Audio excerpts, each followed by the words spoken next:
Hey y'all. Hi Dee. Hi Rayo.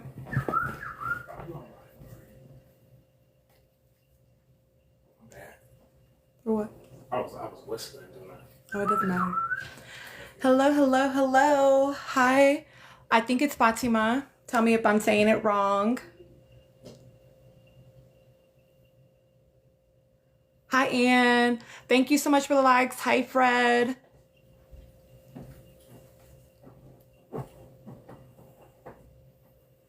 Hi Nishi.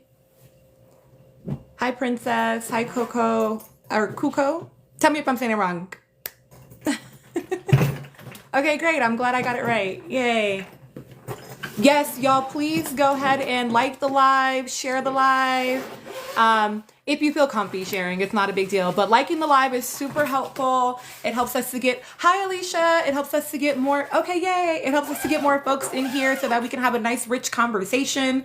I definitely want to open up my panel today. I think I want to set a goal of getting us to like, I'm going to try to be like reasonable with the amount of viewers that come in here. Hi, Skylar.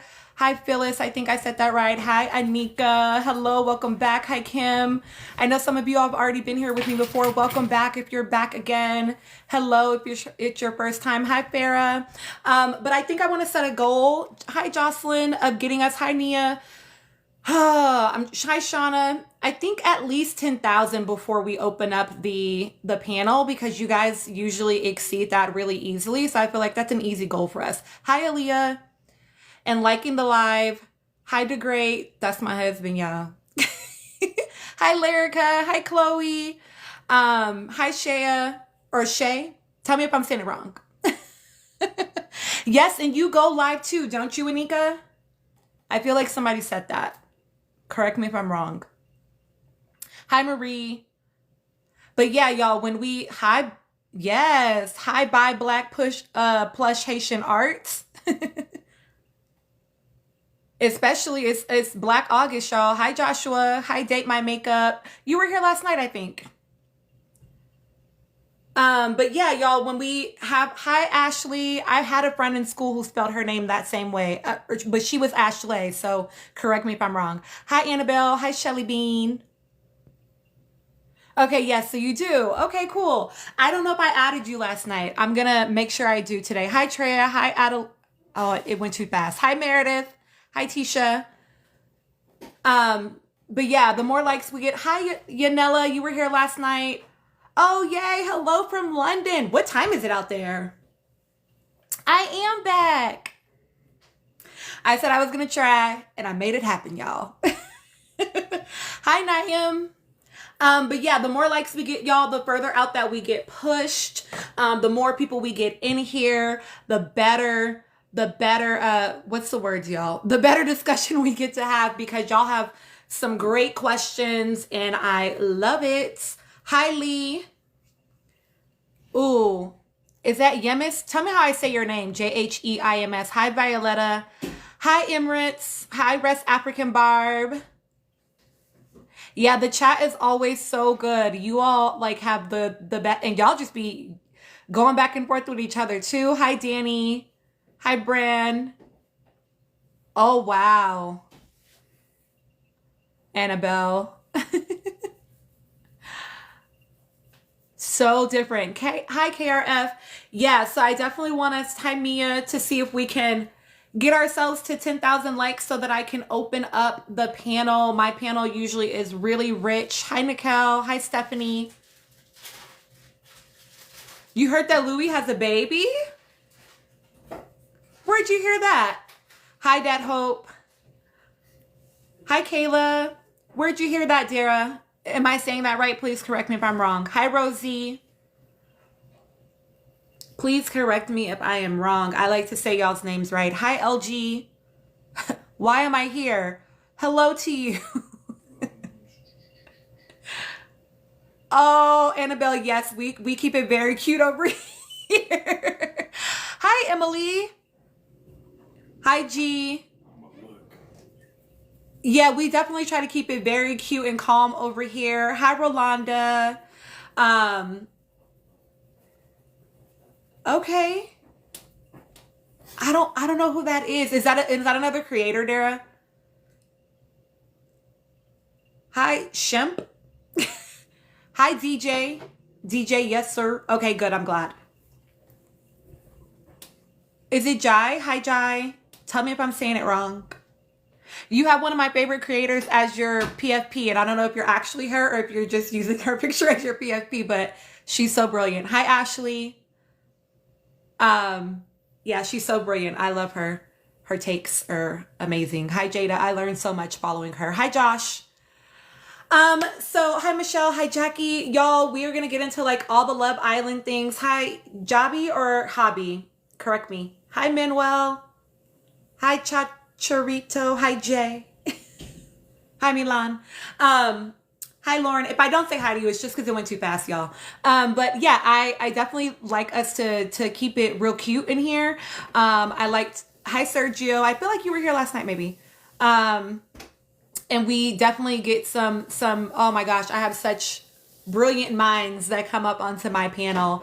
Hi, Alex. We got a little derailed for just a moment yesterday. But it happens, you know. Hi, EXO. Hi, Romeo.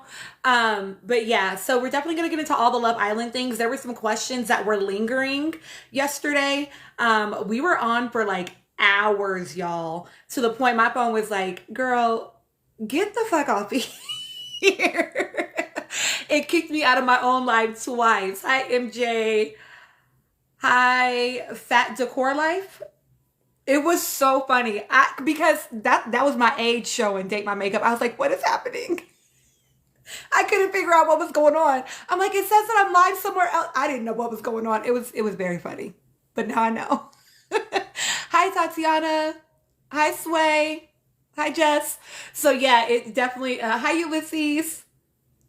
Yes, Tatiana, that is one of the lingering questions. Hi, Louie. Hi, Kareth. So we're definitely gonna get into that. I'm gonna give my takes, and then I want to, once we get to 10,000 likes, y'all, I want to open up my panel and bring the folks on and let them also give their takes. Oh, thank you so much, Tatiana. Like, I know that, you know, maybe people feel like it's not a big deal to say kind things, but it actually really is. Hi, Mish. Hi, Deja. Hi, Grace. Like, it really means a lot to me. Hi, Memo. I just figured out like a way to monetize this platform today. So like, I'm just on here yapping, giving out game. Hi, Jose, trying to like, you know, give my takes, you know, as a therapist, like what are the things I would suggest you look for? What are the things that I'm noticing to like point out things, right? Like I put a lot of effort into like my content as far as like trying to have a well-rounded, fair take. Even my faves, I will critique things about them. And so it's always really nice when you all tell me, thank you, Sylvia. It's always really nice when you tell me, hi, Sassy, that y'all enjoy the content. Like that means a lot because, hi, Millie Rock. Hi, Juan. Hi, Luis. Hi, Brianna. It's like, I don't know that you do unless you tell me you do. So I always appreciate actually hearing it, y'all. Rodrigo, Jesus. Hello, hello. I guess I'm a words of affirmation kind of girly. Don't get me started on 5 love languages, y'all, because that's actually propaganda, but we're not going to go there right now. Hi, Susie. Hi, Izzy. I think I've talked about that in my lives before, though. Ooh, Care Bear. I actually have not watched Perfect Match ever before. Hi, Gabby. Hi, Nikki. You know what, Care Bear? I'm going to be honest. I see your question to Mango Bango Zango. Cute handle. I typically don't watch love dating shows. Like, I'm not a romance girly, even though I'm a marriage and family therapist. I'm not a romance girly. Like, hi, Ricky. Hi, Nikki. I always like kind of cringe just a little bit. Hi, Janae. Hi, Dawn. Hi, Tiny. So like I watched Love is Blind, the season with Clay and AD on it, which I think was maybe season 5. I might have made that up. I don't know. You are not being over analytical, Katie. It actually is sus AF. and I can get into that if y'all want me to. But so I usually don't like the way the black girls get done on the shows. So I'm gonna be honest, I typically don't watch them because I don't want to be pissed off the whole season. Hi V. Oh, is she? Isn't she Prego? Care Bear? Okay, season 6. Thank you, Anne. Hi, Mimi. Hi, Tanya. Hi, baby girl. Hi, Juan. Yes, I typically don't watch dating shows because I always feel like the black girls get the short end of the stick, and it's always usually so many microaggressions and like anti-blackness in there that I just be like, I can't. I'm gonna be mad all season. Why would I do that to myself? Hi, Dominique. Hi Jojo, hi Theo, hi Aaron. But then I started watching, well, my daughter actually watched last season of Love Island USA. Okay, yeah, okay. And hi Alex the Great and Refuge. I think I said that wrong. Correct me. Hi Jessica, hi Kai.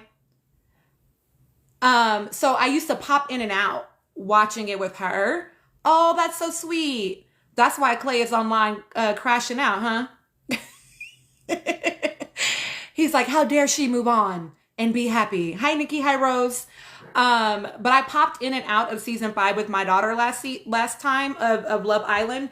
And then she explicitly asked me if I would watch this season with her as like a way for us to bond and share a TV show. We also watch like cartoons together, whatever. But she asked me to watch this one with her. Like we watched Jurassic Park. I don't know if y'all watch Camp Cretaceous. I'm a big ass kid, y'all. Hi, Ann. Hi, Mickey. So yeah, so that's the only reason I really even got into this show. Like I think I watched like one season of Too Hot to Handle. And that was back when, oh, I don't remember her name, but she was a white girl. I feel like she was from the UK and she had been on another reality show, but then she went on that. I watched her season of that and I don't think I ever watched another like love reality show again until this season. Thank you all so much for the likes. We are so close to our goal for opening up the panel. So one of the questions already popped up in here. I know I'm going to bring the panel up and we'll definitely talk about that. I've seen 2 so far. Do we think that Nick and Andrea will end up moving in together? The other question I saw was, do we think that there are similarities between Janae and Kenny and Nick and Andrea? And I'm just sort of writing myself notes so I can remember. Hi, Tolu. Hi, SB. Hi, Casey. So if you have questions and you want to drop them in the chat, feel free to. Hi, Hannah. Hi, Brat. I'm going to try to write them as you do them so that we can... Oh, shoot. Y'all hit 10K. Goddamn, that was fast, y'all. I had my head down for 2 seconds. Hi, Barbara Betty. Hi, Christine. Hi, Farah. So I will write questions down as y'all... Oh, V, I don't know why I did that. Hold on. It's being weird. Just a second. Oh, wait. Maybe it's me. Maybe I'm just being weird. Hi, Sylvia. Okay, no, yeah, I did do it. Hold on. Sorry. Tap comments within...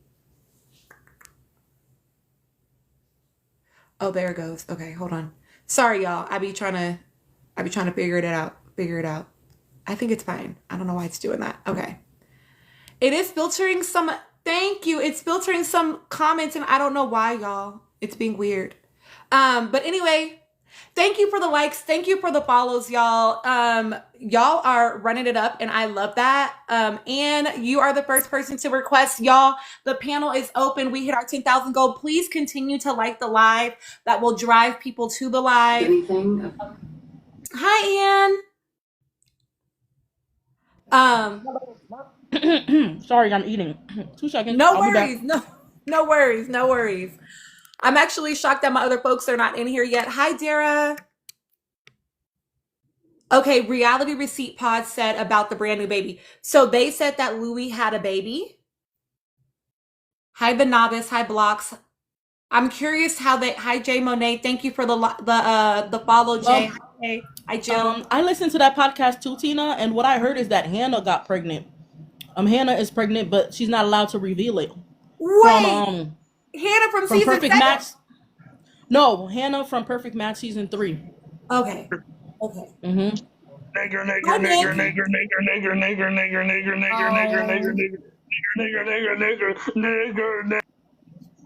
Why? Unfortunately, I've seen that guy before. So, Really? sorry. Okay. I don't Yeah. know how to block them. I just have to disconnect them, but the extra for no reason. This is like they be hating on the live, y'all. So like I know Mango Bango Zango, like we get into stuff in this live, Hi Pony, that just makes right, exactly, Katie. What's that sound? You're never really alone. Hi, love. I know, Tony. Hi, Kay. Yeah, I'm sorry that that's what you scrolled and heard, girl. Hi, Dominique. You know, I appreciate that, Dominique. I actually it don't be bothering me. Like, you got to be like 12 if you feel like that's gonna like hurt my feelings. Like, I'm sorry. I'm sorry. Like, hi, hi, Brianna. Like, yeah, we're getting ready to get into one of the first question I think we should cover is do we think that there are similarities between Janae and Kenny and Nicolandria? And then another person asked, do we think that Nicolandria is going to move in together? There were some other questions from last night as well that I want us to talk about as well. Hey, Dominique, come on up, girl. Hi. Hey, boo. Hello. Okay, there he is again. Let's go ahead and block him. Hold on. Let's block him because, baby, why are you here? And let's report him because, baby, why are you here?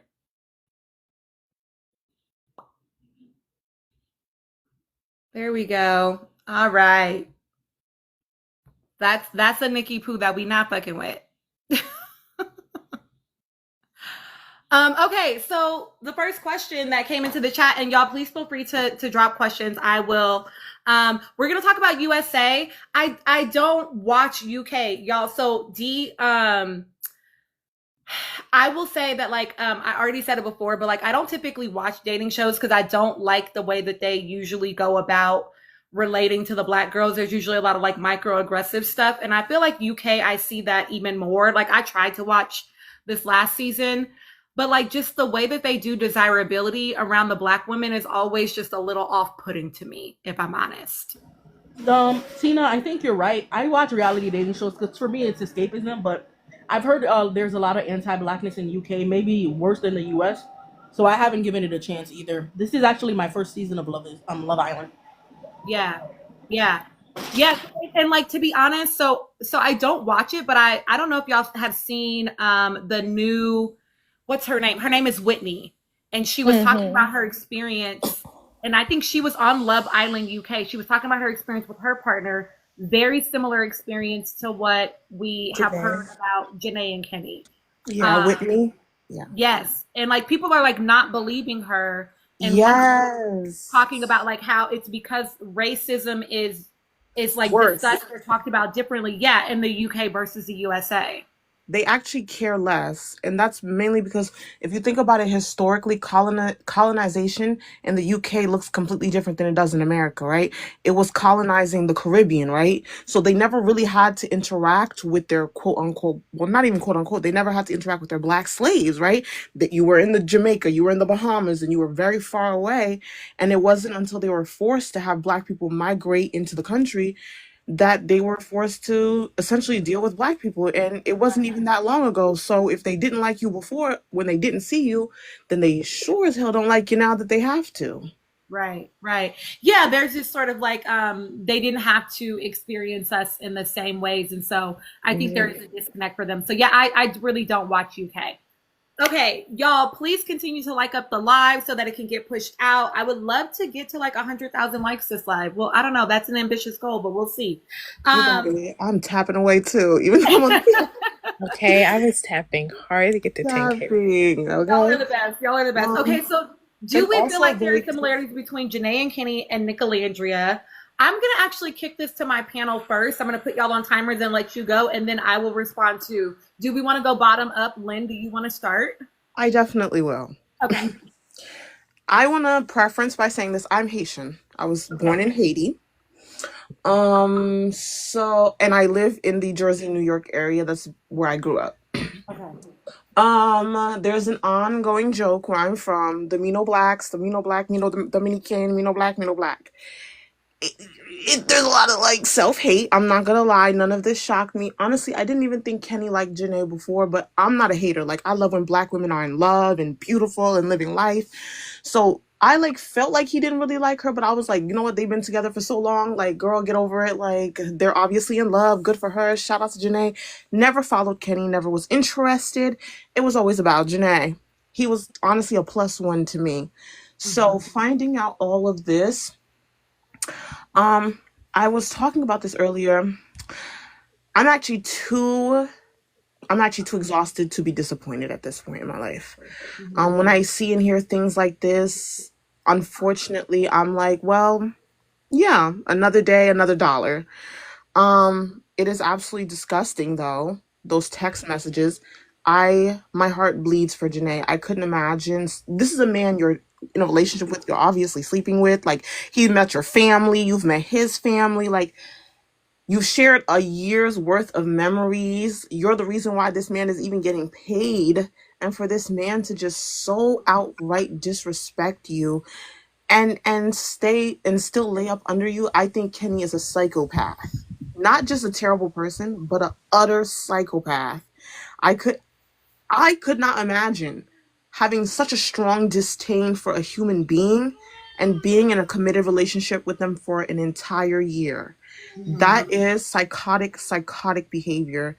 Um, he needs to be checked into some kind of institution immediately. Um, I also feel like as black women, we should do a better job. I'm all about black women going where you are loved. I know it's heartbreaking that sometimes where you are loved is not within your own community. So please go where you are loved, where you are celebrated. But I feel like we just need to do a better vetting process when we are dating outside of our race so things like this don't happen again because it's gross. I don't think Nick is anything like Kenny. Just because when there was nothing for Nick to lose, Nick still chose Alondria every single time. I think in the case of Kenny, I feel like it's more like the closest you can compare them to is Amaya and Brian. Very much he came in at the last minute and he hitched onto a ride that he felt like was going to push him to the top. And unfortunately, it was Janae. I never bought that he wasn't interested in the girl that he brought home, back from Casa. To me, that seemed like more his type than Janae. But I think he just rode the wave of Janae to the very top, and that sucks for Janae. I agree. I agree. I somebody asked me to make a poll, so I'm making a poll. So if you think that there are similarities between Nicolandria and Jenny and Kanae, or whatever I don't know what their ship name. Jenny and oh my God, Janae and Kenny, y'all. I always do that. If you think there are similarities, oh look at y'all are already do the smiley face one. If you don't think there are, do the sad face one. So smiley face, you do think so. Sad face, you don't think so. Okay, y'all are wearing him out on the sad face. Okay, Dominique, thank you for your thought. Oh, I'm sorry, that was Lynn. Thank you for your thoughts, Dominique. Please let us know, do you think that there are similarities between the two? Okay, so honestly, like, no, I don't see a similarity. Kind of like how Lynn said, Janae and Kenny's situation could be more similar to like Brian and Amaya, but just like their bare bones, like there was never not a time where Nick has someone express an interest or like an attraction to Alandria compared to like Kenny was brought in as an extra. He was a bombshell. He wasn't an original. They like his story did not matter that much to cast that they put him in at the beginning, period. Right. And after this whole thing that has happened with Kenny and Janae, I hate that people are kind trying to project that this would happen to Alandria or Nick in their situation, because it's not the same story by no means. They are both two people that possibly found each other attractive, but they had other things in front of them that stopped them from moving towards it because they just didn't want to look like that. And like, I try not to make things about zodiac signs because Kitty is also a Pisces, but like, as a fellow Pisces, like with Nick and everything, I just see it. Like, it was kind of like I don't know, like we're lovers by nature. And you could tell like one was like a true like lover, and then the other one was kind of like, in a sense, it felt like Kitty has always played a game. Even after the villa, when we would see them like do challenges, or even like when they were like just naturally talk in their videos, he just wasn't there. And like I can attest that because like I've been there, like naturally, like you could just see when someone's just physically there but not mentally there. So yeah, I don't see like similarities between them, and I don't like that people keep putting it on there because they're not the same. But yeah. Thank you for your thoughts. Yeah. So, yeah, I'm gonna hold my thoughts. Dang, I want to give my thoughts now, but I'm gonna wait. I want all of y'all to give your thoughts first. I will say both polls that I put up, overwhelmingly people do not think they're the same. If you do, there were a few that did. Drop in the comments. Tell me why, so that the panel can see this. Tell me why you think they are. Okay. And you are our next one, friend. Please tell us your thoughts on whether or not you think there are similarities. So here's the thing. I think that the only similarity that I see between both of them is that they're a, could we say biracial or interracial couple? Yeah. That's all I see. What happened with Kenny and Janae, like Lynn said, hey Lynn, thanks for taking my invite. So me and Lynn are both Haitian American. And so I was born in Haiti too, but I grew up in Brooklyn. Now I live in Connecticut. So I've been in the tri-state area pretty much my whole life. And being from the island of Hispaniola, like I know like the Dominicans, even being part Dominican myself, are very like rooted in their anti-blackness, but Haitians are very proud of our African roots. We were just, even though we're on the same island, it's very like different our mindsets because the way white supremacy was set up. Dominicans feel like they get more rights, and so they lean into their whiteness a lot more. So Dominicans being racist is not a new thing. It's actually very common in certain Latin communities or Latino communities. So I'm not really surprised by that. I didn't watch season 6, but this has been everywhere, and I've been watching like all the coverage, and I really do feel bad for Janae. And I think like also the Latino community, another thing that's not spoken about as much is the colorism within it. And so because she's a dark-skinned black woman, like, you know, he thought he could take advantage of her. And I heard a really good take by Blue, and she said that it's giving a little bit of a white savior complex, that she should feel proud that he came and selected her as a dark-skinned black woman. I don't like it, but I think there may be truth to it. I really like how poised she is. I like how she's like, I like to move on with my life, and she's not crashing out, because I might have crashed out. Listen, here's the thing. I particularly myself haven't really dated outside of my race. If I date Latinos, to me, it's not a big deal because I'm Afro-Latino myself. So I don't date past, you know, black men or Latinos. And I fear dating outside of my race because of something like this. I don't want to ever end up in a situation like this. When it comes to like Nick Olandria, and this may be a popular opinion, I like Olandria, but I don't like Nick for her. And that's something we can get into. Because Nick has had some things pop up about his past regarding racism as well. And I just think that he's a very low effort white tea man riding on his privilege. And I don't think he offers much to her. That's just how I feel. I know some people are of the same consensus. I'm not going to do too much on Nick, but I'm just not feeling him with her.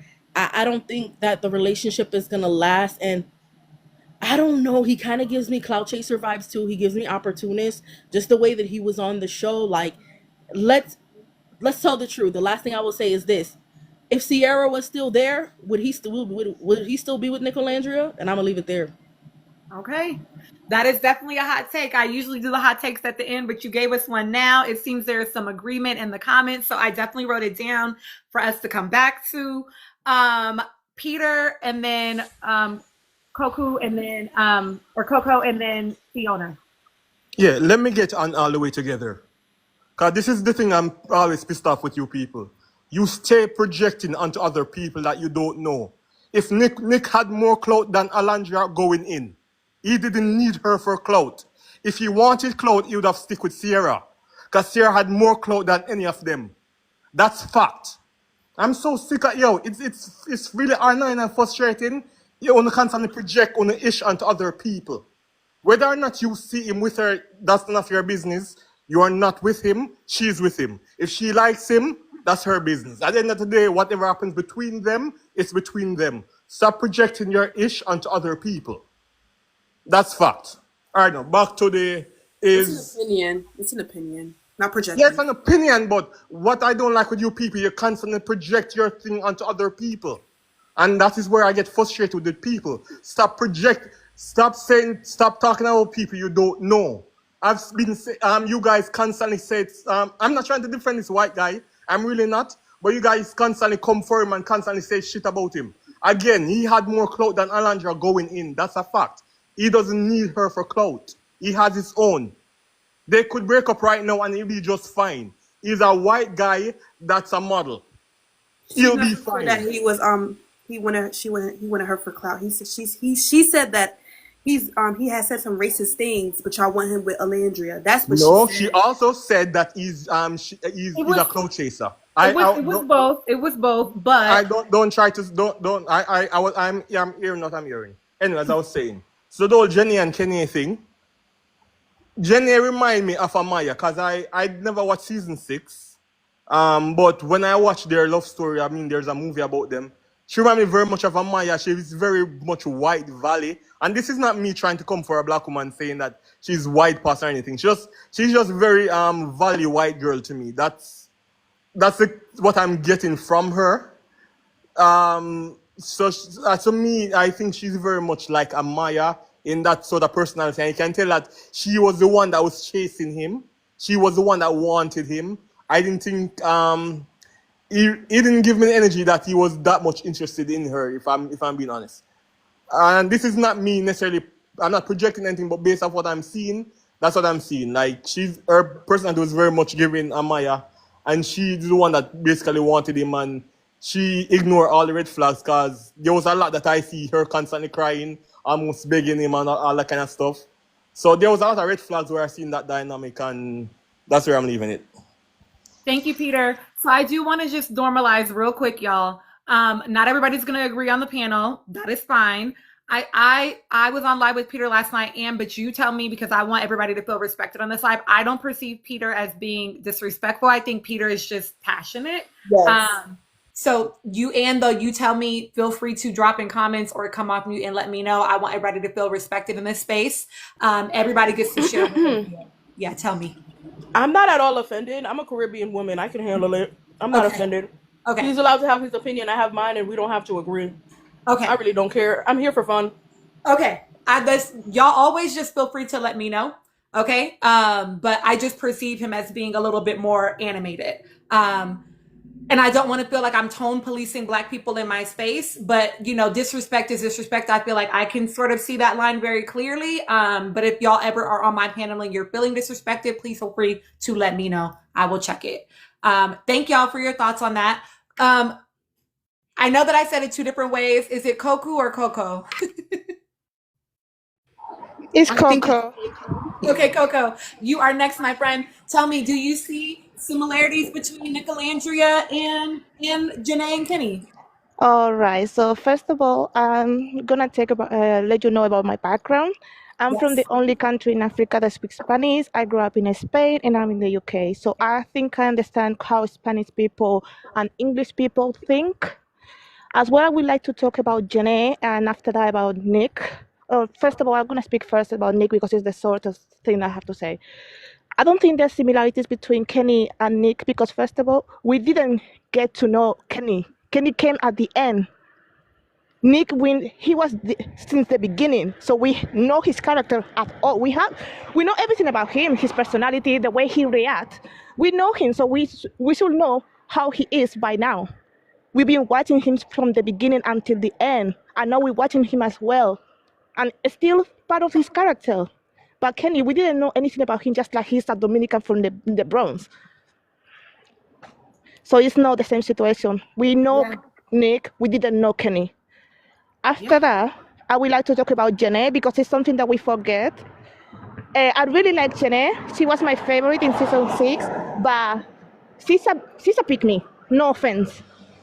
She's obsessed with white validation. You can tell. I'm a black woman. I can tell when she thinks that she's the token one is in English, I think, like the different black girl, that the one that is gonna have white friends. You can tell. I used to follow her on YouTube. She's the only black friend in his group. She's pretty. I get it. She's pretty. I get it. She's smart. I get it. But you can tell that she thought that she was the different black girl, and she's not. Sorry. Yeah, so you think that Kenny sort of perceived her as like No, I think she was very how to say in English? Oh, sorry. Oh, now my Spanish is kicking okay. me. So basically, she thought that she was different. And Yeah. it's not, you can be different for yourself, but not for the world. More if you are black. Yeah. Yeah. And I love her, but she's a pick me. And it's true. She was she's begging for attention that she doesn't have to beg. And that's her problem. That's why she chose a man that fit her ideal men that, oh, this is I don't know. I think that you cannot be in a relationship for a year. I don't know the person. Come on. That's a joke. If I lay down in a bed for a month not even a month, for a week or one day with a man, I know if he is racist, he's colorist, he's an idiot, or he's a saint. I know that for a fact. So sorry if I don't believe anything. I think that Janae has to be honest. Thank you, Coco. I don't blame him. I just said you need to be honest. If you are with this kind of man, you know the kind of man that he is. That's the truth. Yeah. Yeah. Thank you for your Even thoughts. if he lie. Shout out to y'all for helping me get my live goal. We are almost at 30,000 likes, y'all. Please continue to like the live. I would love to finish at 100,000 if we could today. Okay.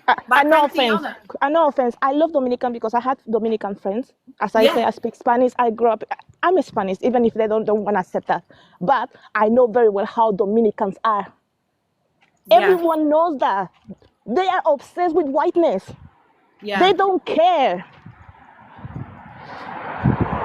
Thank you, Gigi. Okay, I am going to, Irina, I hear you, and I'm going to speak to that when I hop on and give my thoughts. I want to let the whole panel go first. Fiona, please give us your thoughts, my friend. Hi guys, my name's Theana, by the way. Oh, Theana, thank you for correcting me. You're welcome. First, let me go off with Janae should know this person because she was with this person for a year. First of all, you really don't know a person until a person really shows you the person they are. Meaning, my friend was with a dude for 2 years and didn't see how he was until she had a baby by him. You don't really know a person until you live with them or have a baby by them. You really don't know. A person can show you a whole nother person of them and you really don't know. So you can't say, oh, she should have saw some signs because men are really good. Really sorry. You have signs. You need to learn the character of the person. Sorry, just to say that. I feel you, Coco. I know you wanna give your thoughts off. I like to let my whole panels share their whole thought, and then I will totally let you come back and share whatever else you have to add. Go ahead, finish, Theana. Can we be honest? Like us women, we like to ignore little signs just because we want that love. And even though Janae, she told everybody, I'm a pick me. I love sensual attention. Janae told everybody that she just wanted love, and she saw that opportunity and she went for it, and she thought she had it. And she probably ignored the little signs, and that's what we do. Us women, we like to ignore the little signs when we want love so much. And also men lie. But I really feel bad. But around where I live at, Dominican men love black women, and I'm in New Jersey. Dominican men love black women. They treat black women more good than they treat their own kind. So this, like, seeing like, oh, Dominican, I had a Dominican boyfriend, and he loved me to death, but he moved. That's why we broke up. But he loved me more than any boyfriend I had. So I really don't see Dominican men were racist too. I just think it's Kenny. It's his person. It's him. I don't want to blame his race. I don't want to blame all Dominican guys because it's just him as a person. Is the Nick Major? Are we talking about that too? Yes, please tell me, do you think that Nicolandria has the similar signs of Janae and Kenny? I don't like to judge people comparing them because of. I don't think Nick, you know, what I say. I don't think he. I think he likes Alandria's appearance. Do I think he's into her? No. Just before the fact that I wish that he sat there and he pursued Alandria in front of Sierra's face. Meaning I'm mad that he sat there and lied to Sierra. Just because Sierra did all that, racist thing, I still am mad at her, at him that he lied to her. Just because she said those things doesn't mean he should have sat there and, pursued her and made her think, oh, let's close off. He should have been honest and was like, I like you, but I also like Alandria. And he made it seem like he just wanted her in the villa, and that's why he closed off her. And I'm just mad that, he didn't tell her straightforward, I'm into someone else in this villa, and I hope you understand. Instead of saying, I only Yeah. see you in this villa. There's no way he should have said, I only see you in this villa, and I want to close off. Just because the money was getting closer. Okay. Yeah. I appreciate the take. I know that Miss Boss joined us. Miss Boss, I'm going to give my take, and then I'll just have you do your 3 minutes, and then I'll give my take. Thank you, Tina, for allowing me to join, and I appreciate everybody's perspective on things. But on the Nick, and do I feel like that they're similar? Is he similar to Kenny? I don't. For some of the same reasons that Lynn stated, from the get-go, he showed interest. Just to give a little background, I'm from Memphis. I did, both of my parents were well educated, and I went to Catholic school first. So I was in a very diverse area, not only just with white people, but, travelers, all people of different races. And what I will say is that he is what a natural white guy is. Not only is he from Jacksonville, where the culture is very different than a lot of these areas where there is a mixing pot. Even in places like Orlando and Miami, it's very, very, very uncommon for you to see truly in the cities two of the same races. To be honest, they're very mixed culture, or from the islands or things of that nature. So I do feel like that he truly does like her, just from the actions that he's taken thus far. I can understand everybody's concern, for Orlandria. But I do feel like that his daddy as well, they're very cultured. They've been to many countries and things of that nature. Also, if you've watched or remember a portion of Love Island, when Nick says he's traveled all over and he likes different spices. So that means he's liked women of all colors and things of that nature. And he does have a model-esque type. To be honest, I do feel like that he did not possibly like Sierra as much as he likes Olandria, but I do believe that he preceded her with caution because of Olandria's wall. He knew that he could not step to her any type of way, and he was very cautious to see if she liked him the same. I think she was very open with her playing the game and things of that nature. So just to give my opinion on that, I would love to know why Ann feels that Nick is an opportunist when his family, to be honest, is the opportunity. His mother is the model, who has the connection. He himself is in Kohl's and magazines and things of that nature. He is the connection. He just has a personality that is very outgoing. I do feel like energetic. And I don't feel like that personality is going to go away. Someone of a nature of a Pauly D, he's going to forever be a young person that's young spirited and things of that nature. So I do feel like that maybe the caution of him being a partier or, have been with a lot of women, that people feel like that he can't settle down with a Southern woman. So that's my take on everything. Thank you so much, Miss Boss Up. Okay, y'all, I'm going to give y'all my thoughts. Just overarchingly, no, I don't think that there are similarities between Nicolandria and Janae and Kenny. like I said, I popped in and out of season 5, but immediately when I was watching Janae and Kenny on my screen, I told my daughter, I was like, that man don't like her. Like, I could see that immediately. He just always, I don't remember which one of y'all said it, but he was always, I think it was you, Ann, like kind of dead in the eyes, or maybe it was Lynn. Like, he just was so not there when it came to like being in space with her. And then when I saw, like, at the very least, I was like, he doesn't like her. And so if nothing else, to me, they're different in that way, because it's very, very clear that Nick likes Alandria. The way that his eyes light up, you know, his mom said your body seems to almost like radiate, I think is the word, like his whole body kind of lights up around Alandria. There's clearly a different level of just even like, right, when it comes to the two of them. And then the fact that with Nick in general, when it comes to Alandria, the way that man is so enamored with her, like he does, like he tells her that she's beautiful, but he also tells her all these other things that he likes about her just as a human. You know what I mean? Like, he's like, you're so smart and you make me step up. And like, he's able to recognize how she grows him as a human. Like, it's not very often that you will hear men, especially because this was before they were even totally romantic, right? Because he described her as his best girlfriend, right? The fact that he has felt that way just about her as his friend, and then it became like something romantic, right? Like, he just clearly has such an admiration for her. And to me, that alone makes them different. I think that people want to believe that Nick is going to have some sort of like crazy, you know, bigoted or like racist behavior toward her. And I think that's because people just don't want to believe that a white man could love or care for a dark-skinned Black woman. Like, I think that is rooted in their own stuff that they feel about that. In addition to, like, people just might be suspicious.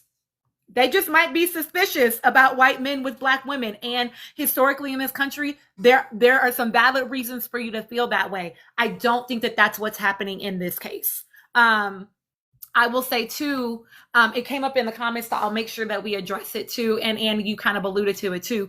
I know that there are things that Nick has done that make it like, well, if he's, you know, that way with that community, then like maybe he'll be that way with all communities. But I don't know if y'all saw, he was recently like hosting a club. Yes, please tap the screen. Y'all continue to tap the screen. We are almost to our halfway mark of where I'd like to be for this live today. But yeah, it's like, he was at some club hosting and they were playing City Girls. And when I tell you he was rapping bar for bar, right? And I'm not saying that like that is like that this performance means that he's down with Black culture, but this is something that is clearly separate from him trying to like be on with Alandria. You know what I mean? Like, this is just how he should, because he's also at the rave, right? Like, he's also as much in his whiteness as he is in other cultures. Yes, we totally can, Miss Boss Up. So I think that, you know, he's a little bit more well-rounded than I think people want to give him credit for. And I don't know why people feel like that. I think it, you know, again, I think that there are some valid reasons to be suspicious about white people being within Black culture, or like, what does that mean to like, are they just trying to be down? I think there are valid reasons to be suspicious about that. But I also see him very much inhabit his whiteness. And so to me, he doesn't seem like someone that is trying to appropriate in a way, you know what I mean? And so I think that this suspicion is maybe misplaced when it comes to him. So I don't think they're the same. All that to say that I don't think that there are any similarities between them. I don't think we're going to have anything like this come out about him and Alandria. How do you feel about people are mispassing what what did he say that was racial that people are saying he said? Yeah, so he made a post. And somebody posted in the comments, the post was still up, at least when they were in the villa. So if he's deleted it since then, I don't know. I haven't gone back to look. I'm going to be honest. But he made a post where he had, they were in like a biology or whatever class. They were doing, like when you cut up the animals. What is it called, y'all? He was dissecting an animal. They were dissecting a cat. And it was with the song, Megan's song. He said he hungered his pussy to kitchen, and then he hashtagged it Chinese. And this was during the height of, I think, COVID-19. But even if it wasn't, it wouldn't have mattered, right? But like this is the post that people are talking about. I believe the post is 5 or 6 years old. I don't remember the time frame at this point. I did want to see Nick come out of the villa and address it. If nothing, Nick did this, Stacey, because I do feel like, you need to say something, but I don't know if it came down. I think somebody said that he had explained it, but I haven't seen any of that. Thank you, Keita. It was from 2019. I haven't seen any of that. So I guess since that came up and I've given the explanation now about it, do we want to give thoughts about what we feel about, and I don't, let me be clear, because I think everybody on my panel right now is a Black identifying person. So I want to make sure it was not debunked, Nick Hay, because I went to his page and it was on his page. I took a screenshot of it. I know for a fact that it was there. So I want to be clear that when I'm asking this question, it's not about whether or not we think he needs to be absolved, because none of us are in that community to be making that sort of statement. But do we think that maybe the question can be something around like, do we feel like he was, thank you, ZL, do we feel like he has been held, do we feel like he's held himself accountable enough around it? Maybe we'll do something like that. Okay, yeah, we can do that. Okay, let's go from the bottom up this time. Fiona, do you want to start first? Yes. The reason why I feel like he should like say something is because if it was a racial slur to my, race, I would want him to say something, just because he's with a Black woman. And I just feel like it moves people the wrong way, and we've been on everybody else's butt. Why not be on his? I feel like people are not on his because he's with their favorite girl, Alandria. So, people are going to keep quiet.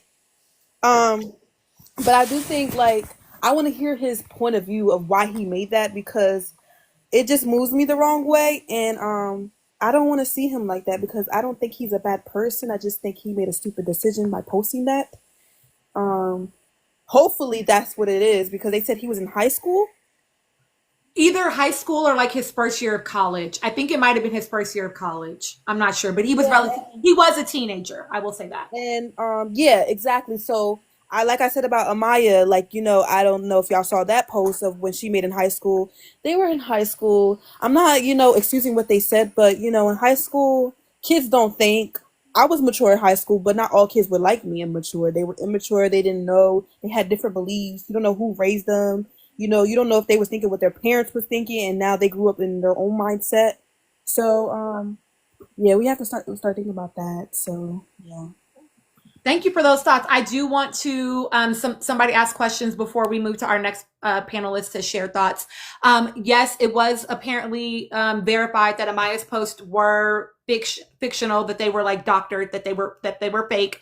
And I want to make sure that I am acknowledging that he did not use a slur. He made a very stereotypical bigoted post. To be perfectly honest, it would be the same as like if he had made a post about himself eating watermelon and been like Black people underneath it. So it's not a slur, and it is definitely racially tinged, and it is definitely rooted in, I don't know him to know what his motives were, but we can say that it definitely is rooted in anti-Asian hate at the very least, y'all. Okay, Coco, will you share your thoughts, friend? I want to say two things. Okay, I do think he has to apologize, even if I think it was when he was 18 years old. I get it. But I think people dramatize as well about eating cat. There's many people in the world that eat cat. That's the real thing. That's a real thing. That's true. And stop saying that it's not happening. It's happening. Of course, he was ignorant. That's true. He was racist. Okay. He needs to apologize. I think so. Yes, because he's a public figure and because it's not okay. Another thing is about, sorry if I say that again, the only thing that we need to learn about Janae's situation and Olandria is that when you meet, you start getting to know somebody, you need to be quiet and listen what they say. Because Janae was talking all the time and Nick was talking all the time. So Olandria get to know what Nick think and Janae didn't. She was doing the talking. And this is something that many women we do, and we don't realize that this guy he's not shy. He just doesn't want to say anything. Sorry. No, you're okay. You're okay. Thank you, Coco. Yeah. So Somebody asked me, oh, sorry, just kidding. I did the wrong thing. Somebody asked me who we were talking about. I want to just say it one more time. We are talking about Nick. There was a post of him dissecting a cat. The song that he used on the TikTok was Megan Thee Stallion, the particular part where it says he said he hungered his pussy's kitchen, and he hashtagged it Chinese. So that is what we were talking about. And we are approaching it from the perspective of, do we think he's held himself accountable, or do we think he's held himself accountable enough around this post Villa? Okay, Peter, go ahead and share your thoughts, friend.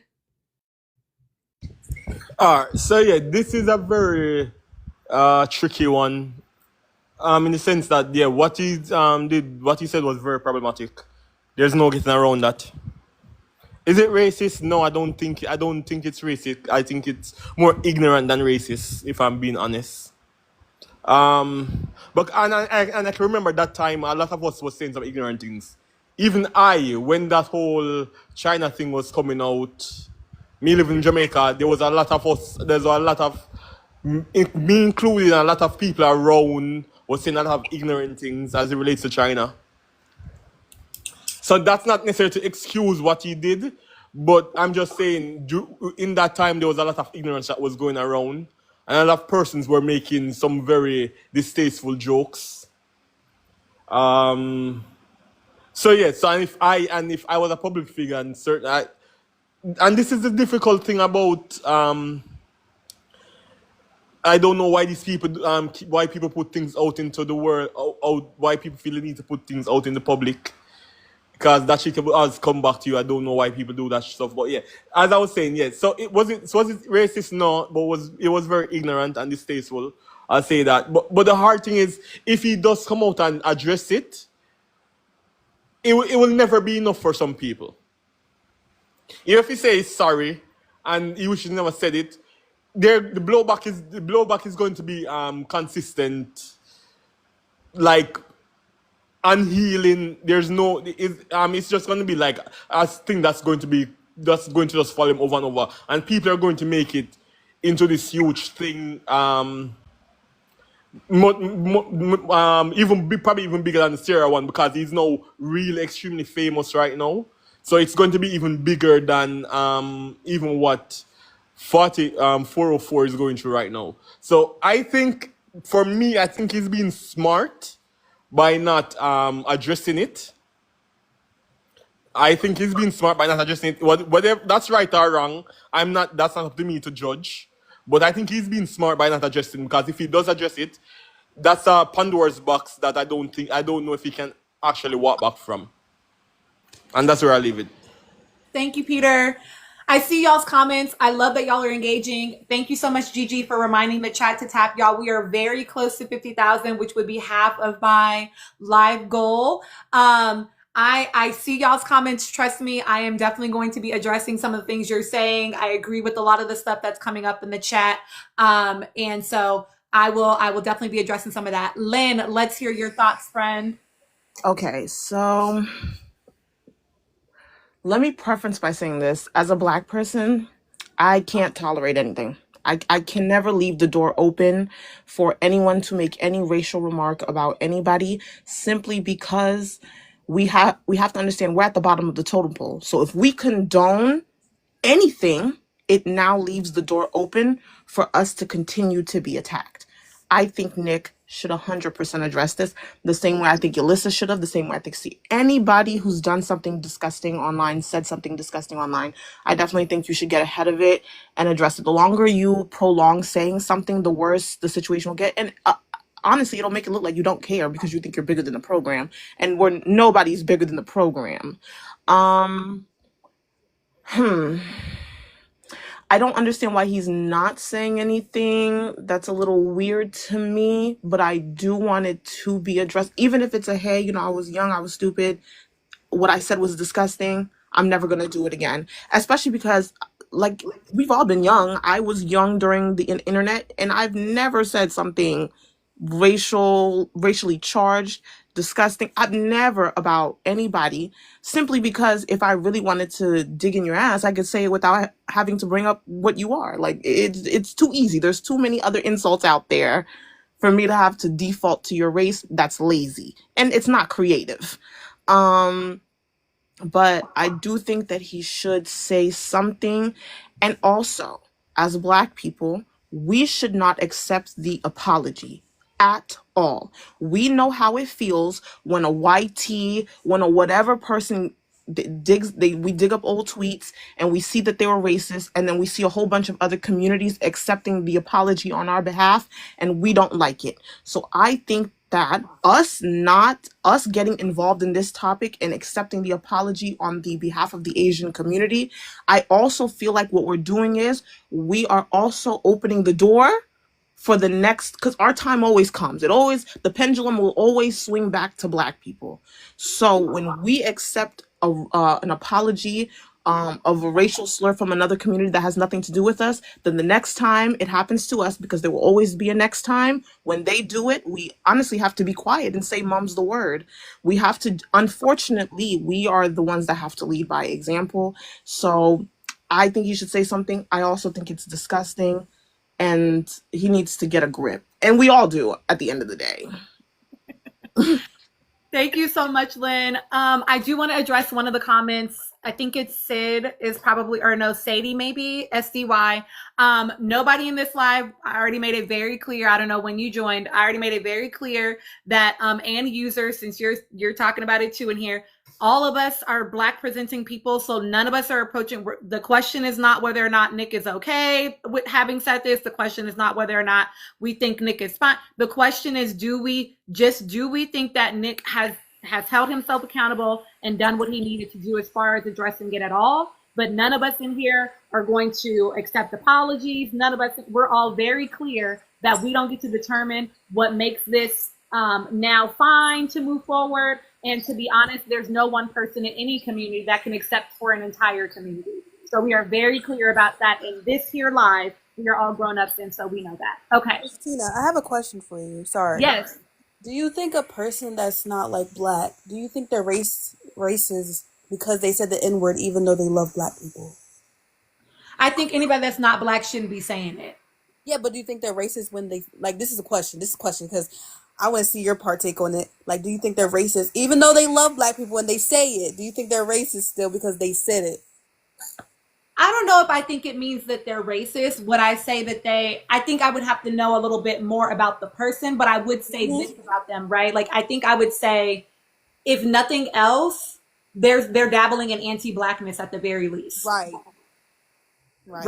Now I have had the experience of people using the word and then also saying things like, I don't want to be in the sun too long to get too dark. Baby, what are you talking about? What are you talking about?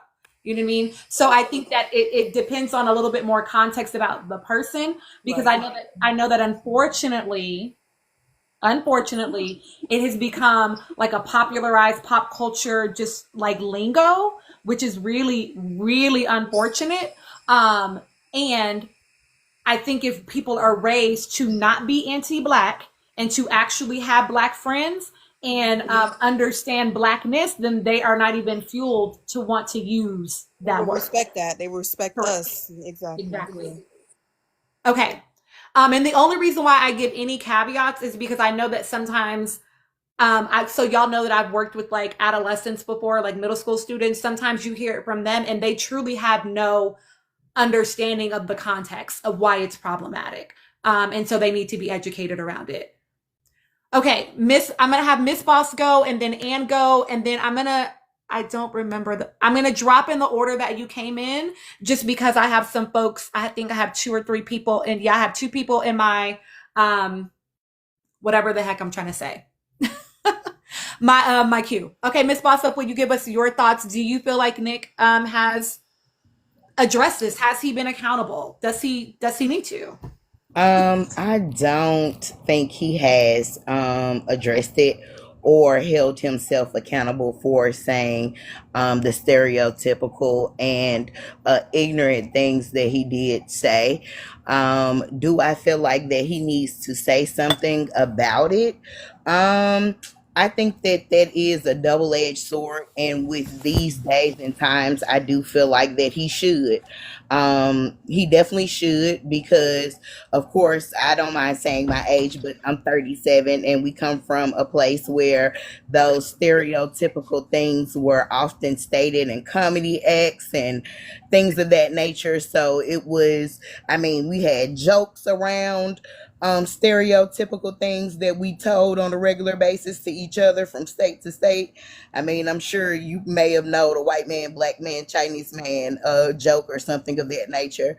So I do feel like it's very ignorant, and we have come a long way from that day and time. So I do feel like that he definitely needs to address it. Now, do to add a little context on the reason why I think he may not have addressed it is because, knowing his personality and where he is from, I do feel like that he felt like that might have been a joke, and that was something funny to say, to be honest. Just with the context, how he is, and with the further explanation of the song that was playing behind it. Very immature and an ignorant thing to say. So he definitely needs to come out and own up to that, to what he did, and to that statement. Do I feel like that he could be on a larger platform to do that? Hopefully he does that at the reunion, and they do maybe address it, or maybe give some context, or maybe not even then, but soon give out some type of statement regarding that fact.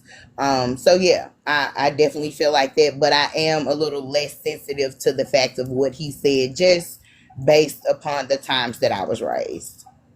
Miss Boss Up, thank you for naming that, because I do think that generationally, I know that, and I'm going to be super careful with my words, y'all. But generationally, I know that there were things normalized as a millennial that are definitely much more clear are not okay today, right? Like, there were some things that you knew you definitely did not do, you definitely did not say, but there were a lot of other things that were normalized in our media, that were normalized just in our culture, right? And so I don't know what y'all know about like Zygus, but like, depending on the culture of the time, depending on what's happening in the time, things that maybe have always existed, have always been true, and maybe a more quiet subculture will become louder and larger, right? So we're having more conversation about anti-Asian hate. We're having more conversation about like not being transphobic, around not being homophobic. But these were things that maybe always were part of some conversation, but were not as big and not as loud as maybe they are now. And so I do think that there is something to be said around normalization of things, and how we need to push back on that, so okay, Anne, I'm going to let you. I also do want to address this one comment before you go, Anne. Irina, you said, I do feel like Black people are the only POC that stand up this hard for other groups. I mean, I don't disagree with your statement at all. We know that, like, to be a nerd real quick with y'all, like, anti-Blackness is the foundation of most things, right? Honestly, I would say probably all things. And so when Black people benefit, everybody then benefits, right? And so we do tend to do a lot of the labor in our community that then brings, sort of elevation to other communities. So yeah, you do see us, but I think it's something. I think it's actually kind of beautiful, because, I just tend to be of the belief system that if my praxis, if the way that I show up in the world and the way that I empathize stops at my own marginalization, and I can't see for anybody else and give a shit about anybody else, then there's something wrong with the way that I'm showing up in the world. Okay, Anne, I'm going to let you give your thoughts. Do you feel like Nick has been accountable, has done enough? Share your thoughts, please. Thank you. I want to say that Nick has not been held accountable, and I don't think he's going to address it. As I was saying before, I think he coasts on his whitey privilege. Here's my thing. In the villa, he was giving low effort white man, because the only man that was, and mind you, I wasn't feeling Ace at first, but Ace is a romantic Leo. So clap clap for him for his boyfriend potential. But for me, Nick didn't give romantic. He didn't plan any dates. He was very low effort. Soon as Sierra left the house, all of a sudden it's Olandria. Then they both confess, oh yeah, I lied the way about how I feel. Let's give it another try. And then downplayed the kiss at first. Like, yo, come on. And perhaps people are right that because he is with Olandria, that they're giving him more grace because he's with a Black woman. That doesn't mean anything. It's like saying I have Black friends. That doesn't mean that you're not racist or you don't like anybody. Am I saying because he was what he did was against the Asian community, does that mean he's racist towards black people? Not necessarily. I can tell, but by what some of the things that you said, Tina, that he's down with black people. He grew up in Florida. He's clearly around black people. He's down with the culture, the lingo, all of it. But that doesn't necessarily mean that you like black people, because the slave masters were still sleeping with the women. They didn't like us. Kenny was still sleeping with Janae. He don't like her. So people will be with you and don't even like you because it's for the look and it's for the opportunity, or it's for what they can get from it. So I don't, Nick has not held himself accountable, nor I don't think he will, because at the reunions they're not even allowed to mention race. And Sierra has already stated that she can't be there, which means Yulisa won't be there for what she did towards the black community. And I agree with what the person said in the comments. Black people are often, we often always stand up for everybody else. We fight for everyone else, but they never fight for us. And that's my issue. Like when it comes to the Asian community, like I will often say, excuse me, sorry, there's people in the background.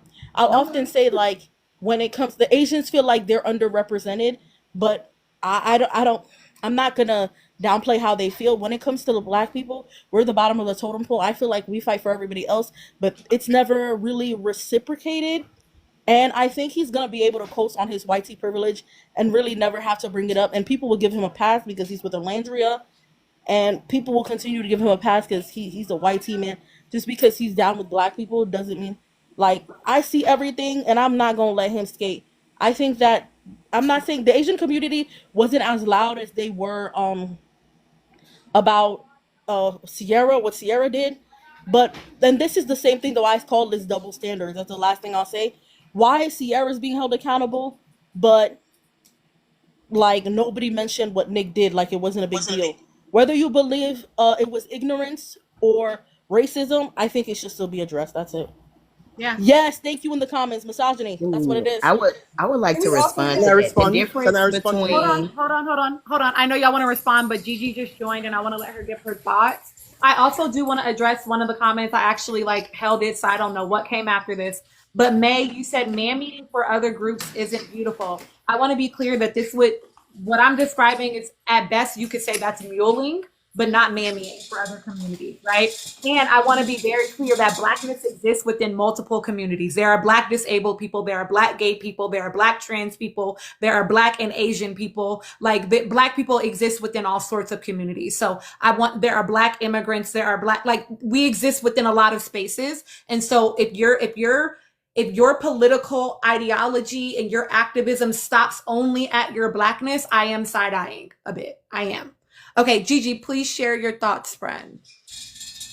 Hola. So before I start, chat, we're almost there. We passed 60,000. Let's go ahead and keep tapping. We're at 64. Let's go ahead and keep tapping. Give it up for Miss Tina for her amazing, amazing lives.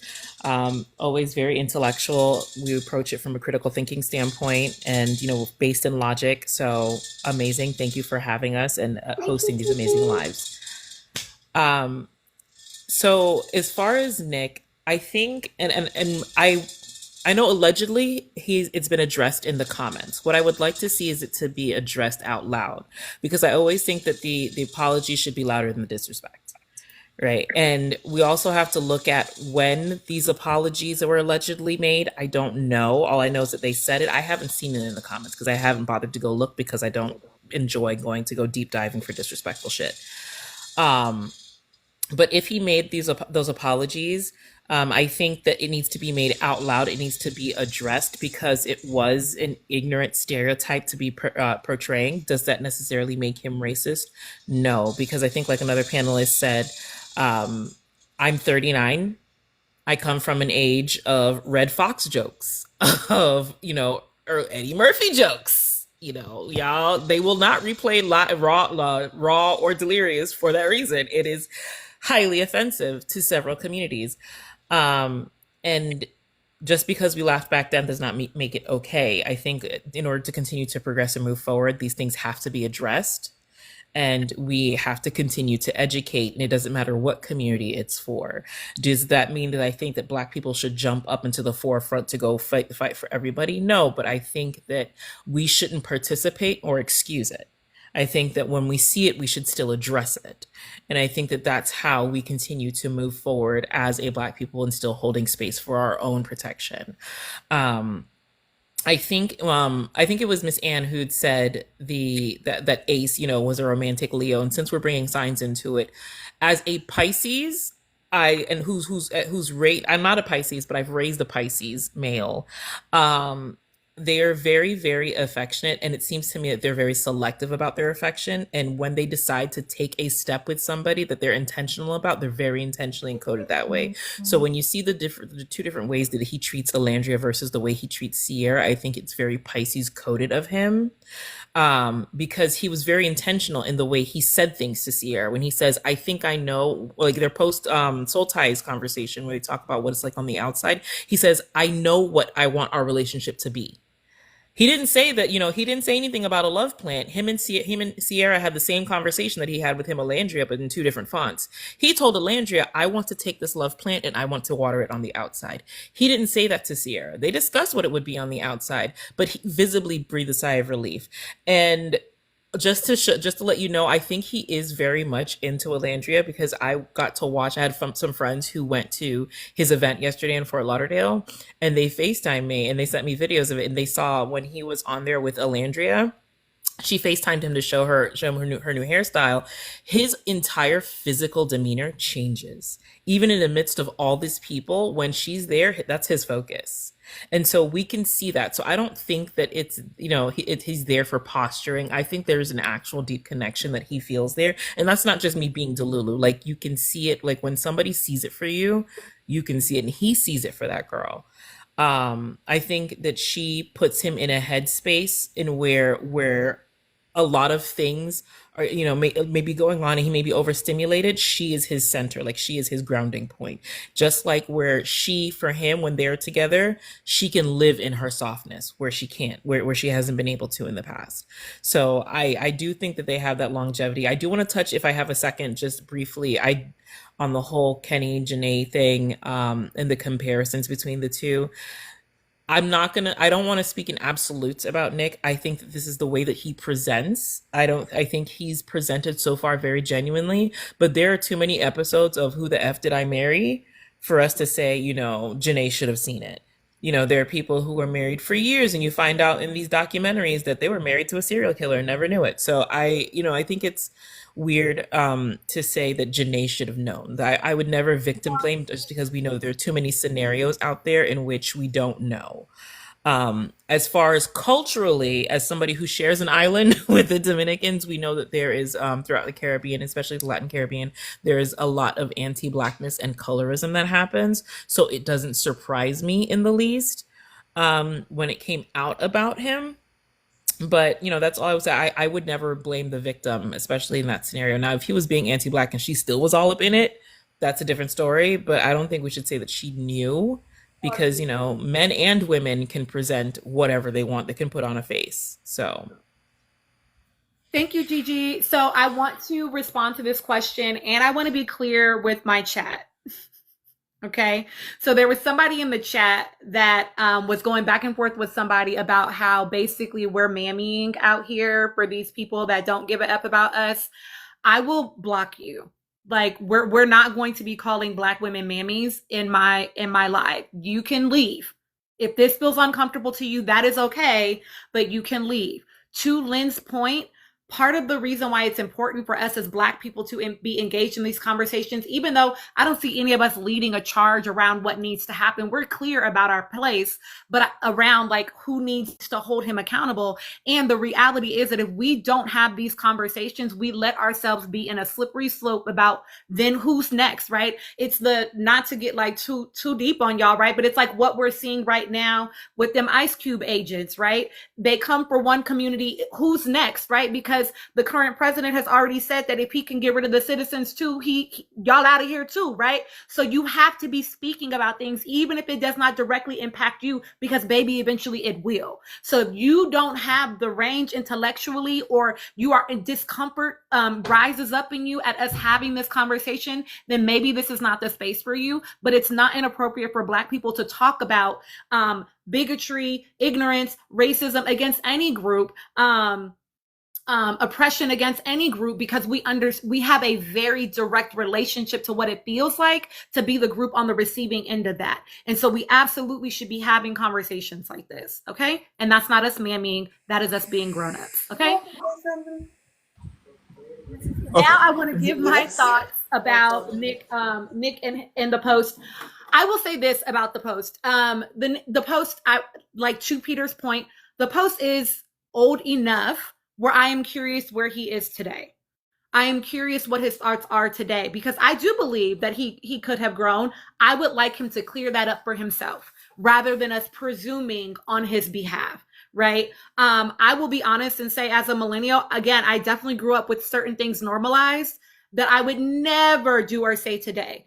And with me having no platform, just being a regular person in the world, I hold myself accountable about those things. And what I do is my actions then show up differently.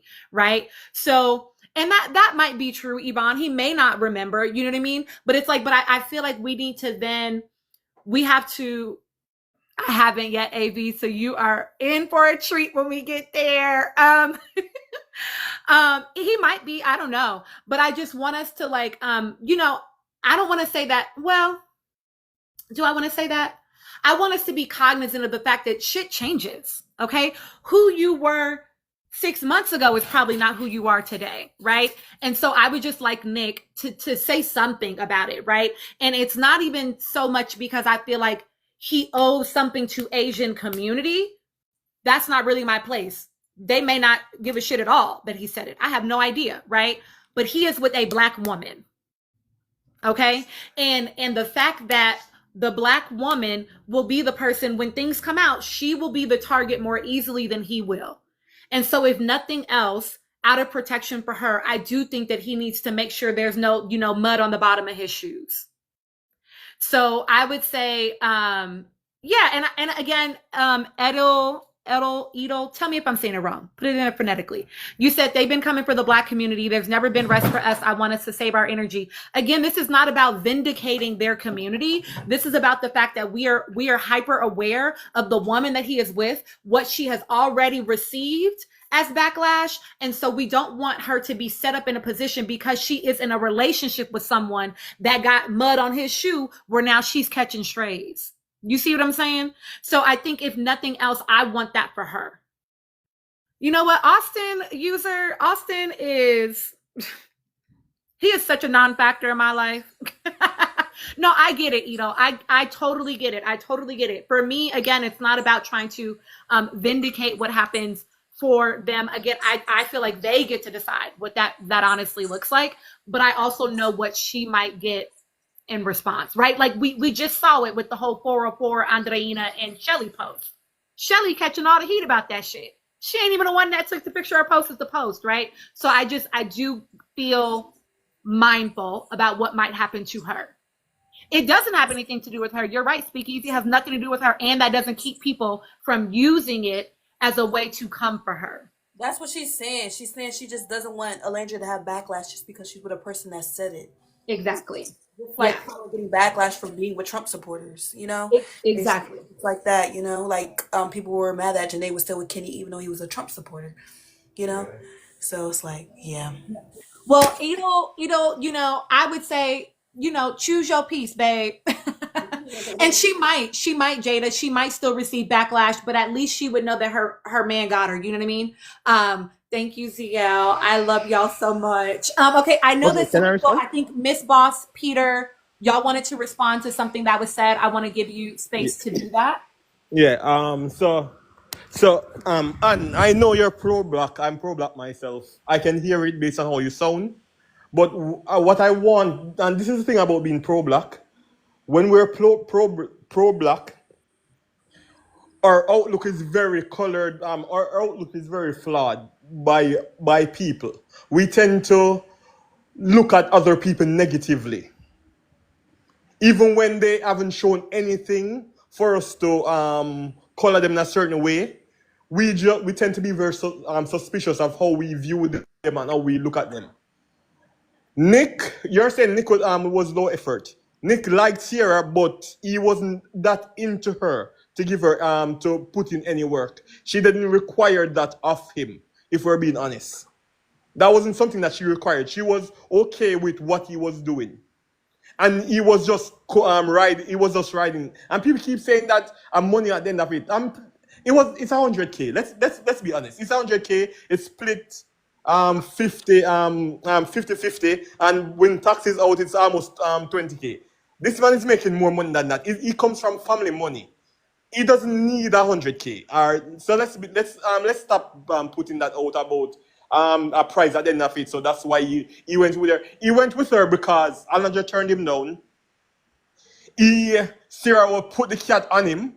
So when she did that, she constantly used that to her advantage to let him know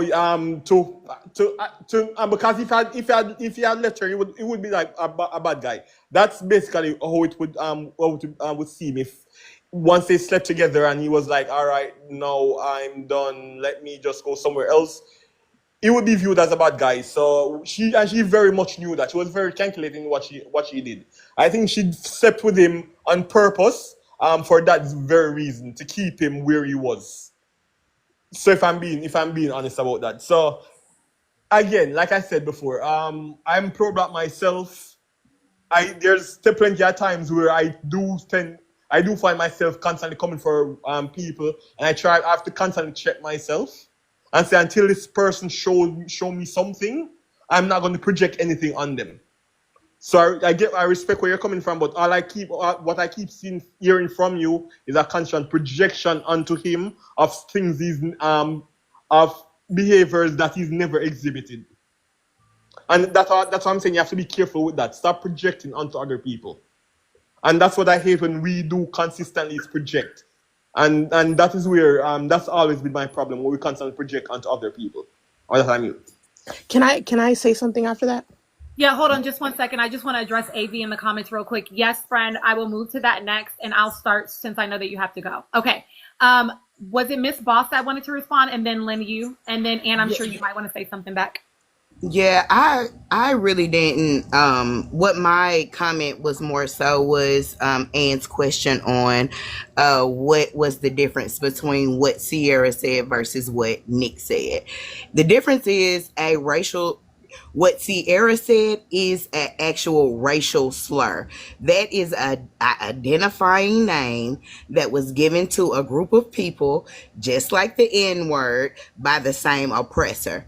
What Nick said was a stereotype, just like what Tina presented as us liking chicken and watermelon,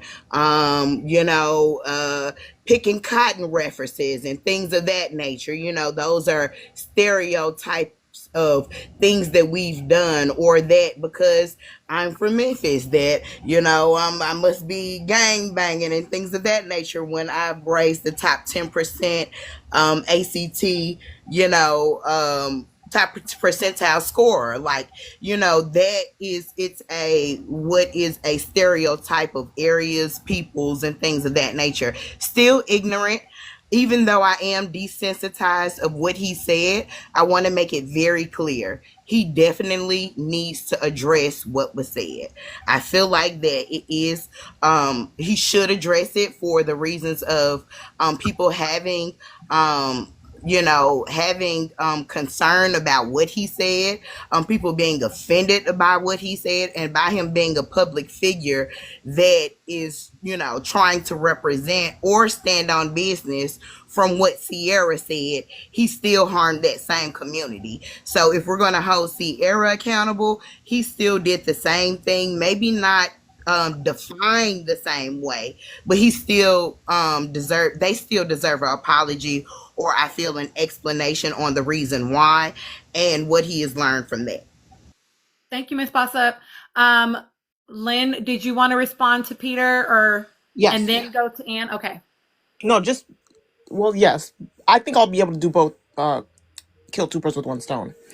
Um, what I will say is this, right? Let's even just take momentarily race off the table when we refer to when we're talking about this. I feel like sometimes as women, not just Sierra, but sometimes as women, right? A man will clearly not like us, but we want it to happen so bad that we will force feed him the answers, which is a lot of what I saw Sierra doing.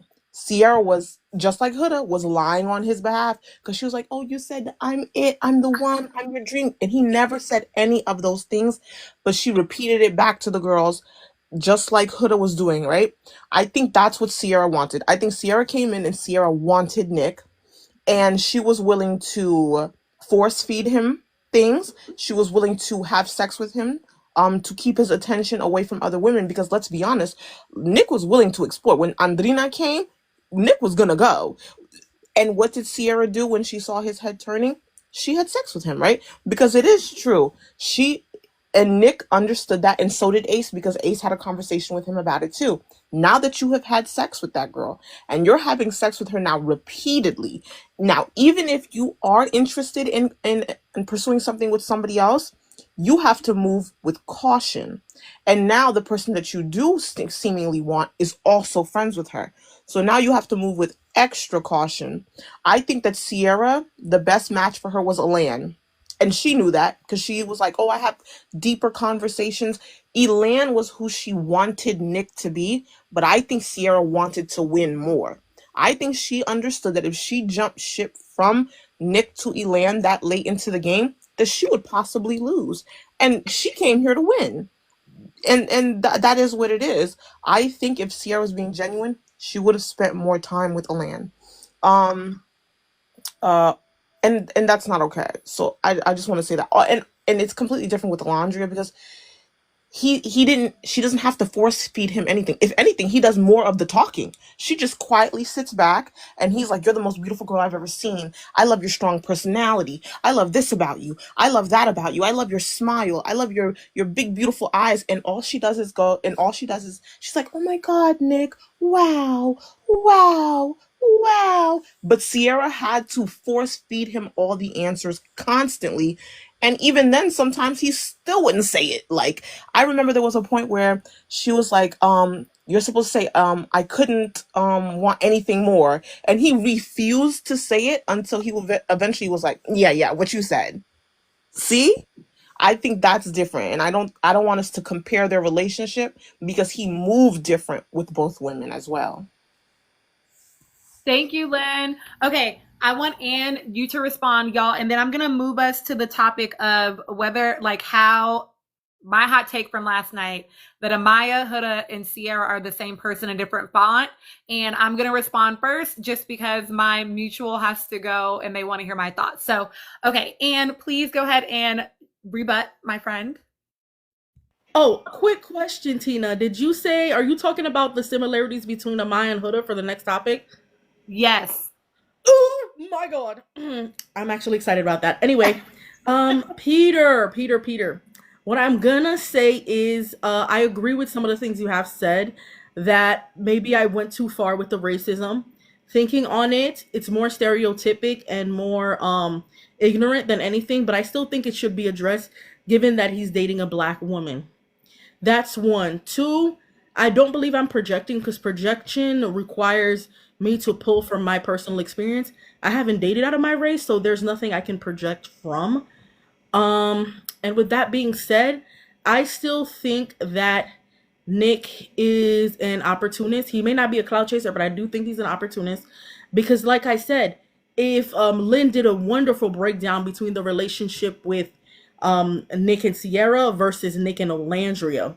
And here's the thing, I do think that colorism plays a role in this as well, because you did say, Tina, that some people don't believe that dark-skinned women could be loved by white men. I'm not one of those people. I'm actually very pro interracial relationships. Even though I'm pro-black, yes, that's a very true thing about me. But I'm also not against anything mixed race. You know what I mean? I still believe, like, I'm very mixed myself. Like, because I'm Haitian, I have French heritage, Cuban heritage, Dominican heritage. Like I don't judge anything that's mixed race or biracial or interracial. I have nothing against it. I'm just kind of seeing like some of his actions, and yes, someone did mention it in the comments that a lot of things are edited down, but I did see Nick's behavior, and I'm like my truth is my truth. I think he's very low effort. I think that he does really care deeply for Alandria compared to the way he felt about Sierra. I do think that he is an opportunist only because Sierra leaves the house. He didn't seem at all sad. He's just like, let's move on, Olandria. Let's work on our relationship after denying their kiss, after denying that the kiss meant anything to either one of them, and we both know they're lying. And then Nick finally confessed, literally on the finale. Hey, it was me that kissed you in the blind kissing challenge or whatever. Thank you. Yes.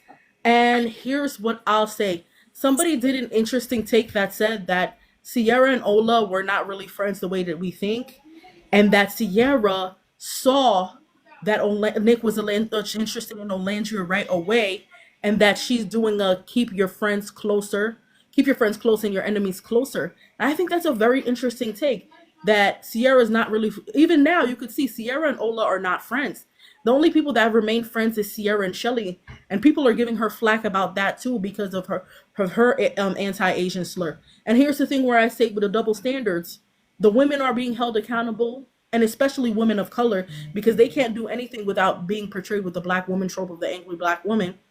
But the men are not being held accountable, let alone the YT man and their opinions. Okay, if you think that I'm just yapping, then you don't have to be here listening. Thanks. You know what's more confusing? No, I agree with you. Hold on. I agree. Can I just ask a quick question really quick? Hold on. I want you to hold the question only because I know AV has to go, but we can circle back to it. Will you tell me what it is so I can write it down though? Well, I just wanted to ask, because people keep saying that Nick was low effort with Sierra. Was he low effort, or was he giving the effort for the type of relationship that he wanted with her? Well, I want to say this. I will say this one thing about that, and I wrote it down for us to come back to it. I think that Iris said it best. You don't have to be the cool girl, right? Sierra didn't ask for shit. She didn't ask for any effort, and so he matched her energy in a lot of ways. Which is why I was saying, was he giving what their relationship was classified as? Right. Yeah. And I'm actually, maybe I'm an unpopular opinion, but I do think that Nick likes Sierra. I'm not a Nick Alandrian that was like, he never liked her. Yeah, for sure. Liked Alandria. I think he liked the both of them. But he liked her for what it was. Exactly. Can I say this? Yeah, real quick, babe. If you really like someone, you wouldn't have to ask for that. That's true. So that's true. Did he really like her to that max? You know? I think he liked her well enough. Exactly. He liked her for what it was, and that's what I just didn't get when Nick and Alandria said they have respect for her, but then when she left and they didn't know the reason why she left, the respect went out the window. You should have never said you have respect for someone, even It though was it's only love. Alandria who said she had respect for Sierra. Nick Yeah, specifically said it was our respect for Taylor and your respect for Sierra. He made it very clear that he never cared. Even after they coupled up or they locked in or whatever, he even went to her and was like, hey, can you explain to me what this means? And she was like, oh yeah, we're coupled up in here, but that doesn't mean we have to be in a relationship in the real world. And he was like, oh, okay. But he never had to have that conversation with Landry. It was very much, can't wait to get outside and continue this. Exactly, that's what I'm saying. Alandria should have never said I have respect for her, because where was that respect when she left? You know, Well, we can get back to that. We can get back to it because Okay, so the question is, and I have hold on, y'all. I've got 1, 2, 3, 4, 5 people. So I'm gonna let in the queue. So I'm gonna let all of y'all answer this next one, and then I'm gonna drop 5 of y'all to bring up the other 5 people. So okay. The question is, my hot take, y'all, is that Sierra, Amaya, and Huda are the same person, just in different fonts. Okay. So I have videos that you can go watch where I talk about Huda and Amaya, and I talk about Huda and Sierra. But the three of them, if you look at the way that they maneuvered through the villa, right? And y'all, these comments are going real fast, so I'm probably not gonna be able to keep up. I'm sorry, y'all. But if you look at the way that the three of them moved through the villa, y'all, and we're only 15,000 away from the live goal. Please continue to like. Jalen, I don't disagree. Huda was the biggest demonstration, right? We watched her be demeaning. We watched her cuss people out, call people names. Some people might say it was emotionally and verbally abusive to people in the villa, right? We watched her degrade people. We watched her use physical intimacy as a way to connect with people.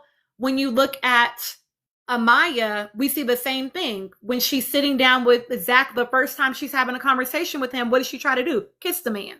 She attempts to use physical intimacy, yes, as a manipulation tactic, speak easy, to connect, to create a false sense of intimacy and connectedness between the two of them, right?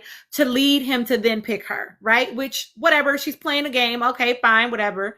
But then we also see it with literally every other connection that she had. We watch Amaya also have really poor communication skills. We see Huda when she's in that conversation with Chris. Well, all of them, right?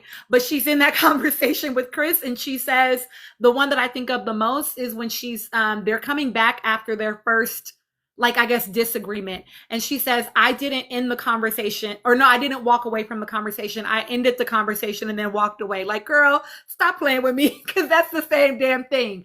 But we watch Amaya do the same thing in her conversations with Zach. She gets escalated and she walks off during the conversation, right? Huda does the same thing. They just do it differently. As far as Sierra and Huda being the same, they both were very manipulative and used sex as a way to manipulate. So we watched Huda in the very beginning. God, I'm saying her too many times on this live. I'm a conjure up her people. It's like Beetlejuice. So Hilga, we watched her put the hickey on Jeremiah's neck. Right?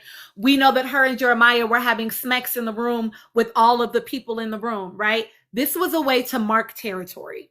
Okay? This is a manipulation tactic. This is a way to say that he's mine without us being locked in, right? See, Gigi, you silly, right? This is the way that she what's the word?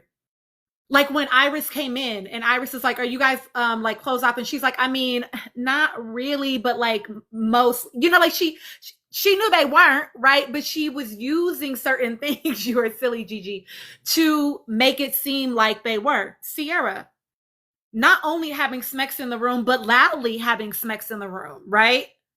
Who said that, Kimmy? Loudly having smecks with her friends and with him in the room to the point where people are complaining about it. You know what I mean? So she also was marking territory because again, this was before they were closed off, right? When she found out that he kissed Bella, now she's tonguing him down. When Andreina came into the villa and he was interested, they over there speaking Spanish, now she's throwing it back. You know what I'm saying? When they got back from Casa and he's like, yeah, me and Alandra explored and we kissed, now she's throwing it back again. You know what I'm saying? For 40 seconds this time. So it's like she definitely used a lot of the same things that we saw Hilga use as a manipulation tactic to mark territory, to claim, right? So when I say that they're the same person in the different font, it's because they did the same behaviors. They were just more likable than her, right? We're not watching Amaya and let me tell you why they were likable to y'all. Amaya was likable to people because people felt like she was the victim in circumstances that she often created. Okay. Amaya was a nice, digestible, funny, memeable Black woman in the villa. Right. And so they were like, oh my gosh, it's so cute when she does it. If I'm not your cup of tea, don't drink me. And I love that line. Okay. But I'm just saying why people felt for her, right? Why they excused her behaviors is because they felt for her. She was the underdog, and people like to root for the underdog, y'all. You know, and you know what, Lexa? I think she was dingy, but I think it might have been an act. One of my mutuals said it, and we can talk about that in this live too, right? But like, I think it might have been an act. I think it might have been a manipulation tactic that I didn't clock until someone was on my thing, on my post about her, and said it. But we can talk about that too.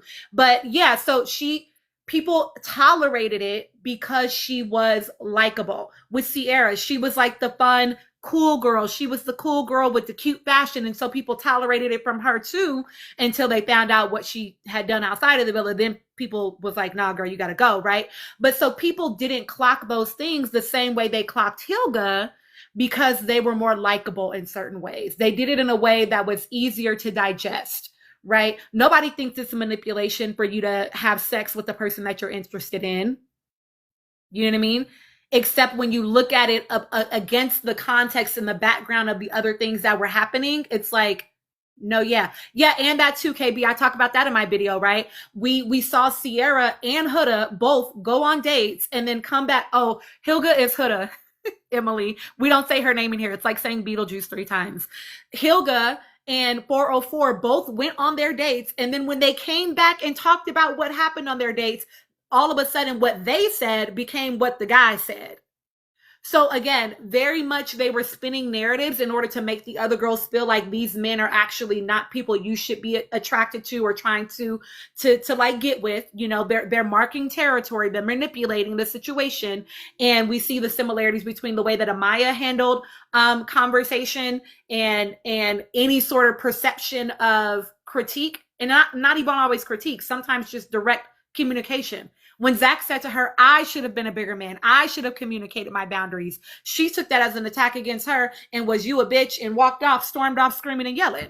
You know what I mean? So it's like very similar to how we then watched Hilga respond to Shelly speaking very directly, or Alandria speaking very directly. Now you're being attacked. So I don't know that to be true, Phyllis. I think that is people making presumptions about her. As far as I know, she hasn't come out and said that herself. So I would not say that directly. Okay. Those are my takes about why the 3 of them are the same. AV, I hope that you got to stay to hear all of it. I'm going to start from the top down. I'm going to give all of y'all time to share your thoughts, and then I'm going to rotate out for new people. All right, Anne, it is on you, my friend. Yay! I'd love to discuss this. Thank you so much, Tina, for this breakdown. I honestly did not see the correlation between Huda and Amaya. But let me start, between Huda and Ciara. But I want to first begin with Huda and Amaya. I did not want to even fathom that Amaya was like Huda, because I loved her so much. And I will have to admit I was wrong for that. The more I heard think pieces about that, I realized there is a correlation between the behavior of Huda and Amaya. Like you previously stated, they both do use their physicality. Oh, Helga, sorry. They both use their physicality as a way to reel these men in. Helga has had 2 bodies while she was in the villa, and I don't judge her for that at all. That's probably the way she's been taught to deal with men. And Amaya, and here's the thing, I'm gonna admit this, we use Amaya's culture as a way to defend her actions. Oh, she's Dominican, you know they spicy, you know they hot, mi amor, mi vida, all this stuff. And I too fell for it, guys. I too fell for it. In terms of Helga and Ciara, you are right. Both of those ladies are good at twisting words. Ciara and Nick went on the date. Oh yeah, we're closed off. He said I'm the one for him. Girl, that's what you said. Helga went on her date with Jeremiah. He said we could move in together. No, Jeremiah said we could live in the same city and see how things go.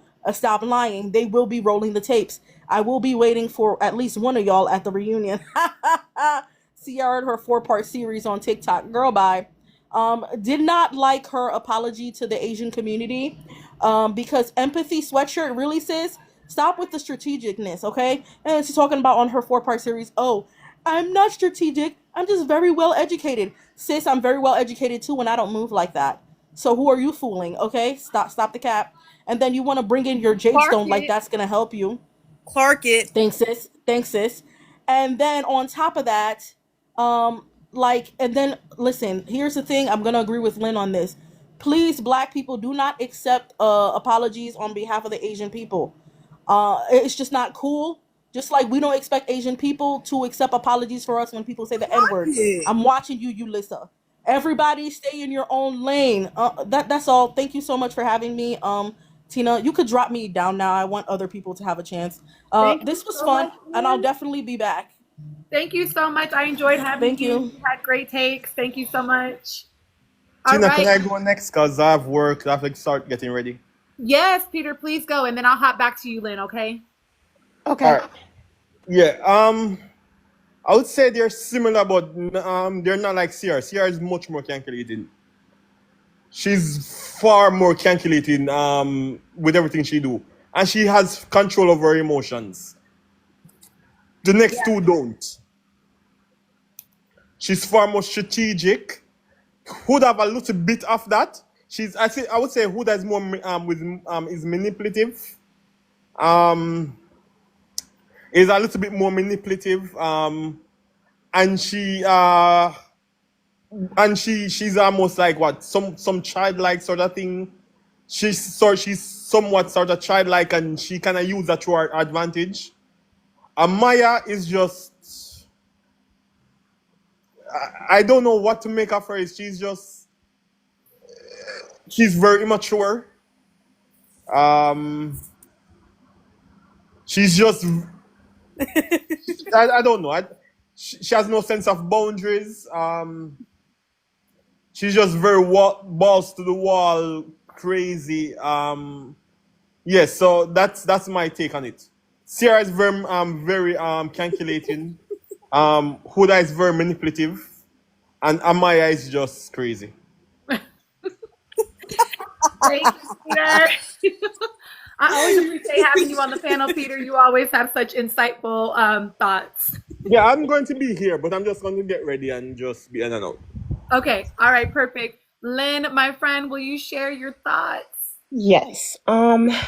I think all three of them are the exact same person in different fonts. I completely agree. One thing I don't hear a lot of people mention is the way that all three of them manipulate Black women in different fonts. Huda does it a lot more outright. She weaponizes her tears, she weaponizes her emotions, she lies, she twists words. Sierra, no, let me save Sierra for last. Amaya is the same. Let's not forget the fact that she was upset with the fact that Ace set a boundary, and instead of being upset with Ace, she was immediately upset with Shelly. She instead of having a private conversation with Shelly like Shelly wanted, she immediately had a public conversation, embarrassed that girl, yelled at her, made her uncomfortable, and then she became the victim, even though she incited the violence against that Black woman. Sierra manipulates Black women in a completely different way than the other two. She mammies those girls. That's the difference, right? So what Sierra will do is Sierra will be like, you guys are so right. Yeah. She'll like it's the same thing, like keep your friends close but your enemies closer, like and she does it in a way that's like vindictive if you're not paying attention, right? Because she did know that Nick liked Alandria, but again, she would make comments like, while Alandria was there, oh my god, they're acting like we're married. Or she'll say things like, she's lying about what Nick says for Alandria. He said I was this, he said I was that. That wasn't for nobody else but for Alandria, right? When she realized that she might lose control on Nick, she spited Alandria by voting for a man who publicly embarrassed and humiliated her over and over and over again. And then when Alandria said, this makes me uncomfortable, she immediately lies and says, but I did it for Nick. You see what I'm saying? All three of them, they use Black women as pawns, but because they all do it differently, it's hard to detect unless you are watching them like a hawk, especially Sierra and Amaya. Because Huda, and also you're so distracted by how Huda disrespects Black women, you kind of forget about the other two, but they're doing it in a very covert kind of way, as opposed to Huda, who does it very overtly, right? And now you're so distracted by the nonsense that is Honda Civic that you're forgetting that these other two are manipulating and weaponizing these black girls, their time, their emotion, their care. They're all three of them are doing it across the board, and I don't feel like we are talking about this enough. Be vigilant, overt, covert. Be vigilant, black women. And that's my take. Wonderful take. Wonderful take. I love it. I love it. I clocked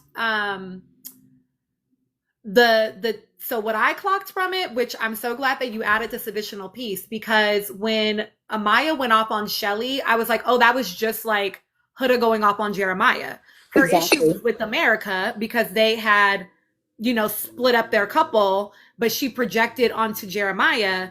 And then Amaya, her issue was with Ace, but then she projected onto Shelly. But that is such a beautiful additional piece to this of like, and this is how they're navigating their relationships with the black women in the villa. Thank y'all. We hit the goal. And if you notice, when she decides Wait, to Lynn, are you speaking? I can't hear you. Yes. Can you hear me now? Can you hear me now? Yes, now I can. And if you notice specifically with Amaya, all of them, honestly, they all set sights on the men that the black women want, but they all do it differently. About Amaya, right? When she realized that she couldn't pin Ace down, who did she go for? Austin. Who was Austin interested in? Shelly. She didn't have a talk with Shelly. She didn't come to Shelly woman to woman. She immediately went for Austin. Come on, you both weren't into each other and I peeped it. Cool. When she got desperate in Casa Amor, instead of talking to all of those men, she went straight for Zach because she knew that Landria had boundaries and she wasn't going for it, because the same boundary that Landria set in place and Zach respected is the same boundary that Zach set in place with Amaya, but she did not respect it at all. She swooped in for the kill because she knew that this black woman had boundaries and that it would have been easier to take Zach from Alandria than it would have been to try anybody else. Yeah. You're spot on. You're giving, this is why I love when my panel is always just, you're always just so smart. And I love it. Okay. Thank you, Lynn, so much for joining the panel. I'm going to drop you to bring somebody else up. Please feel free to re-request if you want to. Yes. Have a good night, everybody. I'll be here. Okay, Gigi, I want to hear your thoughts, friend. Well, I think the same way. I think Lynn pretty much gave the breakdown that we were all expecting. Super spot on. Just to add on to what she was saying, especially about when we talk about the similarities between Beetlejuice, Papaya, and Slorella, we notice a lot of. I feel like Amaya is a lot more palatable, and that's why people are she's so easily excused. But you'll notice if you notice that there's a pattern with her in which when she goes off and she has her moments, she doesn't repeat the same behavior with that same person. Once she checks him and she apologizes, she moves on and does it to somebody else. So so when they look at it, it seems like, oh, look, she's grown and she's emotionally regulated. And like Anne, I fell for it too. And it wasn't until I rewatched it and I was like, oh, there's a pattern to it. Once she tries you and you call her out on trying you, she'll apologize and won't do it again. But it doesn't mean that she's not going to do it again. It just won't, not to you. She'll move on and do it to somebody else. As far as, well, we all saw in 4K what Beetlejuice is capable of, and completely incapable of emotionally regulating. I feel like they're different stages of the same problem when you look at it. Like Beetlejuice is like the extreme, then you have Papaya who's like that center, and then you have Slorella who's like who's super covert with it.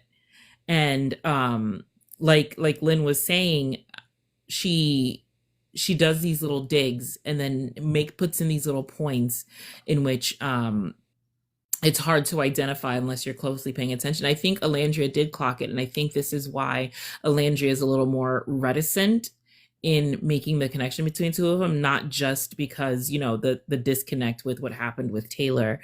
But because I think she's clocked it even from the beginning when she said, you know, oh, and, you know, speaking of Alandria kissing everybody's man, that man was not your man. Come on, Pinocchio, let's not do that. But yeah, I think that from then you could see she's a little reticent. I think it's a difference between saying that somebody's friends and being in community with somebody. And I think they were all very much in community with each other because of forced proximity. But that doesn't mean they didn't clock the way that they were behaving. So yeah, those are my names for tonight. It will be Papaya, Beetlejuice, and Slorella.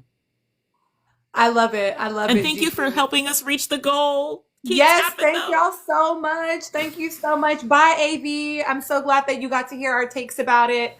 Okay, Deanna, I'm gonna have you go. Gigi, I'm just gonna drop you to bring somebody else up. I have a couple more waiting, but feel free to request again. Absolutely, I'll be around. Okay, Deanna, my dear, let's hear your thoughts. Okay. First I wanted to say I love Amaya just because of, I don't know, I just saw Janae in her, you know, how her experience, the same experience, you know, that Amaya really wanted love and Janae really wanted love, and they kept like, you know, keeping her because they saw that she really wanted love. That's the only reason why I liked her. But I didn't look into it like this until you just broke it down. Like, what?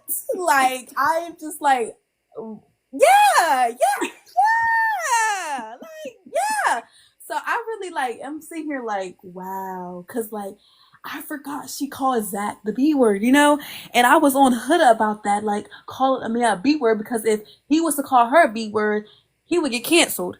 So it's like, now I'm upset by myself. I'm just like, Deanna, really? Like, you look past that? Because it's like, I hold, you know, Huda accountable for calling, you know, Jeremiah B word, and I didn't hold her accountable. But it's just like, now seeing that, you know, I kind of looked at it at first as if like, you know, these girls are away from everybody and they're in the villa by themselves, so they have a lot of emotions built up, but that doesn't excuse what they do, you know, but I just look at it like that. And when I see Huda and like her getting upset, you know, when it comes to Alandria or Shelly not talking to her, I'm not a Huda fan, mind you guys. I'm not a Huda fan, mind you. I just honestly think that she like wanted, like, she just wanted Alandria and Shelly to be her friend so bad. And y'all might think like, oh my gosh, that's not true. I just really think that's why she was crying a lot when it came to them, because she looked at them like as if, oh, I want you to be my friends more. Hilja, I'm sorry, didn't mean to say her name. Hilja. That's okay. Hilja. But yeah, I just feel like she just wanted them to be her friends. I don't think it was because, you know, they're like, you know, black girls. I just feel like she just really wanted them to be besties, like the three duo, no, triple, whatever it's called. When it comes to Sierra, Lord Jesus, that girl, yeah, I just I don't know about Sierra. Like, when it comes to her in the villa throwing it down on Nick, I honestly can say like Nick could have said no. And y'all might just bash me and say what, but you know, I don't put it all on her, because yes, she put it, she sexualized herself by doing it every time it was a situation. But again, Nick could have said no. Nick could have said no. And I just honestly feel like y'all say she put it on him just sounds like she's forcing him, and I don't like that. You know, I don't like that. So he could have said no. I'm not excusing anything she did. I'm not. But I'm just saying he could have said no, and I feel like she just wanted to be PVG so bad with Sierra and Alandria. That's why she was a crybaby, and I just wanted Amaya. I didn't look into that, and I'm disappointed because like, dang, because you just really broke it down. I'm over here like, wow. So, yeah. Thank you Can for I just say, having me. when they say put it on them, they mean like it's the same way when we say girls can be dickmatized. That doesn't necessarily mean they didn't consent to being, you know, impaled. It's just that they're willingly playing into it and they're getting schemed. Like someone is still being scammed even though they consented to giving up their card information. Yeah, I understand that, but you know how that sounds though. Like, dang, like It's still No, I like get it. it's still manipulation, because at the end of the day, like, yes, it's not coercion because he gave consent. Right. But it's still manipulation So it rules out coercion, it doesn't rule out manipulation. Yeah. I get it. He definitely is a consenting adult. He definitely could have said no the same way that Chris said no. I mean, but Nick also told us he packed, what, 7 shirts? Like, that boy thought he was going to be in and out that damn villa, right? So I think he also thought he was there for a good time, not a long time. But I think definitely, yeah, he could have said no for sure. I'm not absolving him of his responsibility in it. I do also still think it was even if not manipulative toward him, it was manipulating the villa. Right, it was letting y'all know, well, I'm already fucking him, so I don't know what y'all think about that. Yeah, manipulation. I honestly think she was manipulating just off of the circumstance that she was doing it after every time something happened. Right. Like, I feel like that, but yeah, I also see the other side where, that boy could have said no. Absolutely. I would have, because. Thank you so much for joining my panel. Thank you. You have a nice one. You too. Okay, new panelists are up here. Before I have y'all speak, I know that y'all noticed that I changed my background. I just want to tell y'all about it super quick. I'm trying to do these in the order. Okay, there we go. There's our next person. And I see that I already have like 4 more people. 1, 2, 3, 4 more that want to come up here. So y'all, I just today decided to go ahead and make a subscription option for my channel, or whatever my platform, whatever y'all. I'm not really a content creator. I just be on here yapping, but people have been asking me to monetize. So what I've decided is that I'm going to monetize my lives. So there are the yaps for all the yappers that be on here, right? Where you could do, I'll make some subscriber only videos. You can be prioritized in my multi-guest request. Your comment responses will also be prioritized. You'll be able to choose and suggest live topics to me for us to talk about. But I'm excited about that one. No. But I'm so excited about Think Tank because I'm going to do a book club. So people have been asking, like, sometimes I'll reference the materials that inform my analysis, and people are like, oh, that would be cool to like read that and talk about that together. So I set up a Discord where people will be able to join the Discord, and we'll also be doing like sub only lives, where we will be doing like book club stuff. I'm also going to start analyzing romance novels. So not just socio-political stuff. We're going to read some fun things and also like look at critical analysis that we do of the reality TV shows. We will do for the books. And I just think this will be really fun. I'm really excited about it. So I'm going to leave this up here for a portion of the live.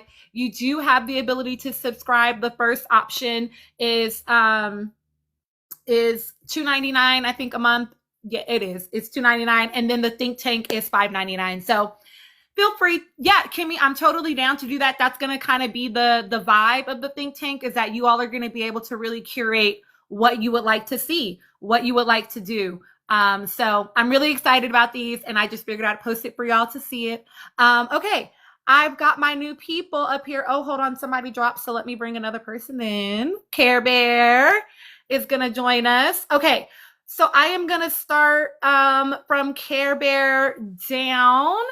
I want to let y'all, if you would like to address this topic, or if you want to go back to a different topic, will you let me know which one you're at? So just as a reminder, we've talked about whether Nicolandria has similarities to Janae and Kenny, whether or not Nick has been accountable, and the similarities between Amaya, Hilga, or Papaya, Hilga, and 404. So Care Bear, would you like to chat in on one of those? Which one of those topics would you like to chat about? And then I will set a timer for you. It is not, Kimmy, they're different. Hi, Tina. Thank you for running this panel. It's been great listening to you guys and how respectful everyone is of everyone's opinion. It's great. I'm Dominican. So I heard a lot of like my Haitian brothers and sisters, say their opinion on Dominican culture and the, I'm sorry, I'm really shy. And the colorism and things like that. So yes, there is a lot of colorism and anti-Blackness within Dominican culture. But what a lot of people are not saying is that Dominican men are very opportunistic. Like Dominican men are known for marrying tourists. And then when they get their visas or citizenship, and they just cut them off. So I feel like more than the colorism thing, which is huge for Kenny, I feel like it was the opportunistic thing for him, where he wanted to where he wanted that come up that he knew that he couldn't attain on his own. And in regards to Amaya, so it's unknown whether it was true or not. Most people say that it's fake what she posted, but I don't put it past her because, like I said, our culture is very, very colorist. And what nobody's saying, why people liked her so much, other than colorism and other than the other things, is that she was, when she would make a new connection, she would always ask, what are your boundaries? Are you comfortable with X, Y, and Z? And neither Austin nor Zach said anything until the mailbox challenge. So that's why people felt like they're really ganging up on her, because she tried to change her behavior many times and nobody allowed her to. But yeah, I didn't even notice how she was going after Shelly's guys. And that was really crazy. That was very enlightening. Thank you to whoever said that. And yeah, I think that's it. You did beautiful, Care Bear. Thank you for choosing to share, given that you are shy. I want y'all to always feel safe enough to come up here and share. So thank you for sharing that. Oh, yay. Thank you, Kimmy. Yay, go the Yaps. Okay. All right, I'm going to end your timer. And then, Irina, tell me if I'm saying it wrong. Please correct me. Tell me, thank you, Gigi. Tell me what you would like to, which topic you want to cover, and we'd love to hear your thoughts. Oh, I can barely hear you, Irina. Is it just me, y'all? Can y'all hear Irina okay? Okay. Hear me now? Yes. Okay, perfect.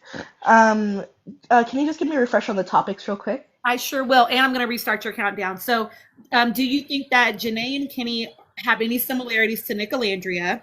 Do you feel like Nick has been accountable for his post, his previous post in 2019? Or do you think, what are your thoughts around Amaya, Hilga, and 404 being the same person? All right, perfect. I'm gonna go with Janae, Kenny, and Nick and Alandria. I have been seeing a lot of posts saying that they are similar and that like Nick is plotting on Alandria the way that Kenny was plotting, and I completely don't understand that. For one, Nick is an OG, so we saw him from the beginning, right? We saw him outside of Alandria. Kenny has always been portrayed through his relationship with Janae. So we've only seen Kenny with the way that he's like been pursuing Janae, like after coming in as a bombshell show, having watched as well, having watched the show, understanding maybe how the public is viewing Janae at the time, right? Nick never had that. And Nick showed that he liked Alandria, like exactly from day one. Do I believe that he could have been more direct and like pursued her earlier? Sure, whatever. But it's Love Island, so people come around to each other. I also believe that he just liked her for her as a person. So after the friend zoning thing happened, the way that he fought for her to stay, he had nothing to gain. He had literally nothing to gain from her. He took his shirt off for her immediately. That was funny to me. I really enjoyed, like, that was a wonderful scene. And also, I'm very aware that there are things that we don't see, like the time where we saw Nick's hair, but it looked like a wig in the girls' makeup room. They're all doing their makeup, and he was next to Alandria, but they don't show that he was doing things for Alandria, and they were having conversations, and he knew he was dealing with. Alandria's a slow burner. This has been made very, very clear. What would it look like for Nick to suddenly be all up on her, like to suddenly become very physical with her quickly? He took his time. They got to actually know each other. Like even when it wasn't for him, when Alandria would say what she wanted, he would communicate that to Taylor. He was worried about her happiness, even if it was with him or not with him. And that's what he said in his final speech. Whether or not they ended up as lovers, best friends, or partners or whatever, he was going to be there for her, and I believe him. So that is why I feel like they are not the same.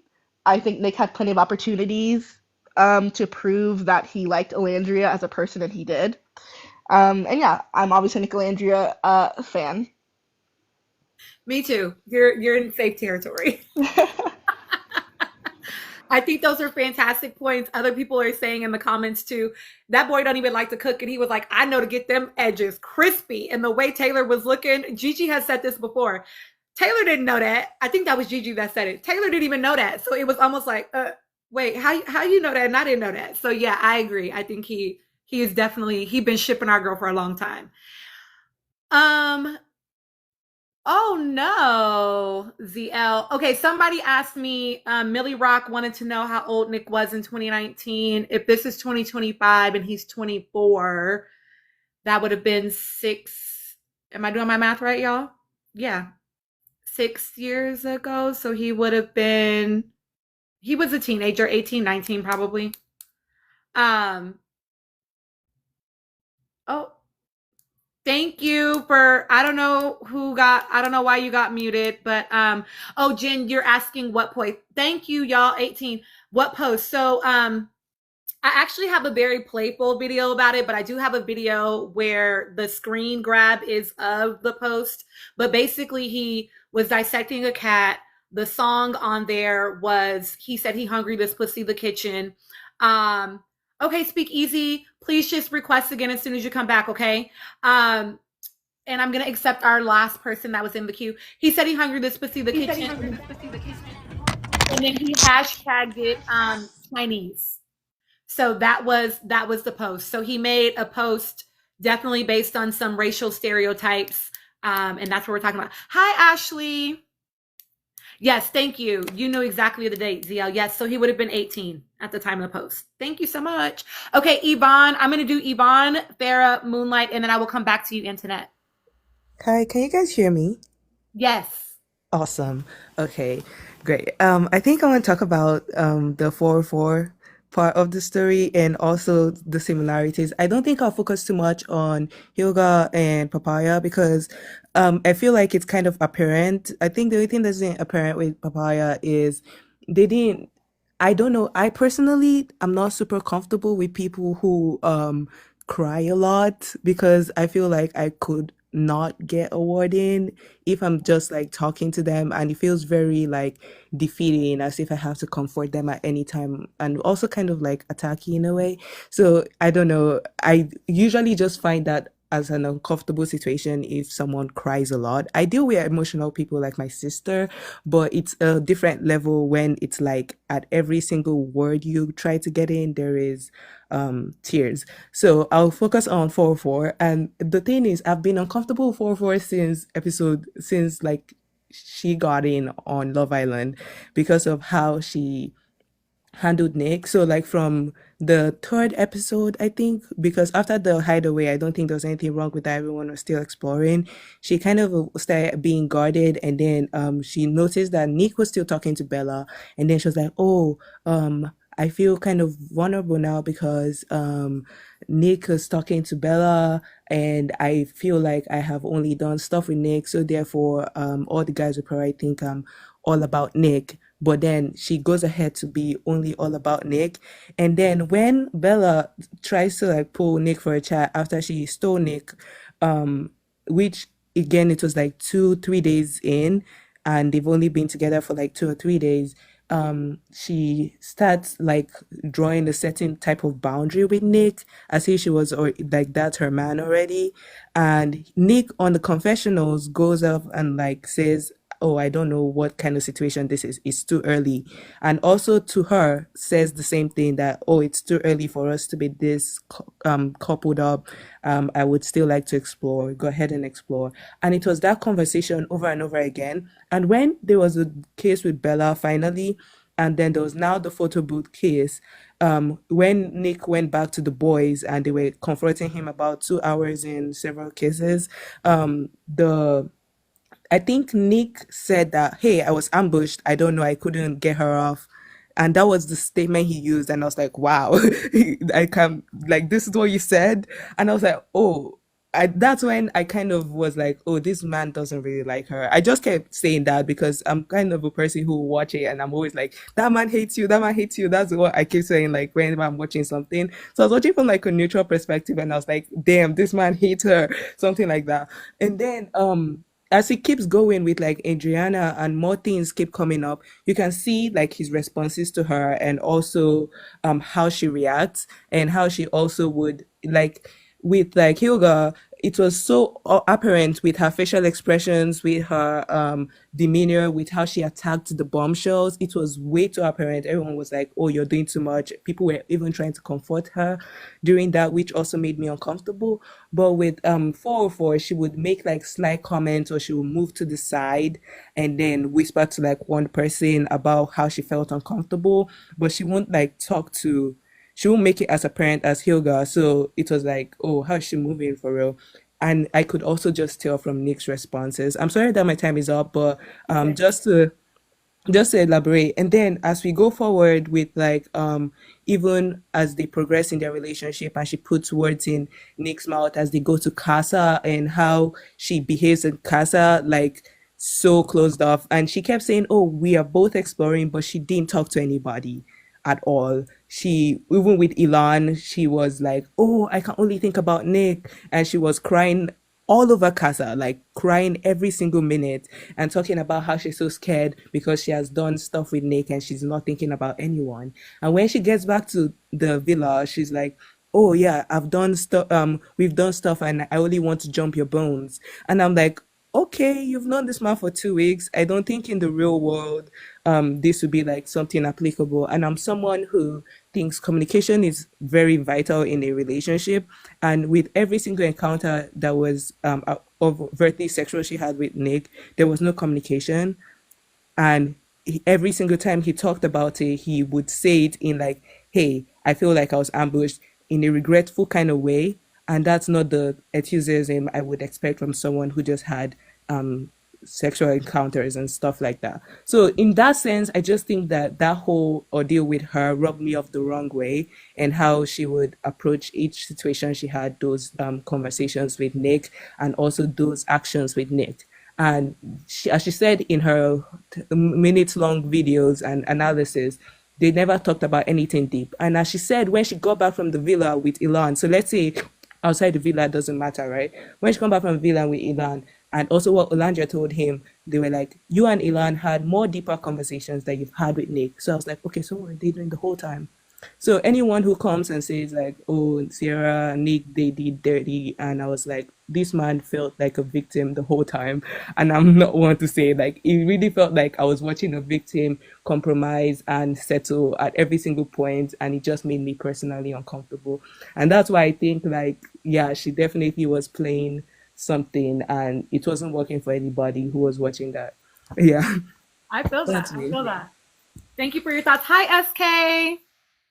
Hi, Linstings. Okay, thank you so much for those thoughts, Yvonne. Hi, Finn. I'm gonna let Farah. I want you to. Do you need a reminder about the topic? No, Okay. no, I Go got him. So I want to bring two things that I don't think everyone has fully clocked. ahead.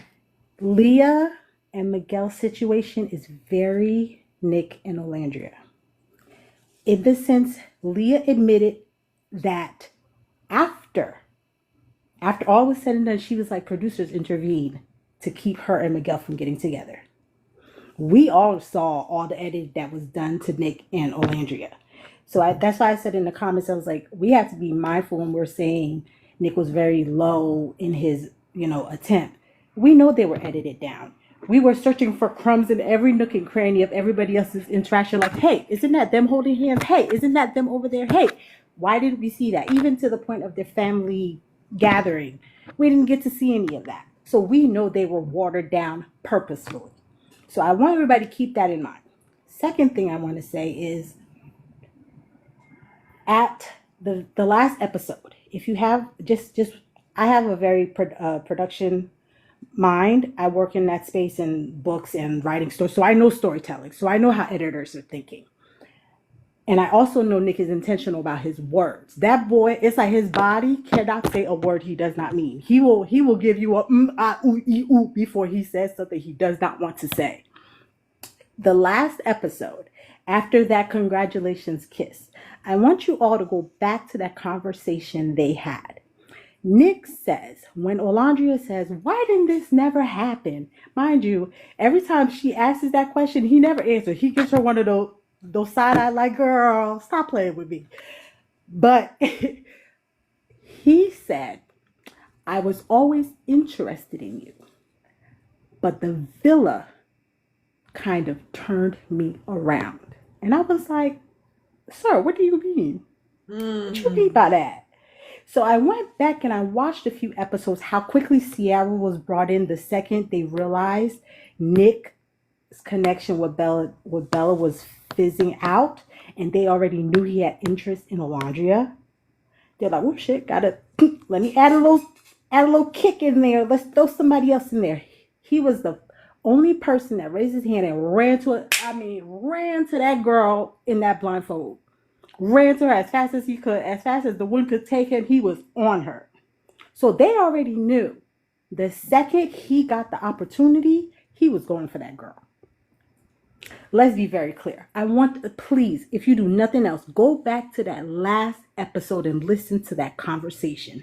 When she asks, and he goes, I was always interested. I always wanted to get to know you, but the villa turned me around. And she was like, yeah, you were in a triangle, and I want no parts of that. And he did not say yes. He just kind of looked down like, because he knew he could not say the producers intervened. And I was like, that is so Leah and Miguel coded. Just listen to it. I wonder if we will hear more at some point from them at all about it. I know, like, we're definitely not comparing the relationships, y'all. We know that the relationships are different. What we're meaning is like the way that we experienced them on TV and in the villa. Yes, and that exactly. And I do get curious if we'll hear more.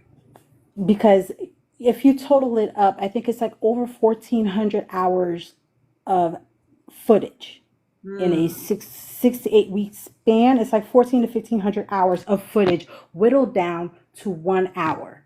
So that's why a lot of us couldn't understand, why is she stuck on Taylor? Right. When the whole villa is like, Taylor was like Prince Charming, and we are all looking like, where was, you mean the frog? Because he was not giving Prince Charming. Yeah. I knew that though. I knew I couldn't understand. Maybe it's because I'm old, y'all. I'm almost 40. I'm 39. So I'm like, she ain't running behind. You see that girl? She ain't running behind that boy unless we're not seeing. And let's be very clear. And so again, I come from a world of storytelling. I come from a world of production management, and where you have to put the story together to keep the audience entertained, to keep the audience engaged. And they were not counting. I can promise you right now, the end goal was always either Huda and whoever she ended up with, Sierra and whoever she ended up with. Yep. When that didn't work, Amaya. Yep. We saw that pivot, because if they showed me that girl singing one more goddamn time, I was gonna. Oh my God. I couldn't stand her from the minute she got on the screen. I could not stand her because I saw who she was the second she got on the screen. And I was like, if you don't get your Tommy Pickles off my screen, baby. We're going to come back to that. I'm going to make y'all answer this question. But thank you so much, Farrah. Moonlight, you need a reminder of the topic, friend, or do you feel ready to share your thoughts? I feel like I kind of want to stitch a couple of the topics together. So yeah, can you give me like a quick rundown of what they were? Yes. So the first one was similarities, if at all, between Nick Alandria and Janae and Kenny. The other one was around Nick being accountable for his post in 2019. And the last one was around Amaya, Hilga, and 404 being the same person in different fonts. Okay, cool. Then I think I'd like to focus more so on like the first and third point.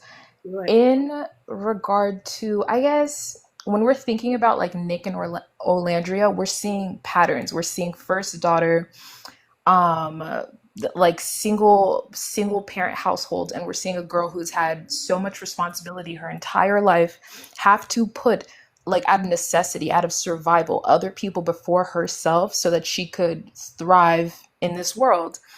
And then we're also seeing Nick, who's like carefree. He's ADHD out the wazoo. He doesn't care about anything. He's so chill. But as Farah was saying, he is a free spirit. He is a leaf in the wind, but it takes him away from what he truly wants. And so you see him be like, basically, I hate to say it, passed around the villa. I hate to say it, like a little tart, like the tart of the town. And it's because he has no agency within himself to be like, actually, even though this would be a pleasurable experience, let me focus on what I want. Like, let me actually focus on what I'm called to, what the journey is like welcoming for me. And so we see these two patterns side by side, and on the surface level, of course they wouldn't make any sense. But when you see a girl who is desperately learning to just choose herself, to be more carefree, to align herself with what she actually wants, and then you see a man who's like, I want to reach that next level of maturity. I want to be truer to myself. I want to honor myself as like a man. I want to earn the respect of my father. When you see those things clash, they make sense perfectly, like karmically, it just makes sense. So when I'm seeing these relationships and then I see both of them sort of like acknowledge their patterns and then break out of them side by side to come into union with one another, it is chef's kiss. It is like literally God wrote that story. It is like you're seeing people like break patterns, and that is what leads them to a relationship that is fulfilling.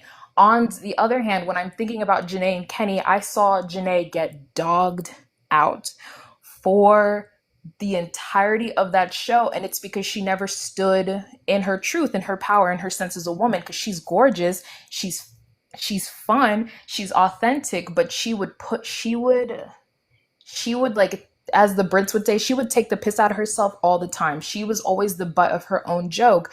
And you could see herself do that because I'm not going to speak to like her life experience, but when I saw that pattern and then I saw Kenny's pattern, who was just a flat nothing, completely and totally, like he could be a cyborg. He really had no type of like he was giving us nothing. When I see that side by side, I'm like, okay, that like karmically, that relationship doesn't make any sense to me. Like that relationship is like, oh, he can be her purse. He can hold all of her muchness for however long he's able to hold it, but it's not going to be something that is like effervescent and is truly and totally wild. With that being said, I know my time is like run over. When I'm thinking about like just how everyone, and this is like the third point, when I'm thinking about how this relates to how we all move in the, like how Black women specifically move in the villa,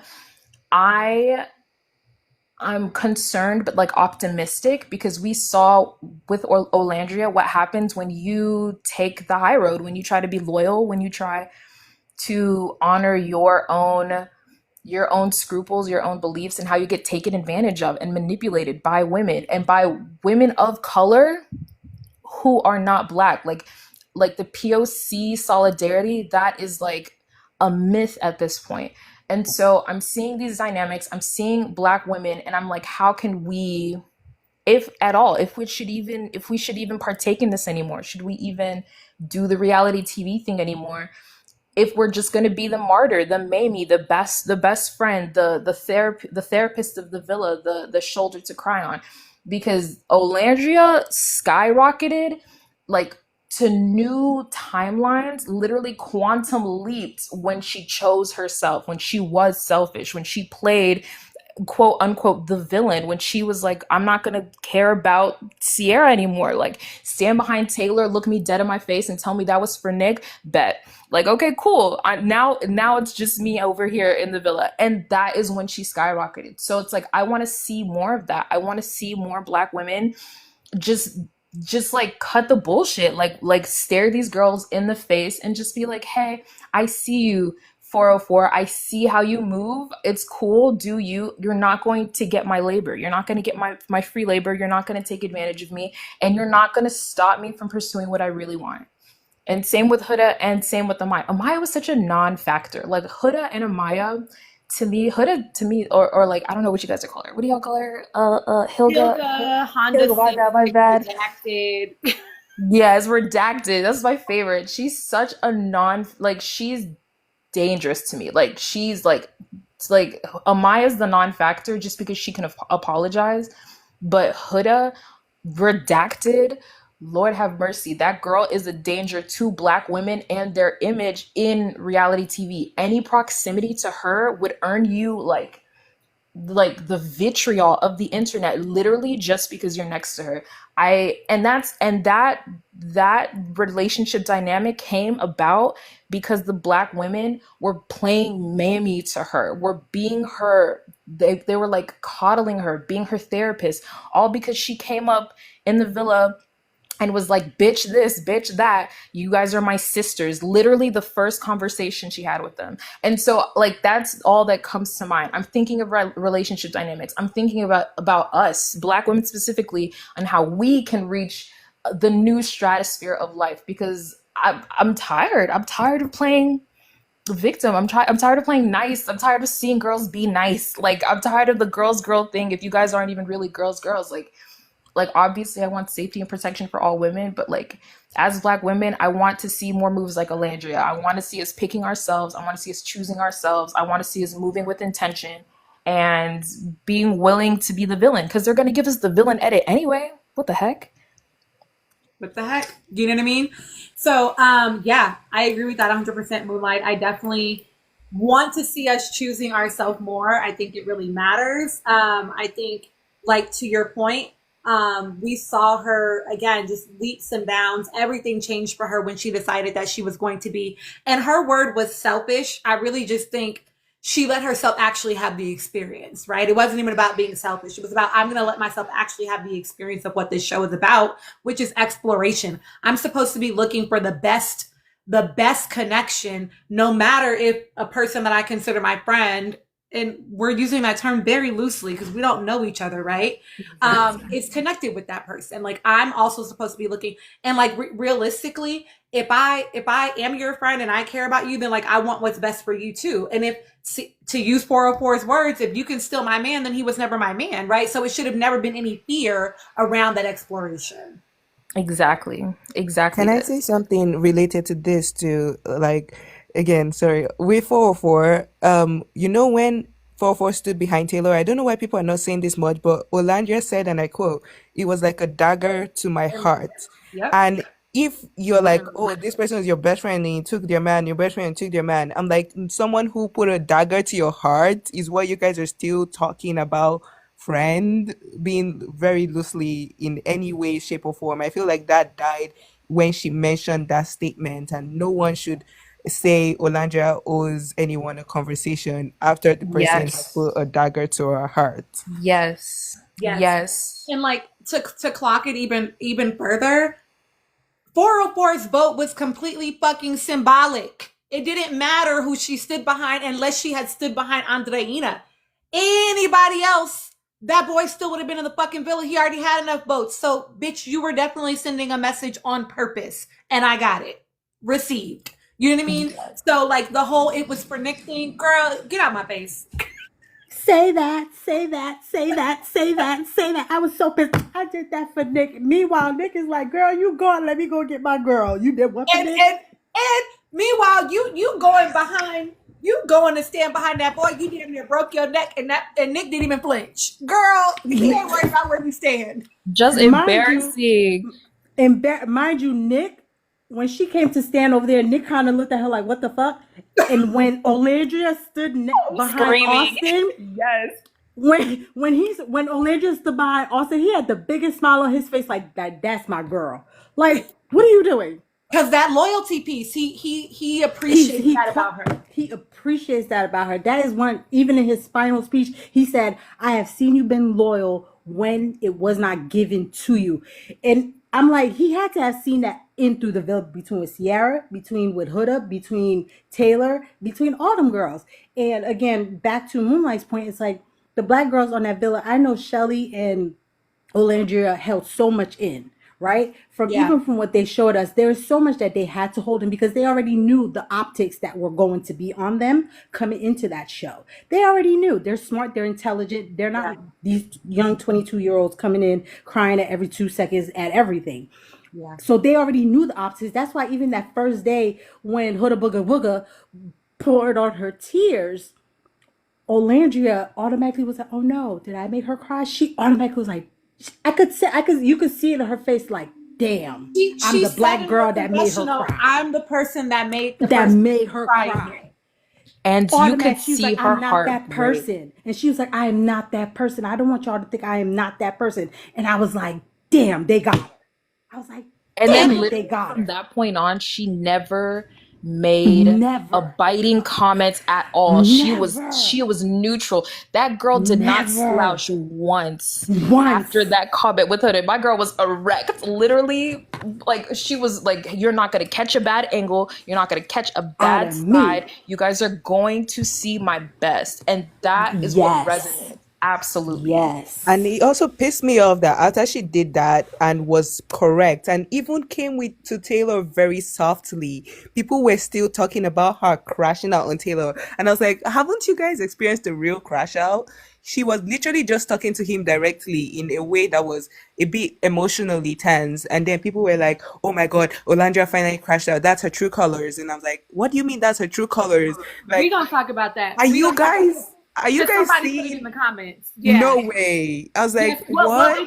they didn't say that was her true colors. What they asked was what we thought about her calling Taylor a bitch. But I want to give Internet an option. Internet, I want to give you time to address one of the 3 topics, and then I'll move us to the new questions for the whole panel to run through as well. Okay. Internet, do you need a reminder of the topics, or do you feel comfortable? No, I think I'm okay. Just Okay. bear with me because I don't really talk publicly. You Okay. got it. You got it. I just want to talk about Hilda 404 and Amaya and how I don't think Amaya is dangerous going forward, but 404 is, in my opinion, almost more dangerous than Huda, in the sense that Huda, it's almost like a MAGA person. She's going to be in your face about what she is, so you could then address it, which is why I'm mad Andreina wasn't a OG, because Andreina wouldn't have went for that. She would have cut that shit off. Like, you wouldn't even had a chance. And then you can address it. 404, the way she moved was almost creepy. It was like those bad C-dramas where like that mean girl who acts like one way in front of like the main guy, but then she treats the girl over there different. That's how she treated Olandria. It was very much so, this is my man. Don't even think that you can try this. And even then, what I don't know if anyone noticed, but people talk about the coercion that Huda did with Chris. What 404 did to Nick day 3, right after they engaged in sexual activities that first day, they had a conversation. He said, well, it's only the 3rd day, so I still want to explore. She put on her mask, she put on her bonnet, she turned over, rolled up like a burrito, like, don't touch me. You don't get to touch me now if you don't want to, if you don't close off with me right now, if you don't be as emotionally invested into this quote-unquote relationship as I am, you don't get to even cuddle me when we go to sleep. She literally did what Huda did legally. Oh my God, I don't even, like, it's the same amount of manipulation, only you just didn't take it to the, again, like Huda, you don't take it to where Huda would take it because she's smarter than the rest of y'all. I don't know if it was you or another creator, but someone was like, 404 and Ace have the same ego, only difference is 404 is smarter. Same difference. Like she is. Like, she was literally, this is a girl who studied Love Island. This is a girl who's very educated, has her own business. And what is she has a talent agency or something along that line. Mm-hmm. Exactly. She's smart. So she played those black girls like a fiddle. Like, even her after the lumberjack challenge, like, everybody knew Hurricane Huda had already become a thing. She made it a point. She's not gonna, because again, she's a cool girl, quote unquote. So she's not gonna say, Olandria, you kissed my man. No, what I'm gonna say is to Huda directly, look who's kissing everybody's man. And she directed that comment to Huda, thinking that Huda would have did a Hurricane Huda and crashed out on Olandria. And what would that do? Reinforce in Olandria's mind, you don't kiss your friend's men, quote unquote. Because she's not gonna say it. She's the cool girl, but she's gonna push Huda out there to kind of say it. And I don't think she took into account how close Huda and Alandria were, which come to find out they really were like closer than we knew. I think Alandria said that in their one of their interviews, like they would be like cuddled up in a corner all the time. But you didn't take into account how close they were. But that girl is scary. Like, I'm like, there's no way, even now, like her whole refusal to be canceled is like, I'm just gonna post and post until no one is talking about why I was kicked off that show. We're gonna talk about Nick not talking to me, not giving me closure. We're gonna talk about Landria, my quote-unquote bestie, not giving me closure. But we're not gonna talk about why I was kicked off of Love Island. We're not gonna talk about any of the behaviors that I exhibited while I was on Love Island. Like, even her choosing to be like, I thought me and Huda were so close after Huda said you were the fakest. No normal person has that reaction. A normal person be like, oh, you call me the fakest? Let me tell you about yourself. No. She's smart. She said, oh, no, we're close. Why? Because that girl has over 5 million followers. She's not stupid. Like, that lady is scary. Like, I don't even know like a nicer way to put it, because at least with Huda, it's up front, it's in your face. You have a chance to like correct her behavior, just like Amaya. You don't have that chance with 404. You probably don't even know that she's manipulating you until you're sitting back in your room later like, what the fuck just happened? Like Nick in those confessionals. Like, I don't know. But yeah, those are my thoughts. That lady creeps me out. I appreciate it. Thank you, Antoinette. Thank you for going live and And the sharing. villa got a whole lot calmer. The villa got a whole lot calmer when she left. Hold on. It did. We're echoing for some reason. Oh. People are... I think if I can hear myself, I think on you, Antoinette.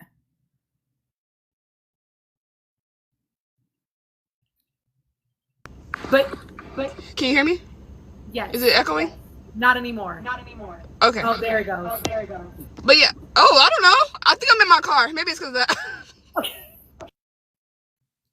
that. But yeah, to Farrah's point, it did get a lot calmer. It was like a lightness came over the villa. Like everything got calmer. And I know somebody on here, I don't know if this is founded, y'all. I don't know if this is fact checked, okay? But I did read the comment on here that said that 404's handler admitted that they found an Etsy witch. I don't know why they would admit to that, though. Like, that feels like somebody made that up. I don't know. That doesn't feel like something I would admit. Okay.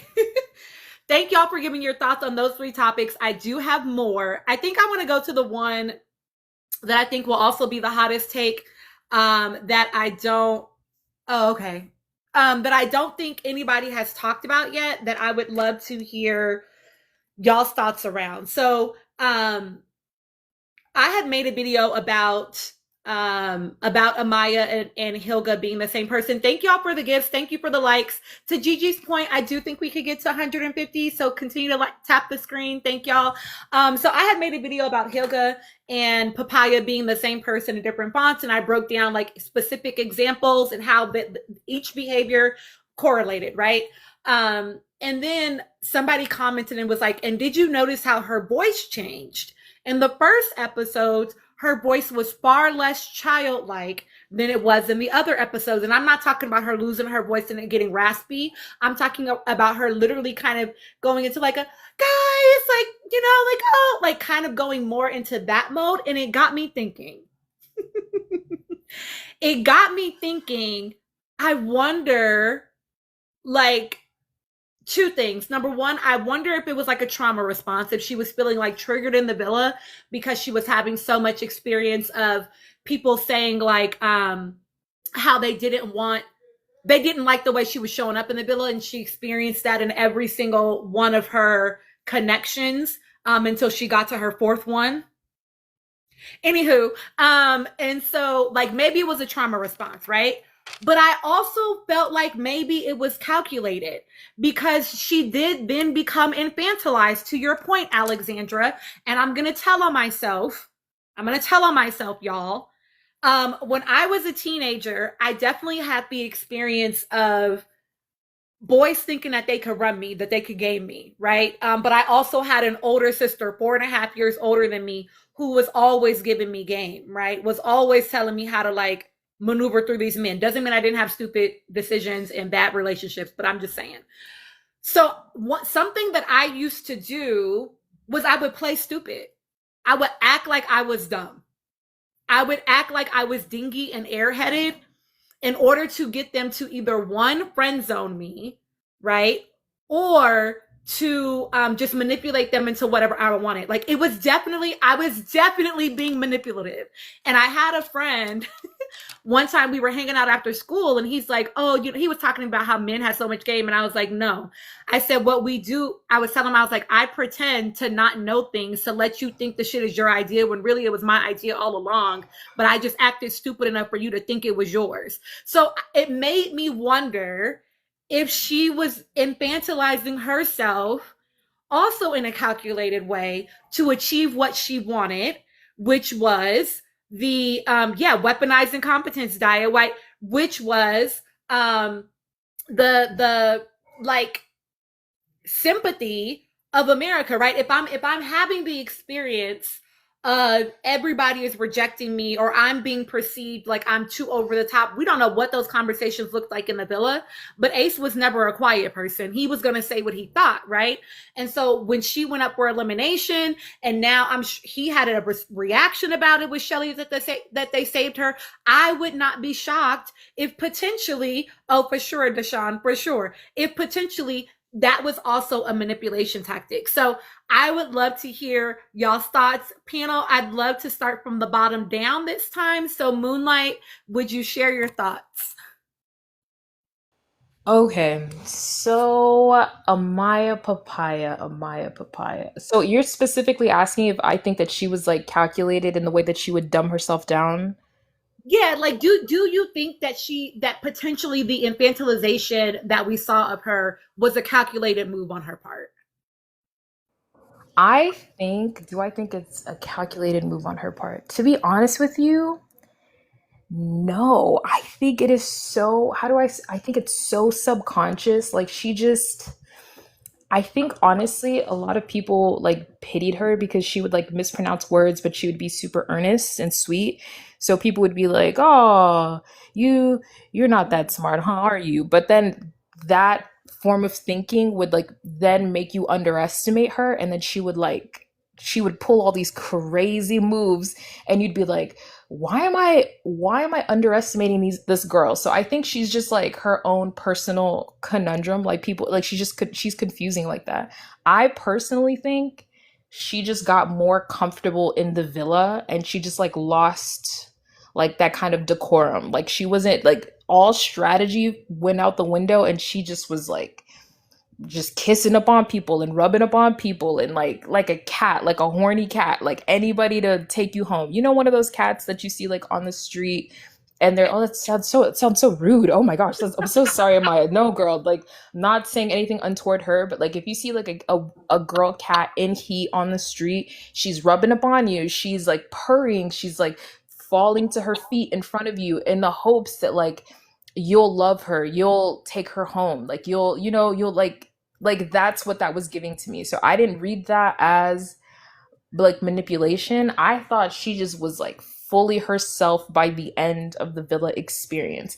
And to me, that to me speaks to like a lack of tact, a lack of decorum, and a lack of situational awareness of like where you are, because this is national TV. But the same reason that people like her is the same reason people like Cardi B. And it's also the same reason people dislike Shelly and Olandria, because they didn't think that they were being authentic. So I just think that she was being herself, which is like brash and sort of like ridiculous, but like cute and fun. Do you know what I mean? Mm-hmm. I do. Thank you for sharing your thoughts. So some people have commented like definitely that like her videos before the villa, how she sounds after the villa is different. That's part of what kind of fuels my thinking that it like, I wonder, and I do think that it might have been instinctual. Like I said, it definitely could have been like a trauma response. I don't know that girl's life like that. You know what I mean? But it does make me wonder. I feel like it'd be like more so, I'm sorry, like just a quick comment. I think it would just be more so like in alignment with like Huda's or Hilga's form of manipulation. Just it is like innate within them. Like I don't even think that they realize that they do it. I think it's just like how they relate to the people around them and then relate to like group and situation dynamics. Yeah. I appreciate that, Moonlight. Okay, Bear, will you share your thoughts? Okay, I'm gonna bring up. First of all, this girl is a whole nurse, so dummy she is not. Let's remove that. Let's remove that bandage off everybody's eye. Okay, all right. Dummy she is not. I do think. I don't think it's maybe not a trauma response, but I think an armor response.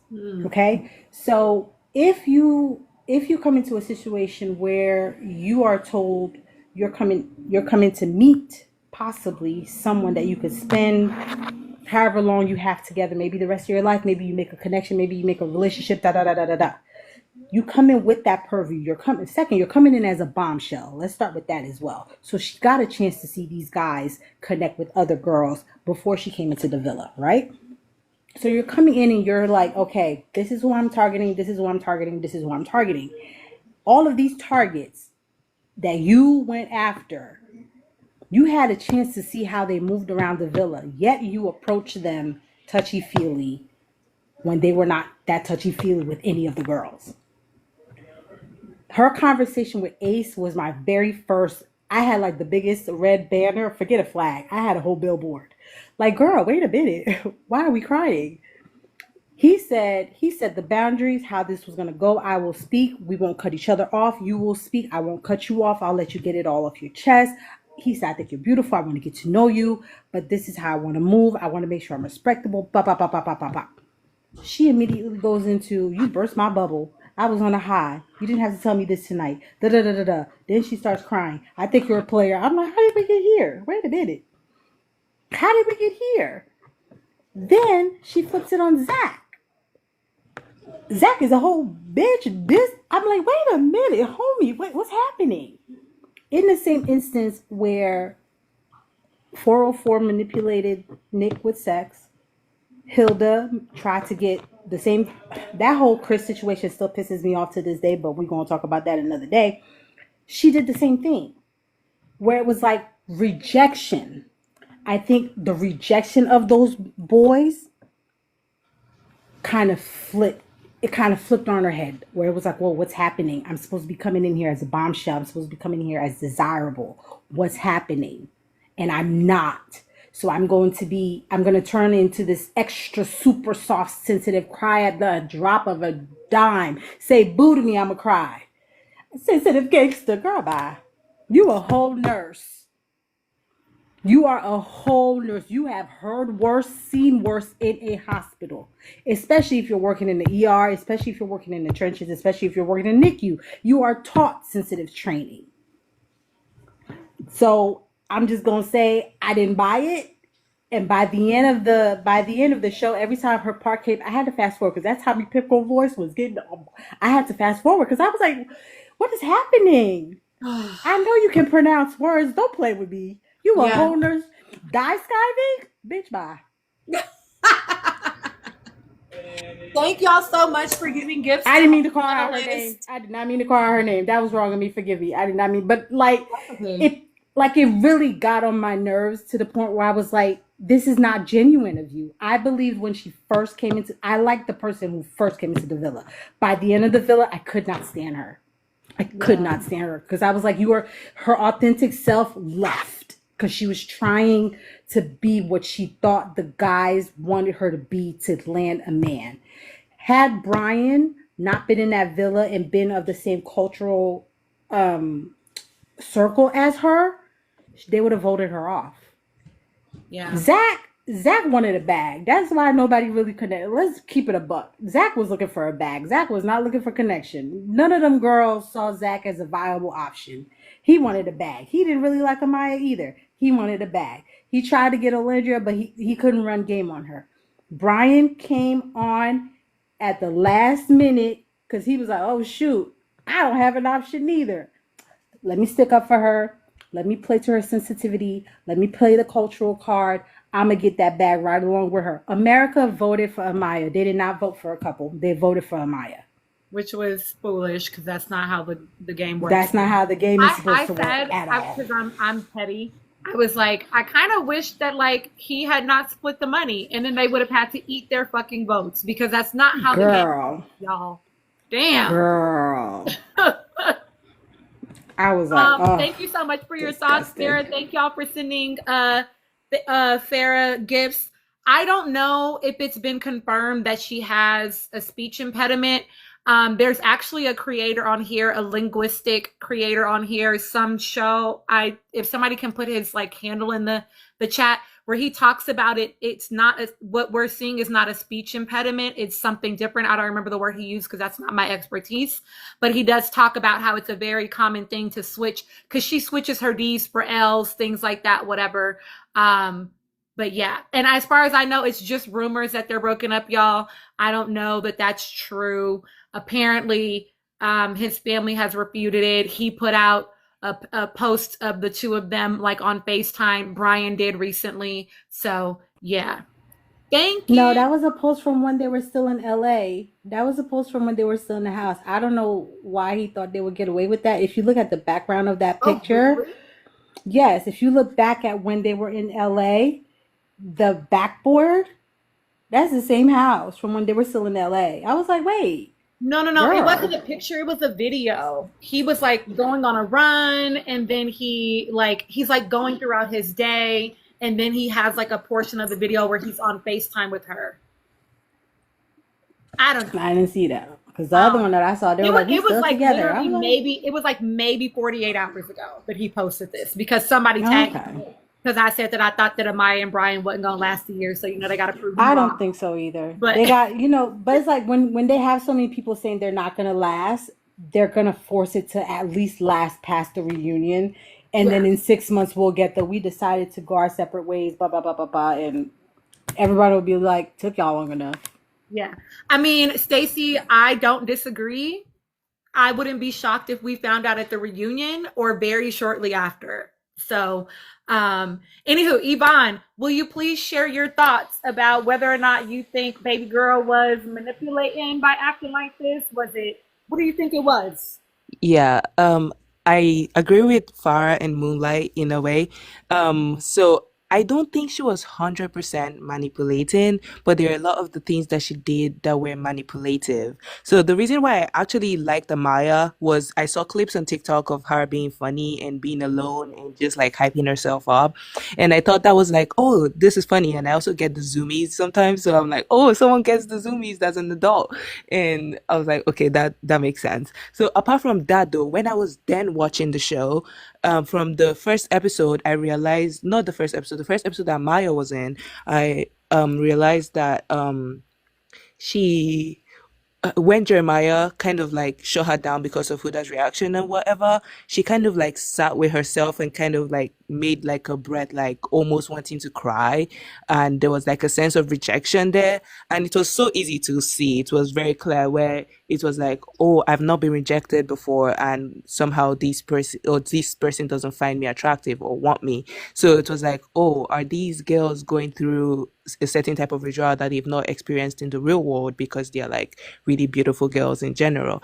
And also, I noticed too with like a bunch of the girls, not every one of them, but the main ones that we're talking about, like in the three musketeers of the manipulation agenda. I noticed that with them, they did have a certain voice that they spoke to the boys with, and how they would be extra soft and also extra, it was opposite of a 404 where instead of laughing too much with them, not because like Brian clocked Papaya's tea, was like, I didn't even say anything, why are you laughing, that kind of thing. Instead of laughing too much and being all extra performative, 404 in her own case would literally like be the thinker, like, oh, I'm saying this about us, like I'm thinking for you, because you're not probably thinking for yourself and you don't know what you want versus I know what we want for us, something like that. So I noticed that there were certain changes that I would not expect from people who are chasing in a relationship kind of way. And that's where I find the manipulation to lie at, where I feel like a lot of people were doing the whole engineers thing. So I'm an engineer, and growing up, they kind of would tell like female engineers that, oh, especially in like certain communities, like, oh, you're a girl, you're doing this whole engineering degree, all of the boys will not like you because you'll be like too powerful and stuff like that. So you should tone it down, or you should be a little dumb. So I think they were playing into something like that. And looking at society and just seeing them move that way is kind of a bit disappointing, but there's this certain level of manipulation there where they think they are playing the game. And she's 100% smart. You can tell from how she moves and also the advice she gives other girls, especially when she was advising Huda. Sorry, I said the name. When she was advising Hilda on how to handle certain situations, right? And you could tell that she was smart. So doing that behavior with the boys was like a bit off-putting, and it was definitely manipulative, but in general I don't think she was doing it on purpose. I think she would actually do that in the real world if she was placed in the real world too. Sheikh Zula. Thank you, Yvonne, for your thoughts. Sheikh Zula, I understand that they're clearly your fave. I think you already put Papaya and Hilga's name with like the symbol saying that like you favor them over other people. But Sheikh Zilla, we're not picking her apart. In my lives, we do critical analysis of every single person, even our faves. Okay, we already got on Nick's ass, and I'm a Nicolandrian. Okay, so we talk about everybody. We talk about behaviors. Okay. We talk about behavior. So this is not about shitting on these people, but as a therapist, what I like to do on my platform when I watch reality TV, I'm a psychology girly, so I'm always looking at the human behaviors, and we like to talk about what that means on a larger scale. So we're looking at her behavior of using this very childlike speak, and what might that have meant? What might that have been motivated by? What might have been the other pieces of that? Because again, we encounter people in our regular, I say this all the time, but I know maybe you've never been in this live before, right? So I'm giving you my spiel. But like, reality TV is nothing but a social experiment, right? It's a microcosm of the real world. So people think it's just entertainment, but media literacy is really important because nothing is just entertainment. It shapes the way that we understand ourselves and the way that we understand the world. So when we come in here and we're talking about reality TV and we're just kind of key and whatever, right? We're just looking at the behaviors of these people and what does that mean? Because ultimately we're probably going to interact with people like this in our regular lives too, right? So then we get more information, and then we maybe, I can clock that behavior a little bit more quickly. I can see that, you know what I'm saying? So it's not about shitting on anybody. We're not trying to pick people apart. We don't like try to down talk anybody. We're just talking about behaviors. And obviously people also have their opinions about how they feel about people. They don't buck with them. They don't buck with them. That's cool too, you know, but everybody can get it in this live. It is not just Papaya. Okay. Cause Nick got it. Probably the only person that won't get it in my live is Olandria from me, even though I would, if somebody on the panel had a feeling about that would be true. But I have a critique about everybody and the behaviors that I saw. So it's not personal, I promise. Okay. Antoinette, will you share your thoughts? Yes, you can feel free to request as well. Antoinette, will you please share your thoughts, my friend?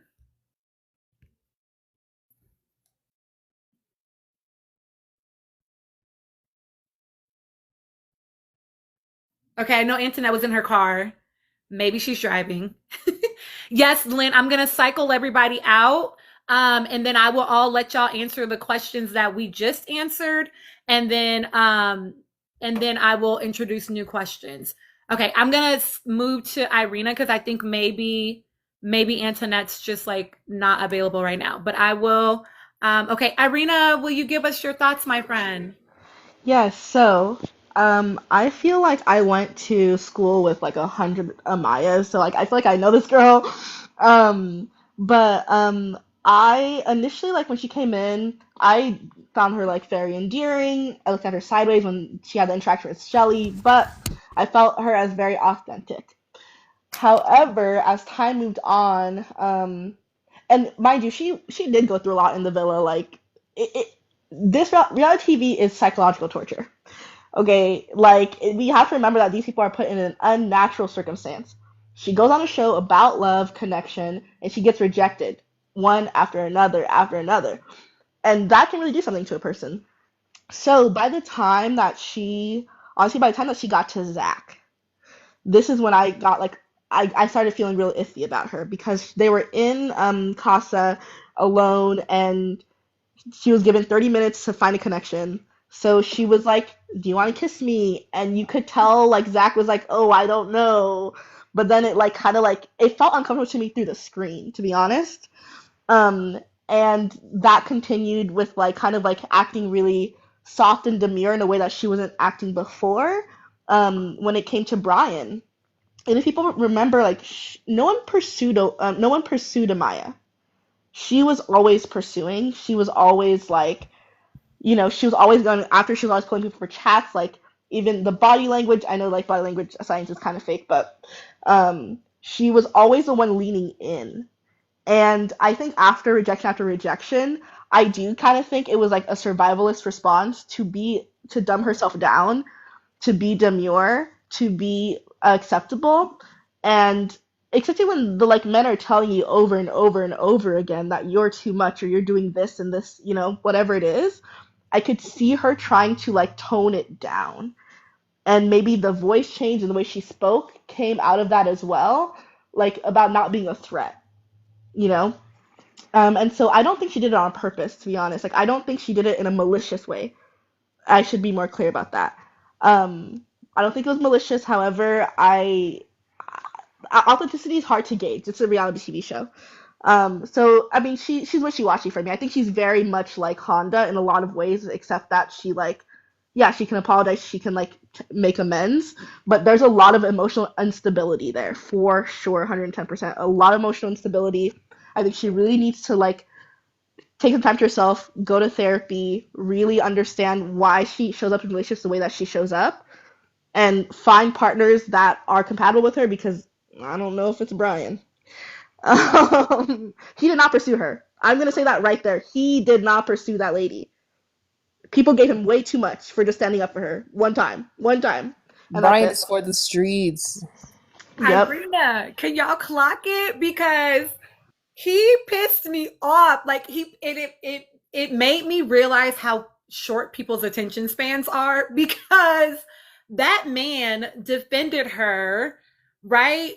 But then was exploring Jaden. He literally only was talking to Papaya because Jaden went home and Papaya came to him like, I just want to thank you for, standing up for me.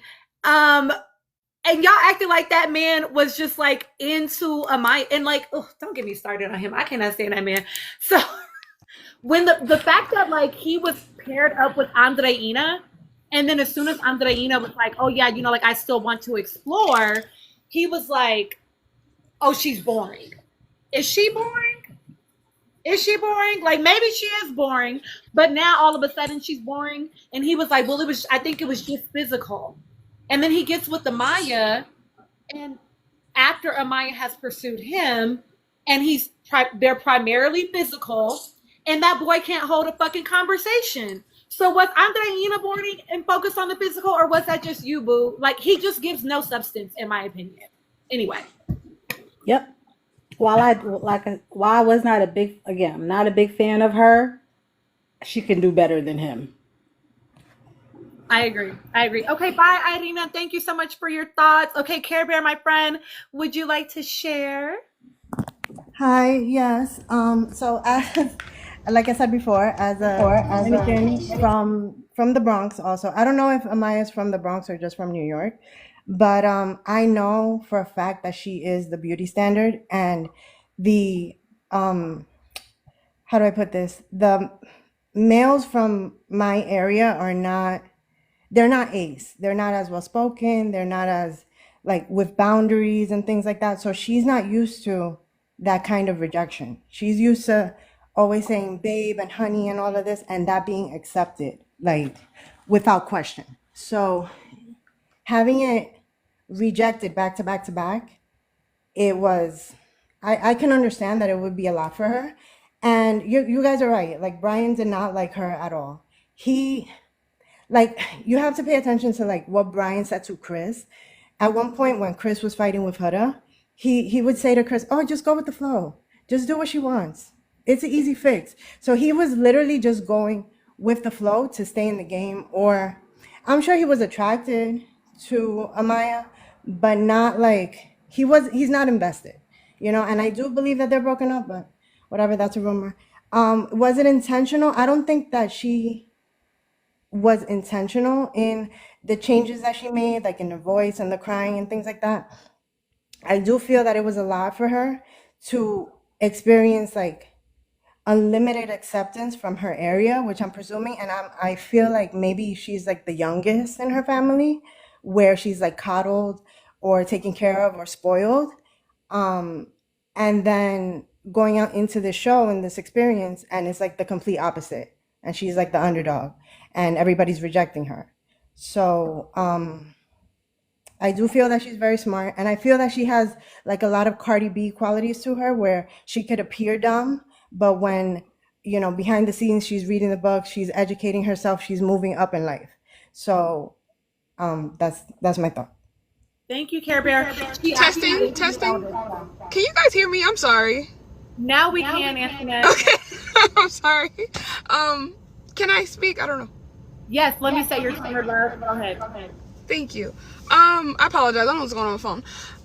Amaya, I think it's like everyone said. I think her, Huda, and 404 walked in there typically as the preference, and as a very blatant foil. You see these two dark-skinned women, despite what we know of Taylor, everyone in that house viewed them as like a solid connection.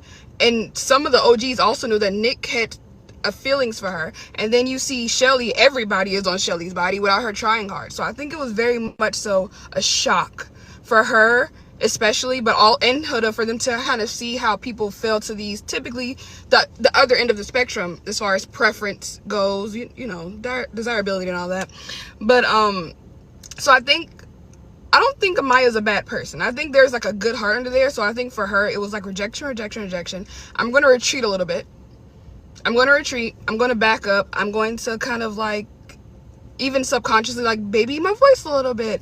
Now I'm just going to try to be everybody's friend. Now I'm just having random zoomies, you know, like, and I also think, like Pharaoh said, there's a lot of production here. I'm pretty sure that, because let's be honest, Sierra, with all her connections, you were set up to be in the finals. Huda, once they didn't get rid of you and they decided to give you a redemption arc, you were also set up to be in the finals. But when both of you disqualified yourselves for various reasons, Amaya, you became, you and your little cute little words and your cute little sayings and opportunity and whatever word she was mispronouncing on accident, you became the focus for production. And I feel like she probably wasn't even that bad as far as that Tommy Pickles voice, but y'all made sure, cause it looks good, like it made her adorable. You can't tell me you didn't watch an episode and be like, oh my god, she's so cute. I'm like, how often was she really speaking like that versus how often did y'all make sure that was the footage you put out there? Because this is who you want, this is your crown, this is who your winner is. And I feel like she may have retreated some, but production definitely wants you to see her as this little bitty baby she's just so innocent and sweet. And so even if she wasn't talking like that much, they made sure that's what you're going to see of her. And I don't know, I don't think she was completely like being malicious about it in the way that I think that some of the other girls were malicious in a lot of things that they were doing. I think she just was kind of like, she got comfortable and realized, I'm not going to get picked, whatever, I might as well kind of be myself. And also I'm dealing with rejection a little bit, and I feel like it got turned around between production and then Brian being a whole weirdo, because he stood up for her one time, but let's not remember when Chris asked him and he said, I just stick it out, I knew it already, but that was like I know what you are. When Nick and Alandria had their first date and he's like, oh, Frico Nico, and Pepe's like, no, this is a actual date. Like, Brian, we know what you are. Okay, pouring liquor down these girls' throats. Nick is out here at parties with his hands folded. Like, stop playing with him. Oh my god, like, stop playing with this little white boy. He is not playing with y'all. Okay, when he was at that day party and that girl was like shooting something at him and he like danced over, almost knocked his sister out the way. Like, nah, we not doing it. He had that bottle and he was like, oh, I'm pouring your cup. I'm not putting it in your mouth. Like, what are you doing? We're not doing this. I just got the girls my dreams. What are you talking about? He's like, don't play with me. But Brian, you're the opposite. We know what you are. And I'm like, they hit a lick. Like, Maya and Brian, and I ain't even mad at it, you know? And she's donating to charity. Like, she doesn't have to do that. I feel like that speaks to her character. And she's not stupid. Her or Nick, they're nurses. I'm sorry, that takes a lot. And I think people kind of gloss over that because of their, like, strong personalities. But it's like, no, she's not an idiot. She has, like, a speech thing. So, and I was like, and she occasionally talks in a little baby voice. So people, like, took it to, like, the max of her being, like, no, she's not an idiot. She's not slow. If you watch any of her, like, YouTube videos or, like, her old content, it's a very smart, intelligent young woman who was just experiencing rejection in a very odd situation. Like, oh my God, these people are getting, like, 2 and 3 hours of sleep. You know, like, so yeah, those are my thoughts on Miss Amaya Papaya. I am happy to see where she goes from here, because it's not Brian. I don't know what she's gonna be doing, but it ain't gonna be Brian. Thank you for your take, Antoinette. Yes, I agree. I don't think, I've said it before. I actually made a video that had the people in a tizzy where I gave my takes about all of the couples: Shelley, Nicolandria, Taylor and Clark, Hannah, Iris and Pepe. Look, subconsciously, it's still Hannah and Pepe to me. Iris and Pepe and Amaya and Brian. And what there are rumors that they're separated, CCAT, but nobody knows that to be sure. But I did give my takes around them. I also don't see them as endgame. Okay, I want to move us to another question.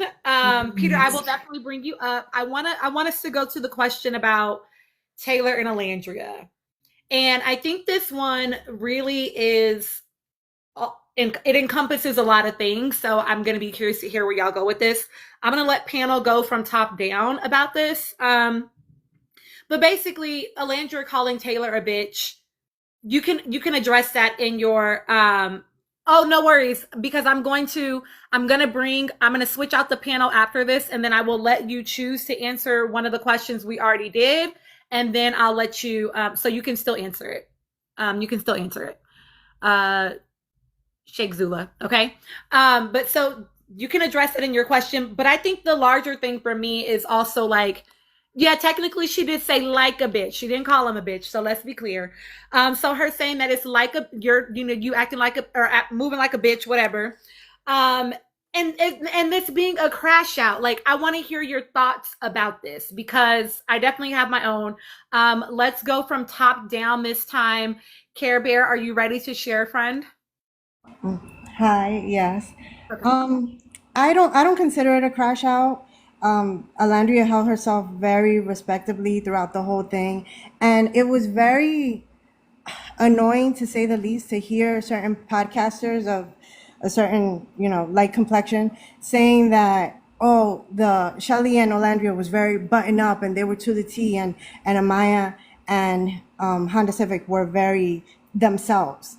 And the only time that, the Alandria and Shelly weren't, button up and being fake was when they were crashing out during the mailbox challenge. But why does that have to be their true personality? Why Microaggression. can't they just be like nice, respectable, calm women, because they're a little bit older than the other girls and they're more mature? And like how a lot of the ladies said before, they know what they were walking into. They know that automatically they're going to be the aggressors. So they tried to hold it together until they couldn't. And then when they did have a quote unquote crash out, it was just them expressing themselves. Like, I'm from New York, and nothing that they did was a crash out. Like what Honda Civic did those couple of days when she was yelling at Jeremiah, that was borderline a New York crash out. How she pulled Iris and took her to the corner and everybody thought that she was gonna hit her, that was a crash out. Like, showing emotion is not a crash out. And she didn't call him a bitch, she just said his actions were, he was acting like a bitch. So I feel like she was fully justified, and it got portrayed the wrong way just because of who they are and the way they look. That was the only thing that anybody could say negative about them. So they just took it and ran with it. I love that. Thank you, Care Bear. Antoinette, please share your thoughts about this. As someone who likes Love Island as a whole, even Huda came the closest to like really, and honestly she had crossed a few boundaries to a few times, but no one really crashed out this season. Like if you watch Love Island, especially UK, them bitches crazy. But like hold on, should I wait? No, go ahead. Go ahead. Okay. But yeah, they're crazy, like guys and girls. They do a lot in Love Island, and I don't think that anyone actually met that point. I do find it crazy that Alandria and Shelly got like they crashed out kind of attack, and was like, I don't know if y'all just forgot that words mean things, but they didn't do anything. Like it was a very pointed black woman, finger up, why you acting like a bitch? Like, and that was it. Like, that was the height of, like, her whole speech was, like, that was, like, the high point. And it was, like, that was it. It wasn't even, like, she didn't get up and smack shit out of him. She did nothing. She just said, you're acting like a bitch, which we all are on the internet for this entire season saying he's acting like a bitch. But she's wrong? It didn't make sense. And then it's like, I'm very disappointed with black viewers this season. Not you guys, obviously, but like in general, I feel like they were not on code. I don't know. First of all, the way production was able to play so many black and specifically black LGBT viewers, you can see them on TikTok in their lives, how they like defend Huda with their life, and I'm like, and they're not children, they're grown, and y'all turned on these two black women so quickly that I was like, oh my god, they got y'all really bought that, like y'all really ate this up, like y'all really ate up that Alandria and Shelly are just fake. The whole time they're like 27, the other girls are like 24. Like you really bought up that like that Alandria just having good posture meant that she didn't like anyone. Like I'm like, you can't think that these girls are in here crying. Alandria and Nick had the same like arc in the house, right? They were literally like every mom and dad without ever being together until like the last week. These people are not crying over them because they're bad people. It didn't make sense. But yet black people, I see so many of us like, oh my god, they're fake. They're jealous of Hilda. They're they not real bitches. I'm like, is our definition of real bitches just giving a grown man a 1, 2, 3 countdown to sleep with you? That's our definition? We need better friends. We need to grow up.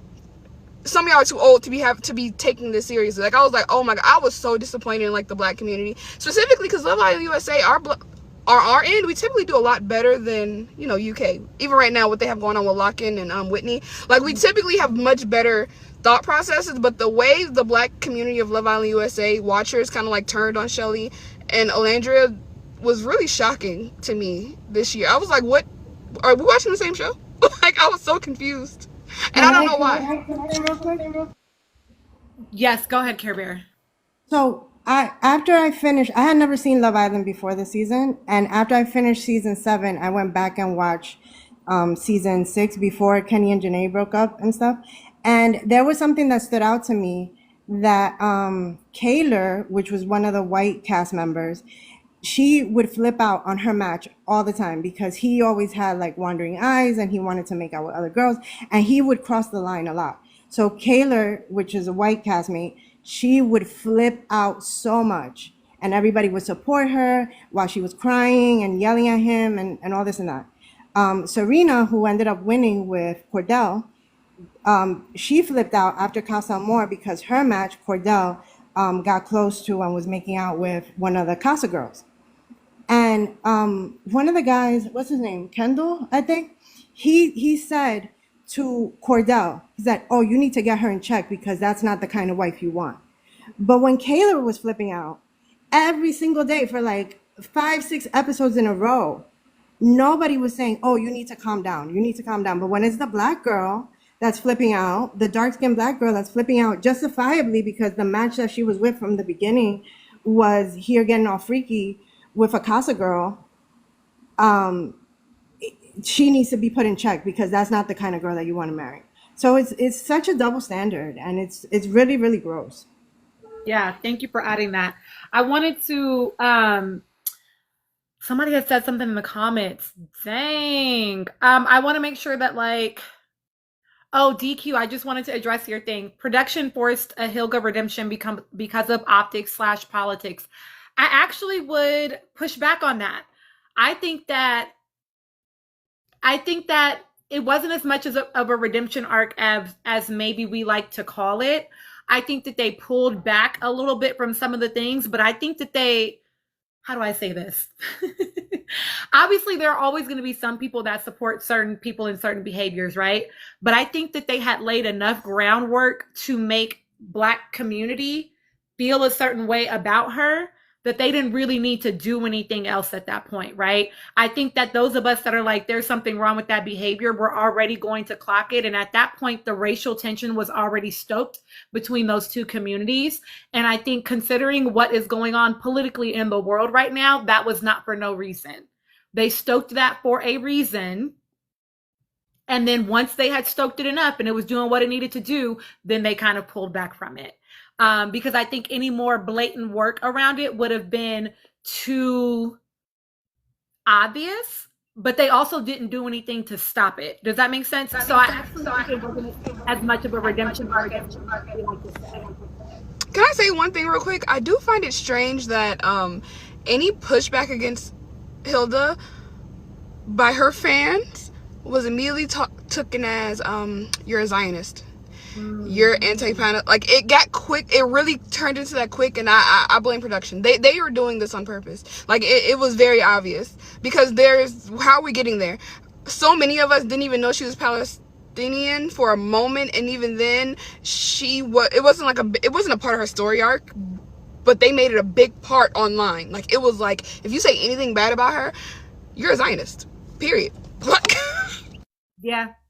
Yeah, and I think that, again, this is why I like to have these lives, right? Because it's again, we are watching TV, but we're never just watching TV, y'all. Hey, CJ, we are always engaging with a narrative that media is attempting to craft and create.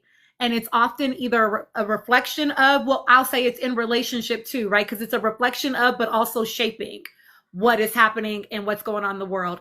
I see the request to join, y'all. Please just go ahead and request.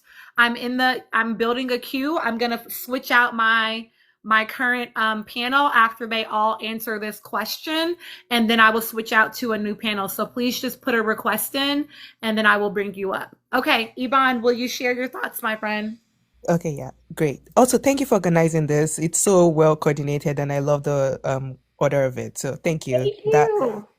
So that out there is so with Olandria, right?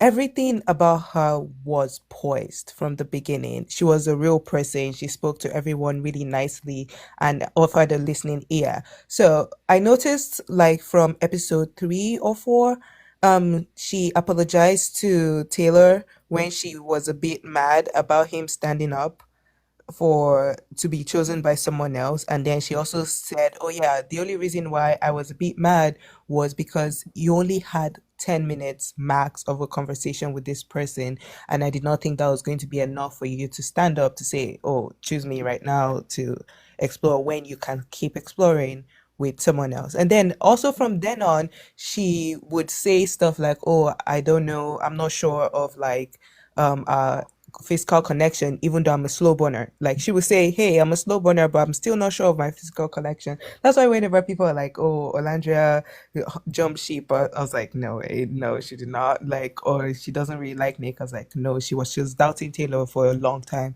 And then when Jalen came, Taylor kind of like doubled down the actions. He organized 3 dates back to back. And I was like, he didn't do anything before, and now he's organizing 3 dates back to back, getting a dance class on, doing picnic style food in the dark and stuff like that. And I was like, okay, that's interesting. And then when Olandria goes to Casa and comes back, and it's like totally different. People are wondering, oh, why didn't she see the signs when he did all of those things? And everyone in the villa said he did all of those things. So again, the reason why people are mad at Taylor, as people here probably know, is that because of how he was moving, not necessarily because of how Olandria acted. However, the backlash on Olandria, like, crashing out, quote unquote, which she did not, is due to something, I don't know, rooted in people, that they can't see people's clear communication on how they feel or their expressions of their feelings as communication rather than something that is meant to be a defense strategy or a crash out or to be considered. I don't know. I don't consider it a crash out at all. So again, I don't think Olandria crashed out. I also relate to her in certain ways on like being someone who does not put yourself first, either because of how you were raised and how they brought how you had to like I don't know make sacrifices. Like I'm an elder sibling, I'm also a Gemini with like a single mom. It's like crazy how we are so similar, even like to our birthdays and everything. But I have noticed that with people like us in that regard, I would like in high school, for instance, if there was a person who said, "Hey, I like this person," I would literally just be like, "Oh, I've never talked to this person before. I would never talk to them in my life." And that's like the mental space you'd be in. So, given that and seeing how Olandra moves for like everyone else before she decided to choose herself, that was not crash out at all. And she's so valid in her expression. And how Taylor moved was so horrible, and that's why I would never ever like 3D in that regard. Yeah, so 3D not for us. And I hope everyone else heals around like the whole Olandra discourse for real. I love that. I love that, Yvonne. Thank you so much for sharing those thoughts. Farah, please go ahead and share your thoughts, my friend. That was not a crash out. Like, I've seen that. Let's be real. Especially black women. Okay, first of all, this is a young lady working in corporate. Okay? So she knows how to carry herself. Again, she knows the optics that she will be seen in. She knows she's on television. She already knows she's a beautiful, dark-skinned black woman. And she even said it. She said, I walk into a room and I'm intimidating, period, because of who I am. They don't know me. They haven't spoken to me. But because of how I carry myself, period, I'm intimidating off rip. The second they get to know her, it's like, oh, what did Nick say? I call you my hard-boiled egg. Hard on the outside, soft on the inside. That right there said all I needed to know about her and him. He got to know her. Again, we got edited. They got edited so much. We didn't even get to see the friendship because they spoke so much about their friendship before they even connected. Even before they recoupled up in Casa, they talked about so much about their friendship. We never saw much of their interaction even before that. But I was like, where's this friendship y'all keep talking about? Because we never saw you guys. Okay? So he got to see that side of her. That was not a crash out. Taylor did her dirty, and Taylor wanted to humble her. He wanted to humble her. He wanted her to know nobody in here likes you, even though he knew that was not the truth. Pepe liked her. TJ liked her. Austin liked her. Ace liked her. I'm not saying this in like romantic way. They all stood up for that girl. There was not a single boy in that place that did not like that girl. Jeremiah went to her for advice. Ace went to her for advice. They all went to her. He did not like the fact that she was well liked. When he got out of that villa, it pissed him off to see Nick Olandria trending. Let's be real. That whole I choose Clark was his moment. Was his moment to humiliate that girl, even though he had plenty of time to privately speak to her. Pepe had a conversation with Grayson. Hey, look, I think you're great. Not feeling it. Nick, in all of his messiness at the beginning, told Belle, even though he renamed her Bella Dasha. I thought for the longest time this girl's name was Bella Dasha. My bad. Because he renamed her. He went and it was like, look, it was hard for him, but he finally said, hey, I don't think you and I are going to work out. Taylor had every opportunity to do that for Olandria. He refused to. Why? That was his placeholder. That was his ticket until something better came along. Jalen moved in. Jalen started to put in the pressure, and he was like, oh, shoot, I'm going to lose my meal ticket. Let me apply pressure since I know she likes me already, since I know she thinks we're strong already. Let me reiterate to her that we are still strong, even though we're not. I don't like her, but I need her. He don't like her. Second, he doesn't like Clark either. Let's be for real. I'm going to keep it a buck. I hope she gets away from him because the things that I've seen online, I'm afraid for her. I'm afraid That's for our her. next topic, Farah. That's our next one. So, Alondria, that was not a crash out. Huda Booga Wooga, that was a crash out. Amaya, she semi crashed out. I wouldn't call her as a crash out. I would call her a frustration. Her emotions bubbled up out of frustration because you up in this place and you've been rejected back to back to back. Your frustration is gonna show. I call her was more out of frustration, but she didn't know how to articulate it very well. So the guys were like, "What the hell is happening?" They call that other girl Hurricane Huda. That's a crash out. You got the whole island called her Hurricane Huda. She was affecting the whole island. When your actions affect not just the person you are crashing out on, but individuals within proximity to you, that is a full-blown crash out. Olandria, that was not a crash out. Shelly, that was not a crash out. They vilified that girl. And I pray to God during the reunion, they played that full video because everyone that came off the show afterwards said that episode ran 6 hours long because of Huda.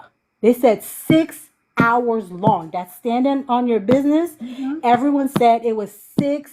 Could you imagine 6 hours long of getting tore up and being told about yourself? 6 hours long. They all said she was inappropriate with Ace in that challenge. Every single last one of them. We finally got the real detail from 404. Was I expecting her to be the one to spill the beans? But hey, she did us a favor. That's the only solid she did us this whole season. She gave us the beans. When she was like, yeah, he licked, I was like, oh, that's what we're doing. Shelly was validated there. How we are still vilifying Shelly right now is mind-boggling to me. People who are not in the industry should understand what PR marketing look like. These people have contracted their lives for the next year to be in close proximity for various events.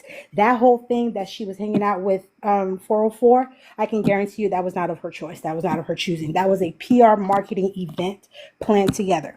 Programming. I work in this field.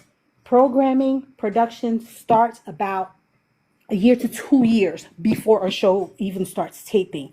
They are analyzing you. They are putting your pictures into think tank. They are marketing, seeing how audiences are gravitating to you. They went after Olandria for 3 years. Why? She's a dark-skinned girl. We need a dark-skinned girl. We need a dark-skinned girl. One thing I will say, they never failed on casting a baddie when it came to the dark-skinned girls. Never failed. But they did not get what they wanted.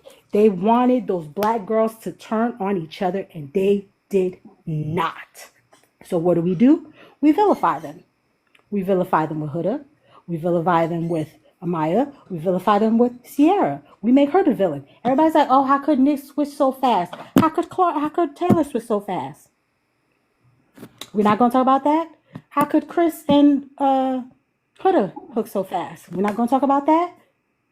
But the second Nick picked her, oh, it happened so fast. So Amaya and Brian clicking so fast wasn't an issue. Pepe and Iris clicking so fast wasn't an issue.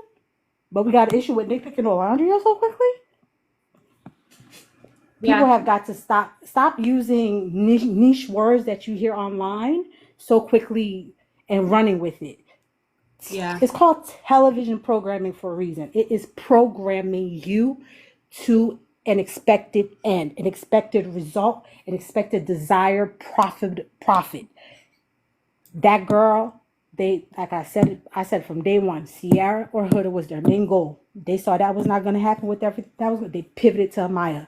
None of those other girls were ever going to win. No matter how hard we voted for Nicolandria, she was never going to win, ever.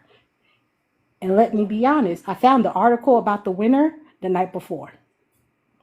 Well, that article, thank you, Farah, for your thoughts. That article was AI, y'all. And the way that AI works is it's just farming information. So if y'all put enough of the thing over and over and over again, AI is going to say that this is the truth of the situation. Okay. Moonlight, please give us your thoughts. I'm going to put up your timer. Do you think this was a crash out? And then I'm going to drop this whole panel and bring up, I have 6 people in my queue right now already. I'm going to bring up the next panel. Okay, cool. Was this a crash out? Absolutely not. Are we so serious right now? I'm so glad the panel, yes, yes, girls, yes, yes, yes. You guys are so on top of it because in what world was Olandria finally getting like some semblance of authenticity and honesty from Taylor a crash out? Exactly. It wasn't.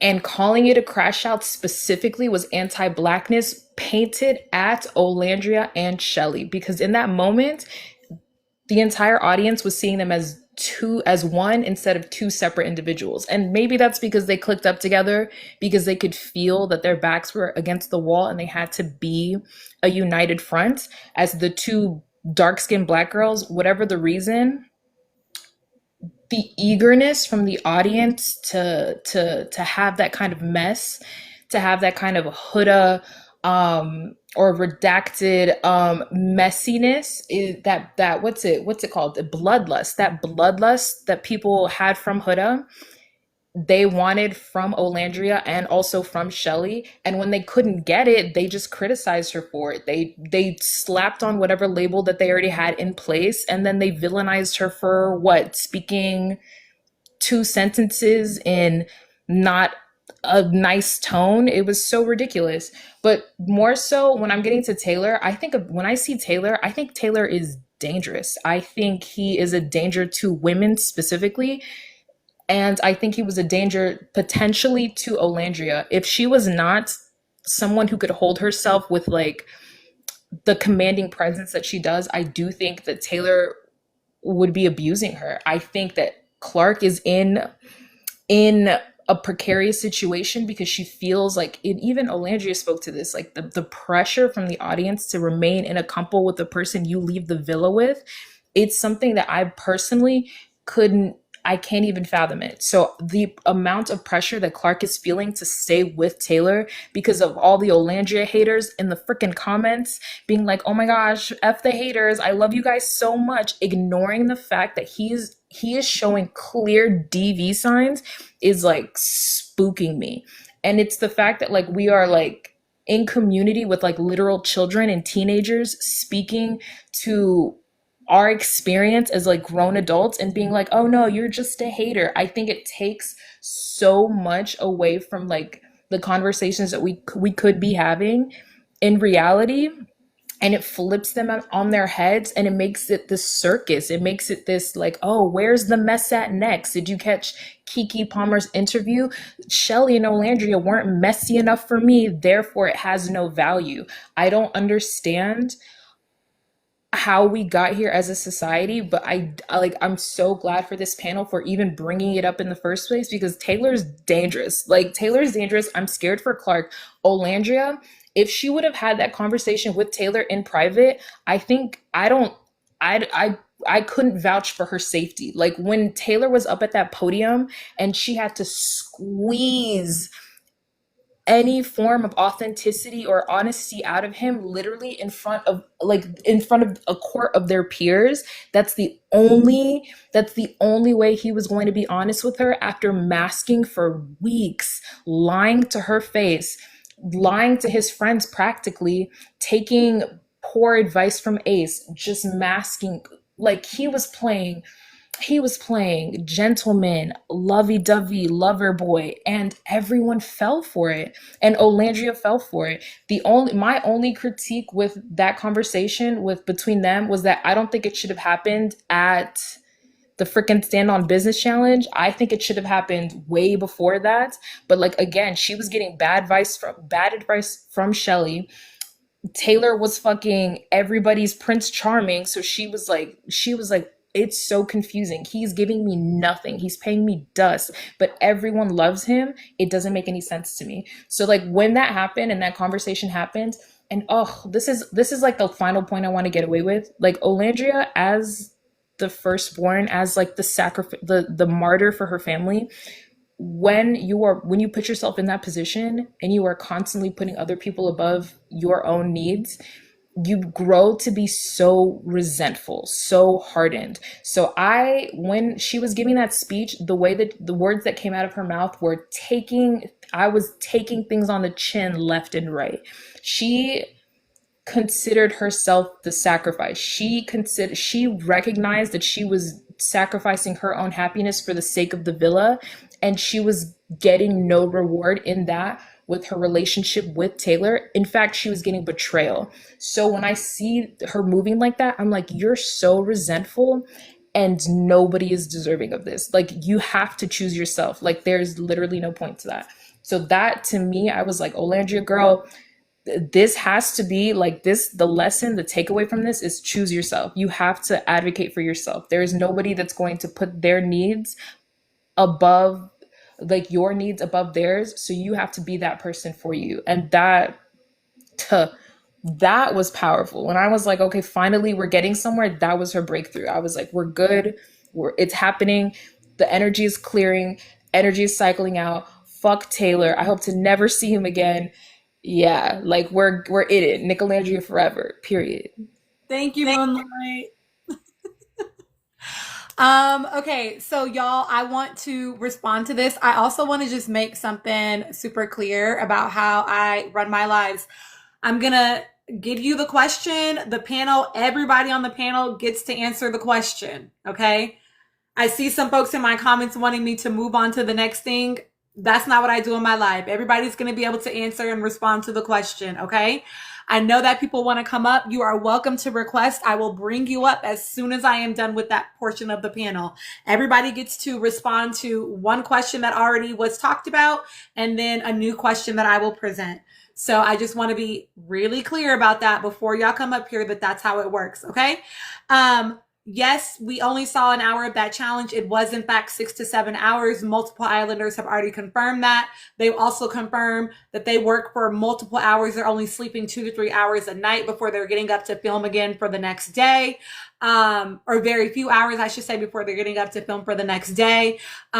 Somebody asked Ryan about the signs of DV. I will answer that question, but I want to speak to, I don't think it was a crash out. What Olandria did was not a crash out, in my opinion. She was angry and she spoke out of emotion and she spoke directly, but that was not what a crash out is, okay? Knowing how to express yourself when you are emotionally charged and choosing to express yourself when you're emotionally charged is not a crash out, okay? So I definitely do not think she was crashing out. I think that I know what we were seeing was a response from the larger public that was tinged with anti-Blackness, right?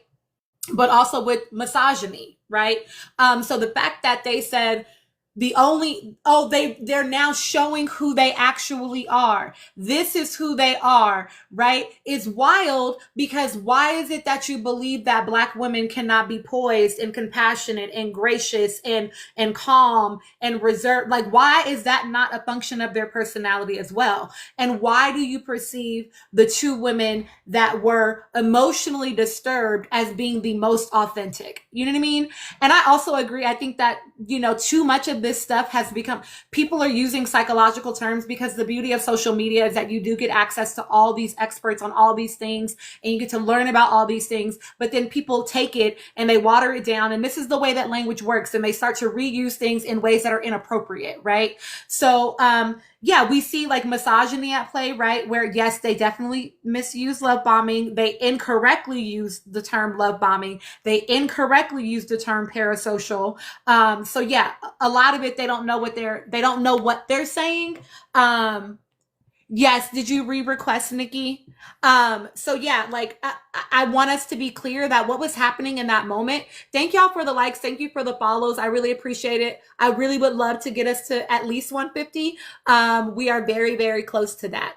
I can definitely explain parasocial relationships, Kimmy, Nicole. So yeah, like that is, and I explained it a bit on my live last night, but I feel like, I always have new people in here, but I will explain it. But yeah, what we're seeing is like not only misogyny, but like, exactly. Yeah. Like nobody said that Nick having this big moment with Elan of basically saying, I want to punch him or I want to fight him. Nobody was like, oh my God, he's tripping. He's crashing out. You know what I mean? Like it was reserved for the Black women.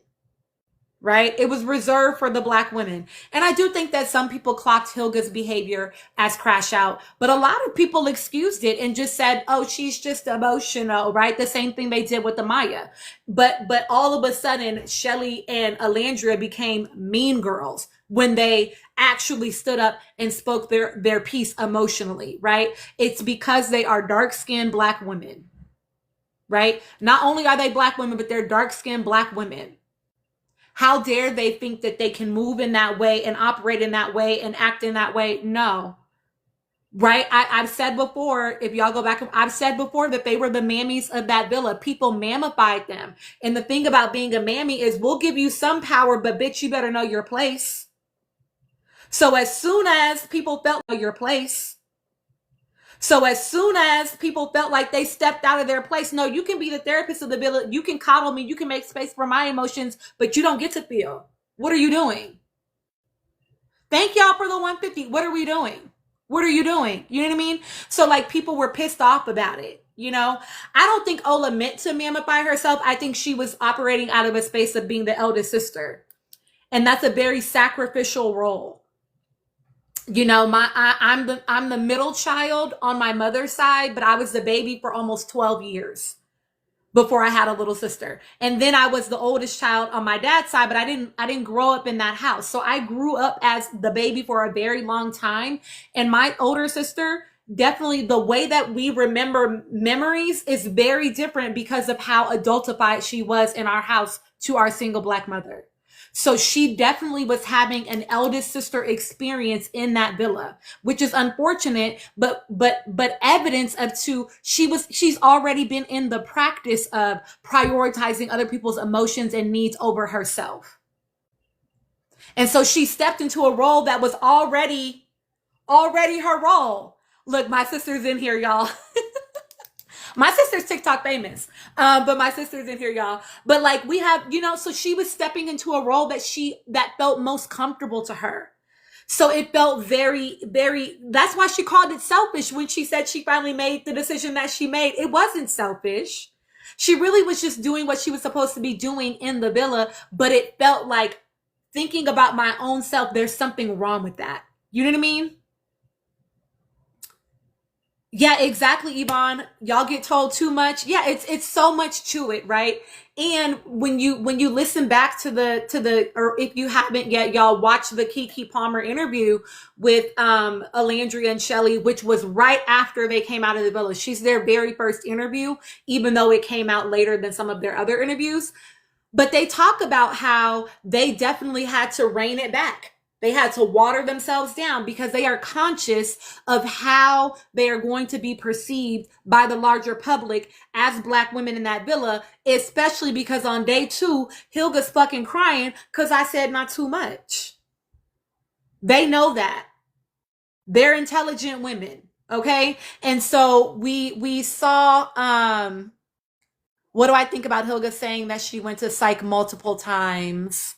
I think that she should have stayed there for the entire villa experience and not been on my TV. Okay, I'll be nicer. I think that it makes sense. You know, like she was definitely going through a lot. And I do think that we can definitely be in a space without playing the role of the mammy. I think that this is just a very practiced role for her of being the person that takes care of everybody. So I want to give her grace. Because I'm never usually going to try to dogpile on any woman, but definitely not a Black woman. But yeah, so anywho, those are my thoughts about that. Somebody mentioned, Taylor, you wanted to know the signs of the DP. So I do have a whole video on this. I have 2, y'all. But I will say that what we're seeing with Taylor and Clark on the lives are early signs of DV behavior, okay? So when we're watching him shove her head, when we're watching him say things like, I'm going to return your gifts that I took you to get, right? When we're watching him shove her in the live, people like to chalk this up to just playful behavior. I know that, okay? People like to chalk this up to playful behavior. It is not. It is not. When you are coming on and you are saying domestic violence, sorry, Stacy, yeah, domestic violence behaviors or like abusive behaviors. When you are doing things to humble or humiliate your partner, you don't like them. You don't like them. Okay?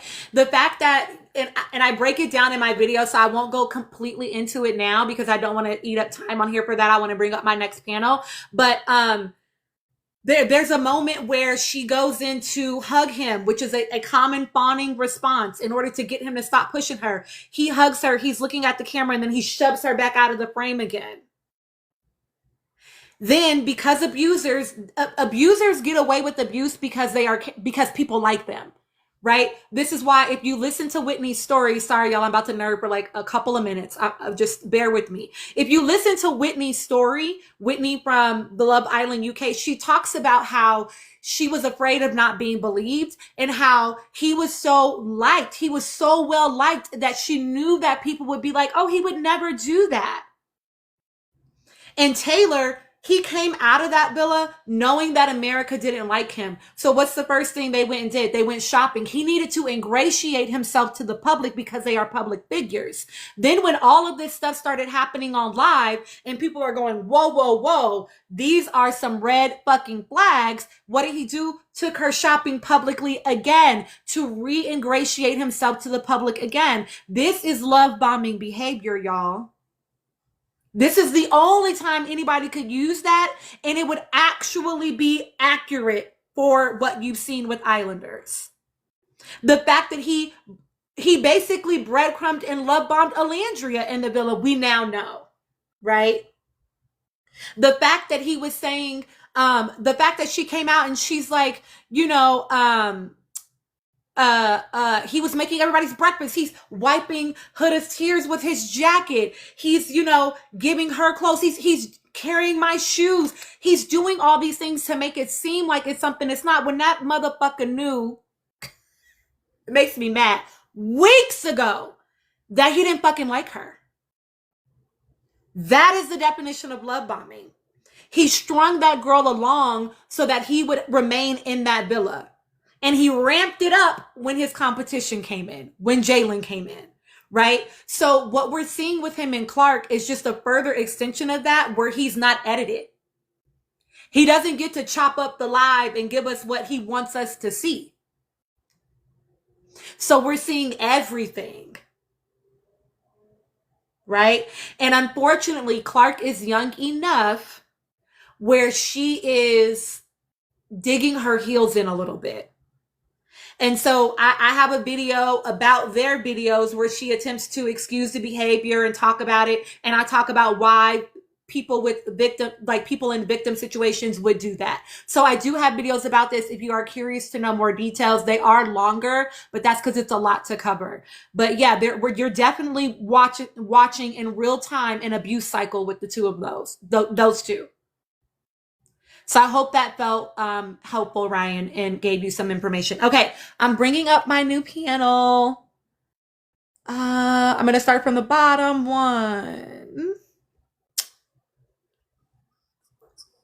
2. Okay, great. I'm glad. 3. Hello? 4. Hi, love. Okay. 5. Oh, hi, Ashley. I'm going to bring up Ashley. So Lynn and Care Bear, you're still in my queue. I'm just going to leave you in my queue because, oh, shoot, Amina. I'm going to drop one of your Amina requests real quick so that you can make the statement. And then Ashley, will you re-request so that I can bring you back up? I want to bring up people that haven't been on yet. And then Care Bear and, what's my friend's name? Care Bear and, oh, wait, who told me to take them out? Okay, Care Bear, I will. Ashley, re-request for me, okay? Amina.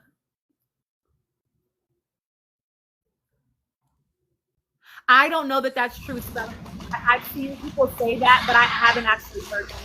Amina, would you go ahead and share real quick, babe? Yeah, can you hear me? Yes.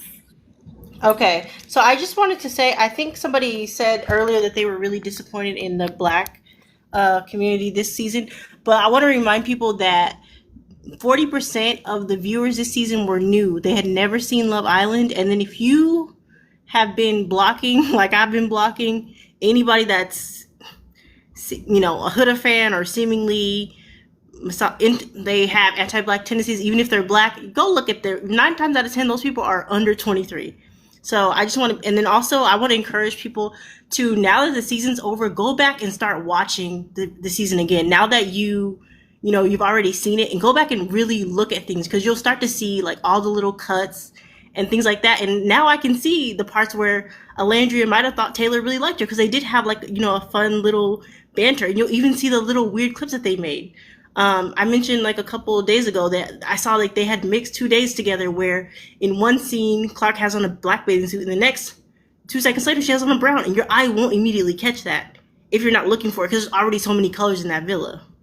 And then even that scene where she kind of starts to cry after the casa, where she's in that orange bathing suit, that conversation, I don't think it started where we saw. I think that was the middle of the conversation, and I think we're often seeing the middle or the end of their conversations. That's why he's kind of often just like staring off, and he doesn't have anything to say. Because remember, 9 times out of 10, we're seeing 1 to 5 minutes of what were probably hours long conversation, and you automatically, usually you're gonna start to check out. Because even Jeremiah said he would listen to Huda for hours. So I want people to be mindful of that and like just start going back, because also remember, most of us, we would watch the episode and we immediately go on TikTok or Twitter and start ingesting other people's opinions. So I'm watching it with my sister-in-law, who does not have Twitter. She does not have Instagram. So she's giving me her unfiltered thoughts, and she's also been married for 10 years. So even when I'm responding to her, I have to go back and I have to say to her, oh, I don't remember what I initially thought. Let me go and read some text messages that I sent to, you know, a friend right after the episode. So like, be very mindful, like especially people who are getting on here, and even that are going to come back after the reunion and start to be very critical. Just go back and start watching. You'll see stuff that you did not catch. That's why I always led with Grace with Alandria, just as a black woman, but in general, like I got an excuse for everything she did. So I'm her defense attorney, okay, with no degree. So, all right.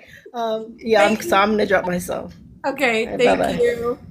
Okay, I'm gonna invite you back, Ashley, so that I can have all my new folks on the panel. Okay, panelists, you are all my newbies, so feel free to respond to any of the questions that were already talked about. If you want to give, like maybe you were burning in the comments, you're like, I need to give my perspective on that.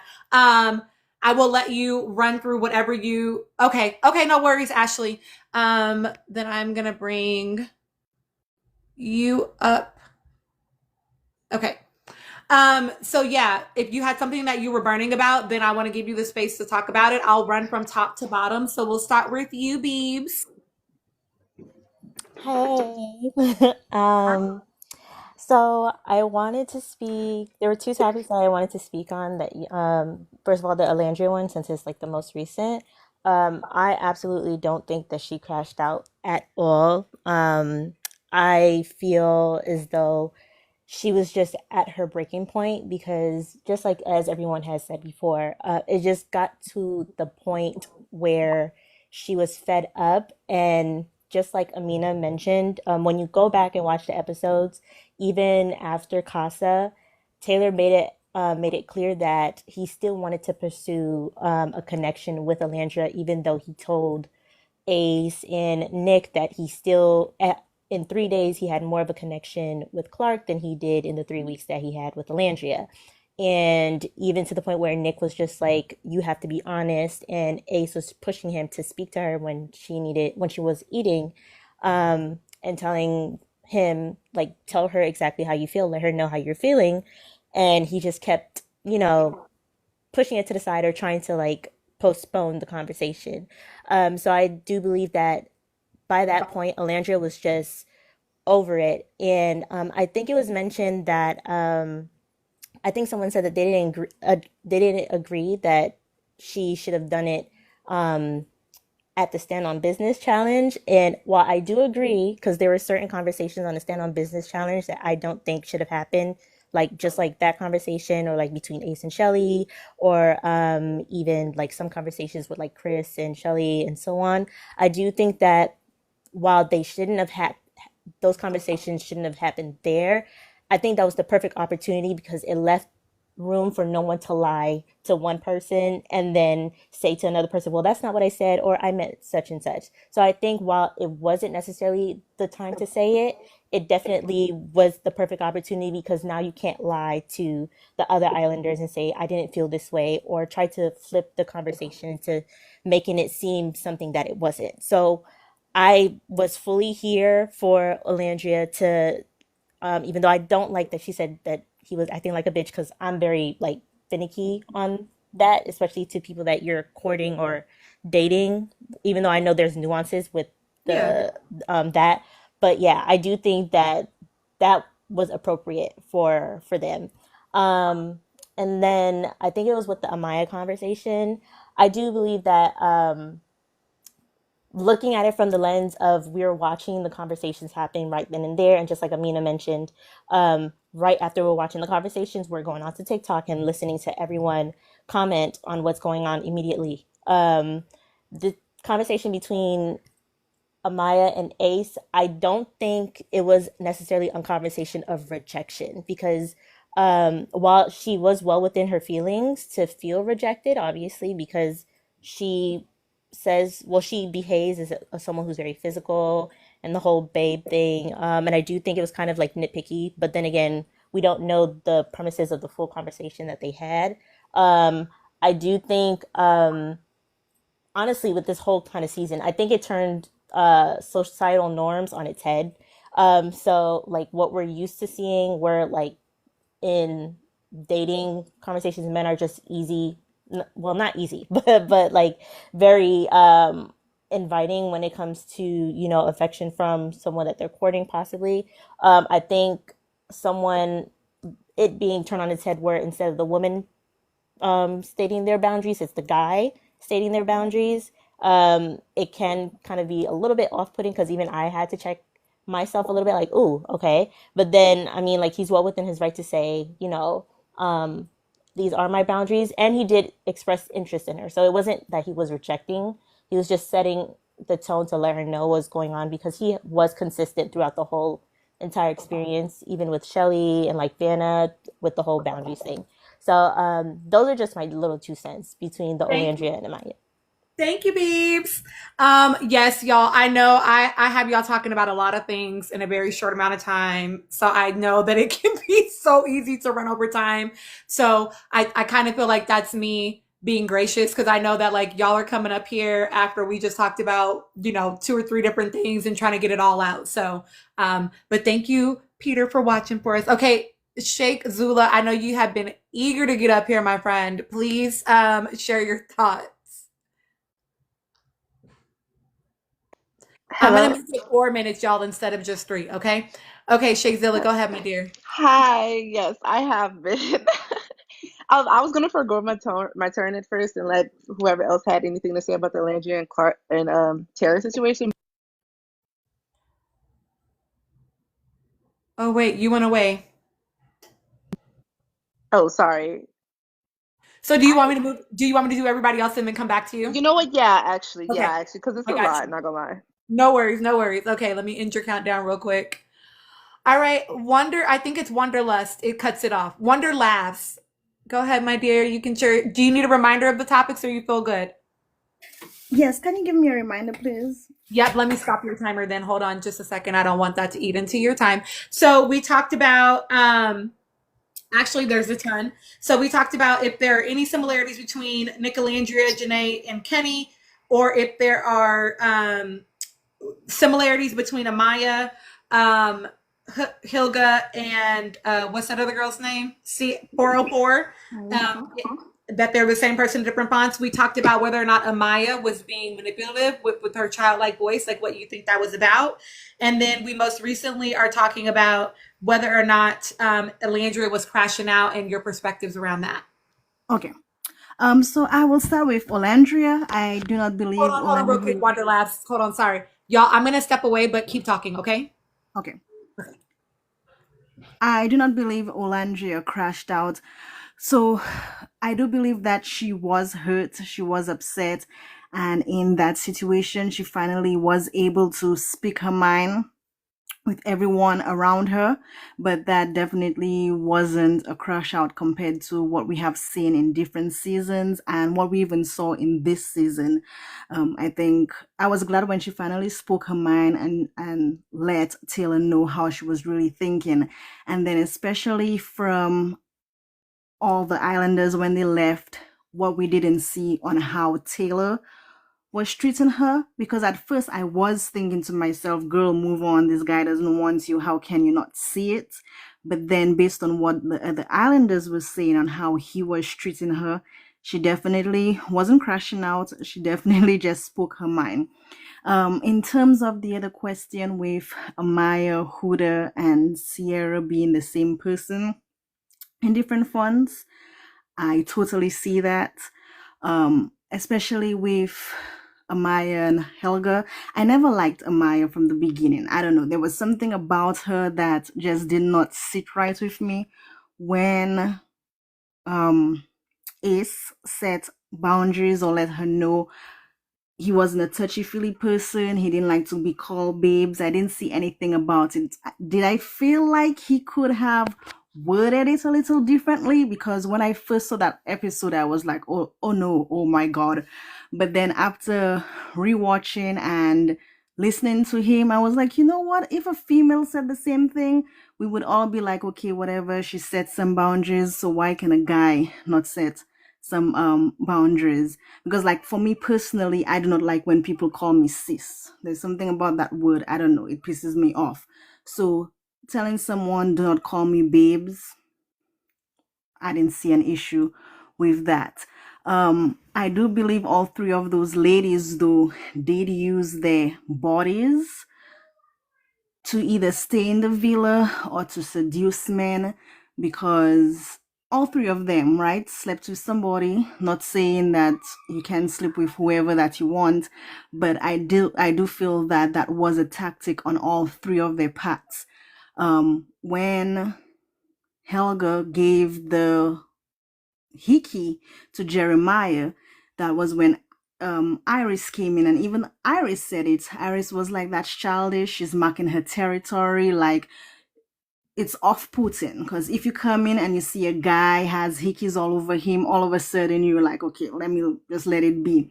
Then 404, every time there seemed to be somebody who might be interested in Nick, all of a sudden, you know, she was laying that body on him, like, you know, like back away. And then Amaya was the same thing.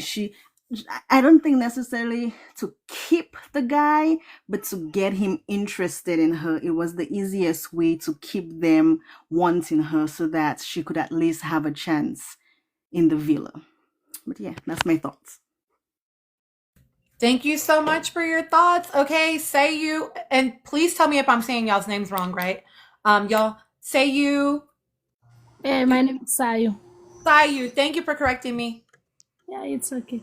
I don't have nothing much to say, but I was a little bit shocked because when Olonja said, I like to be valued, I like to be appreciated, I thought he was gonna cut him off because you're too much for him. You don't really, you know, show no interest until the Jalen came and everything, and you always asking people. When you go and you always asking people for advice, I don't really think you matured enough. You should have known something for yourself. You know what I mean? Always asking Ace what I can do. What no. And for Amaya, I don't like when people kept saying that. Oh, I love Amaya and Brian. When he stood up for her, it's because that they know the culture. Me, I'm Haitian. I really know a lot of things from, you know, where she from, because, you know, we neighbors and everything. He only stood up for her because, you know, they have the same culture and everything. And then after, when they went to talk, I didn't see no interest at all. It just, you know, communicate.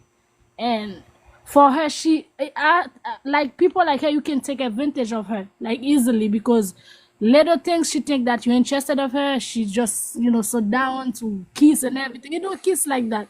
And Brian never have a good conversation about, you know, anything. Just little thing she said, little thing. No, that's my thought. You can, you know, switch to the next person. I didn't like it. You're so funny. You're accurate as hell, though. But thank you, Sayu. Okay, I'm gonna take your countdown off. Okay, Nikki, my friend, will you share your thoughts? Yes, hello everyone on the panel. It's so good to be with you, Miss Tina. I just want to start this by saying that, I am probably one of the older people in the room. I'm a what you call a zennial. I'm on the cusp between X and and millennial. We love So it. I've lived this, thank you. I've lived this life a little longer than most. And one thing that I have yet to hear from the time that I've been on is the conversation of the Nicolandria and Kane comparisons. One thing we have to realize about, being someone who is a Nicolandria stan, is that I trust Alandria.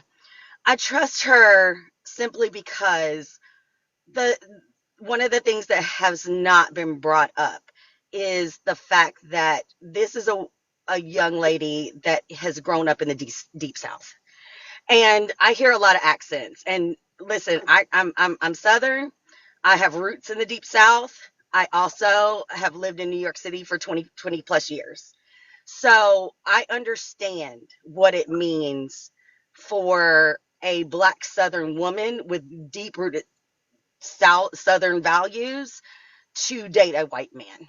And I trust Alandria to understand that those conversations need to be had.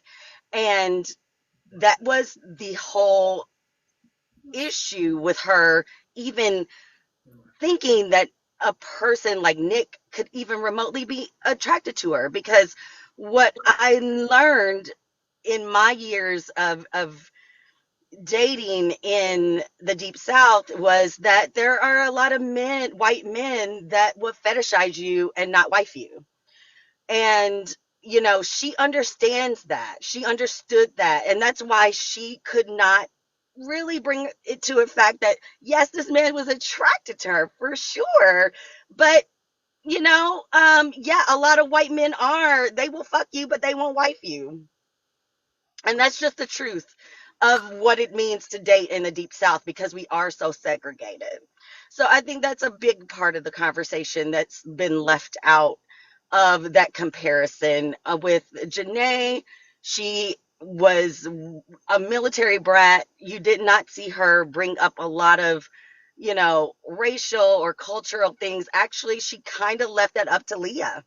Leah was the one to call out that the minute she got out the villa. That's why you go, y'all will never make me hate Leah, because she did exactly what Redacted and 404 did not do, was to call out the anti-Black racism that was existing amongst the two dark-skinned women. There's so much to talk about. I don't know how much time I have left, but I hope I have more to discuss. I think, just for the last conversation, crash out, let's be effing for real. Like, it's not a crash out. We've seen what a crash out is.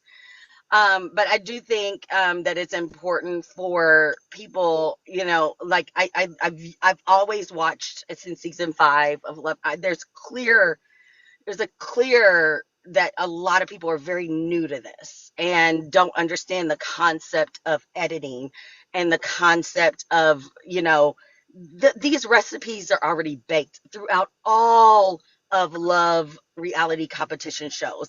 The cake is baked. They were literally just doing the job that we have seen in multiple reality TV shows when it comes to dating. And I think it's just really important, especially for people my age, to put ourselves back into who we were at that age, and the amount of just the amount of caution, the amount of the willingness to be more forgiving than you probably would be if you were at an older stage in life. So I just wanted to say that. Thank you. Thank you so much for your thoughts, Nikki. Also, can I just say that I love your cadence and your tone? It reminds me of another good friend of mine, actually named Nikki. So Thank you so much. And by the way, you are my first live I've ever spoken. I'm normally in like Twitter spaces, but Yay! you're my first live. I I'm love so it. Thank honored. you. I'm so honored. Okay, Peter, my friend, come in with the deets, the thoughts. I know you got some stuff to say. Yeah, it's just mostly about the chill and Alondra thing because I think I've touched on the other topics. Yeah, chill is a bitch. Point down period. I'm sorry. I'm not Oh, apologizing. He's a yes. bitch. Let me stop your timer real quick. Hold on, so I can tell you. Okay, you did touch on the other ones already because you were here in the original panel.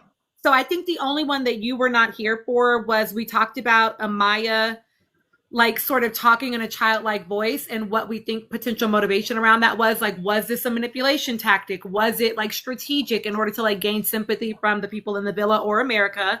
We also talked about I don't remember if you were here for the similarities between between 404, Papaya, and Hilga, like them being the same person in different fonts, and then what your thoughts might have been around the stand on business challenge when Alandria spoke to Taylor. Did you feel like that was a crash out? Like, what are your thoughts? So those are the three that I think you weren't here for.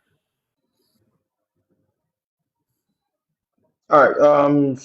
Does the timer start back or should I just keep talking? Yeah, go ahead. Oh, okay, all right. So yeah, I comment. The only thing I didn't comment on whether or not Amaya was doing it on purpose.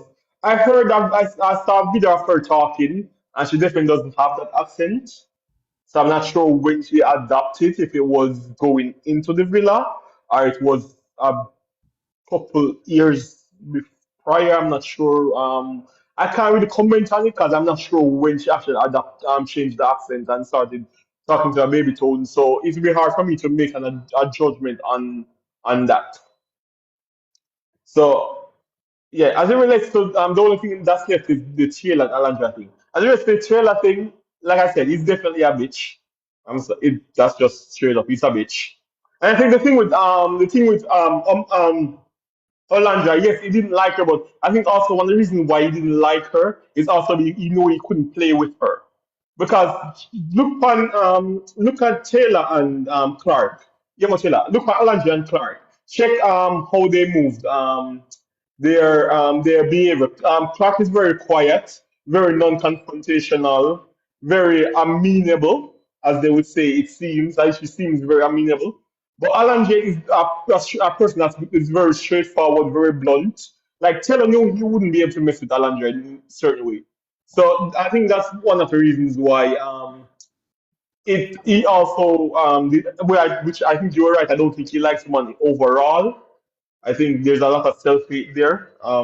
I seriously believe he had a crush on Nick. I'm not gonna lie. If I'm being honest, I've been watching. I'm like, yo, this nigga is either he's into Nick or something because it's just weird how he operates. But I'm not going to go there. I'm not going to say what he is or isn't because that's not my business.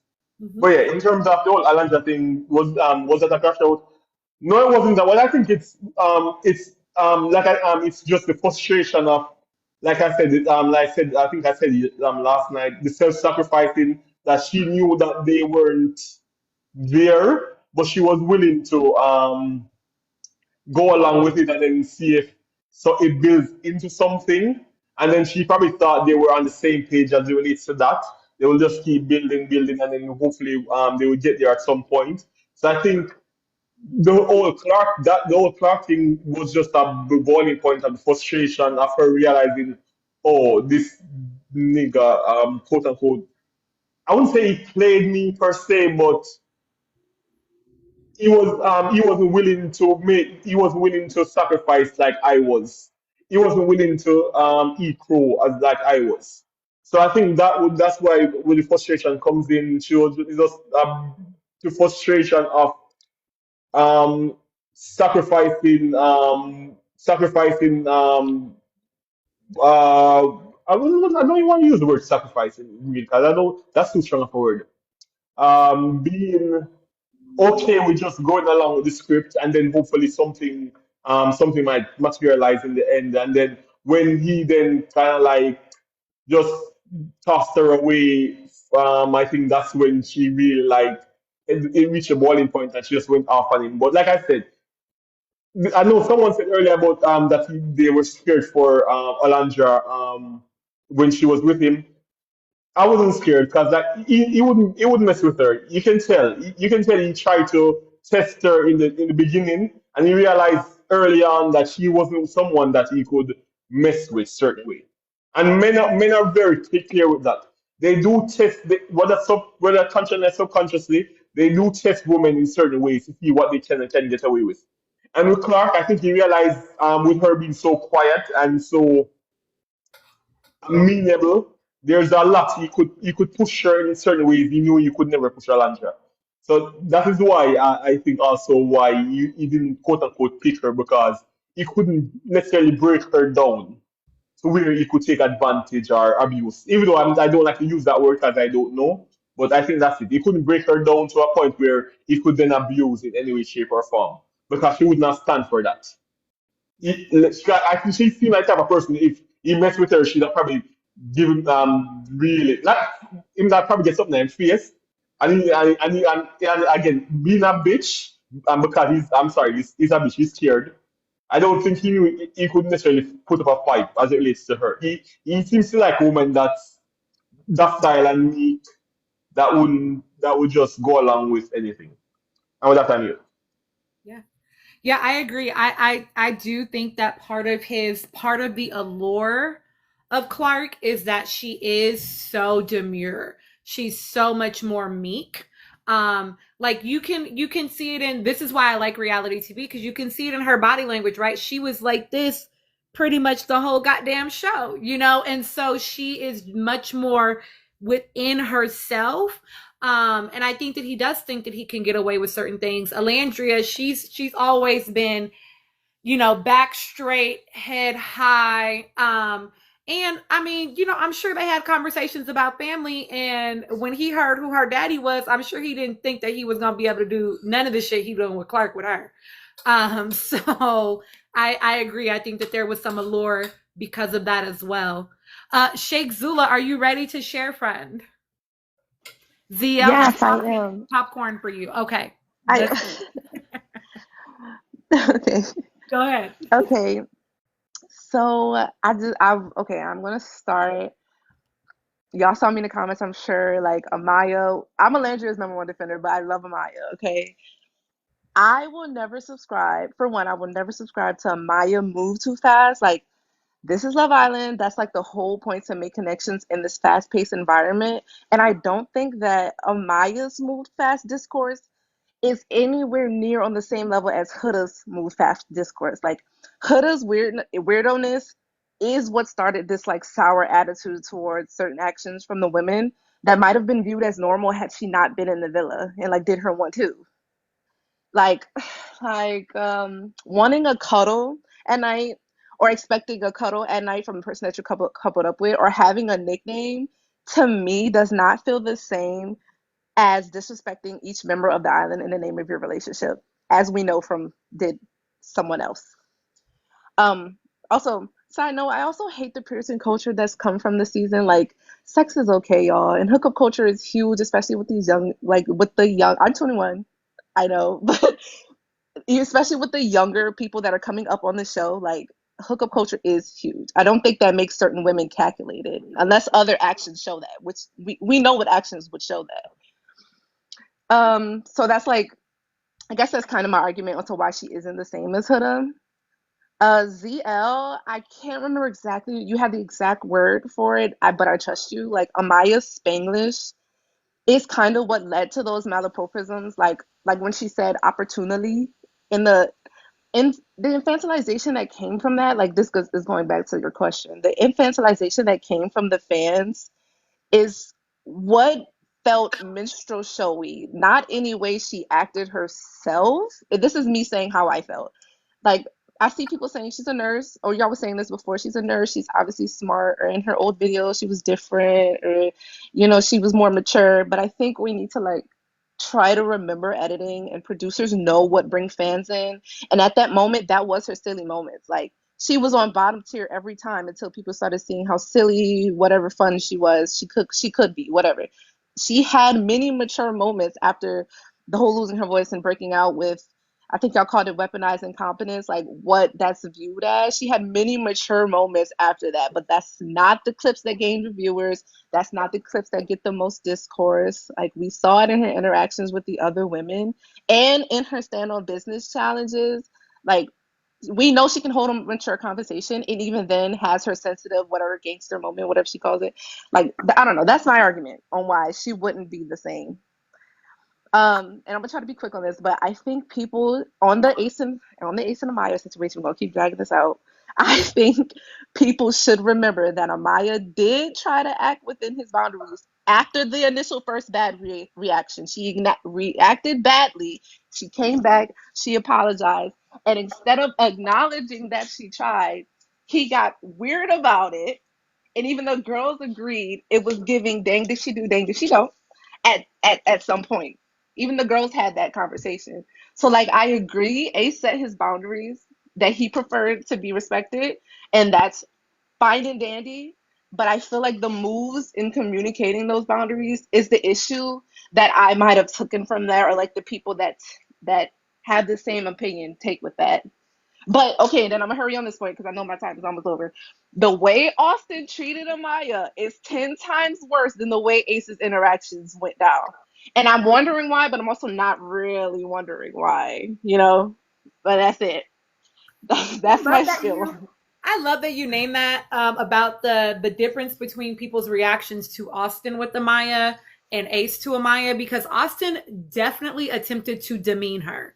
He definitely attempted to degrade her and to like, no, it definitely is down with Austin over here. We wouldn't even talk about that man on this live, but like he definitely was trying. It was microaggressive, if we want to keep it a buck. You know what I mean? Because And it says something about, sorry, not to cut you off, but it No, you're says okay. something about a majority, like, again, I love Amaya, but it does say something about a majority of her fans that Ace got more hate than Austin did in that situation. That's all I have to say about that. And the fact that Austin directed all of that energy to her when really he was mad at Ace, like it was whack. It was whack. And yes, I mean the fan bases have been ridiculous. You know, I hear you with your and then Lynn, you're gonna go next, babe. I hear you with like why you feel like they're different. I encourage you to go watch my video because it's not just the physical intimacy part that aligns them. It's a lot of other things that you see in the way that they engage. And it doesn't mean it's going to change your mind, but it is a lot of stuff. And I would argue even how they've been outside of the villa in some ways. The fact that her fan base did go so hard on Ace and had no smoke for Austin, why didn't she address that? The same way Hilga has not directly addressed the anti-Blackness in her fan base, right? Saying things like, oh, I don't think anybody should get hate.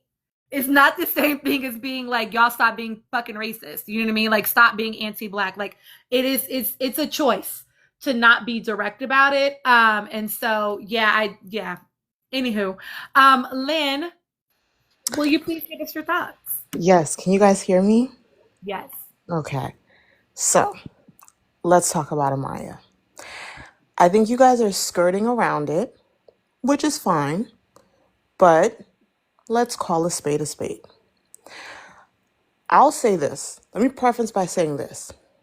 I don't think that it got manipulative until after Austin. Let me be specific about that.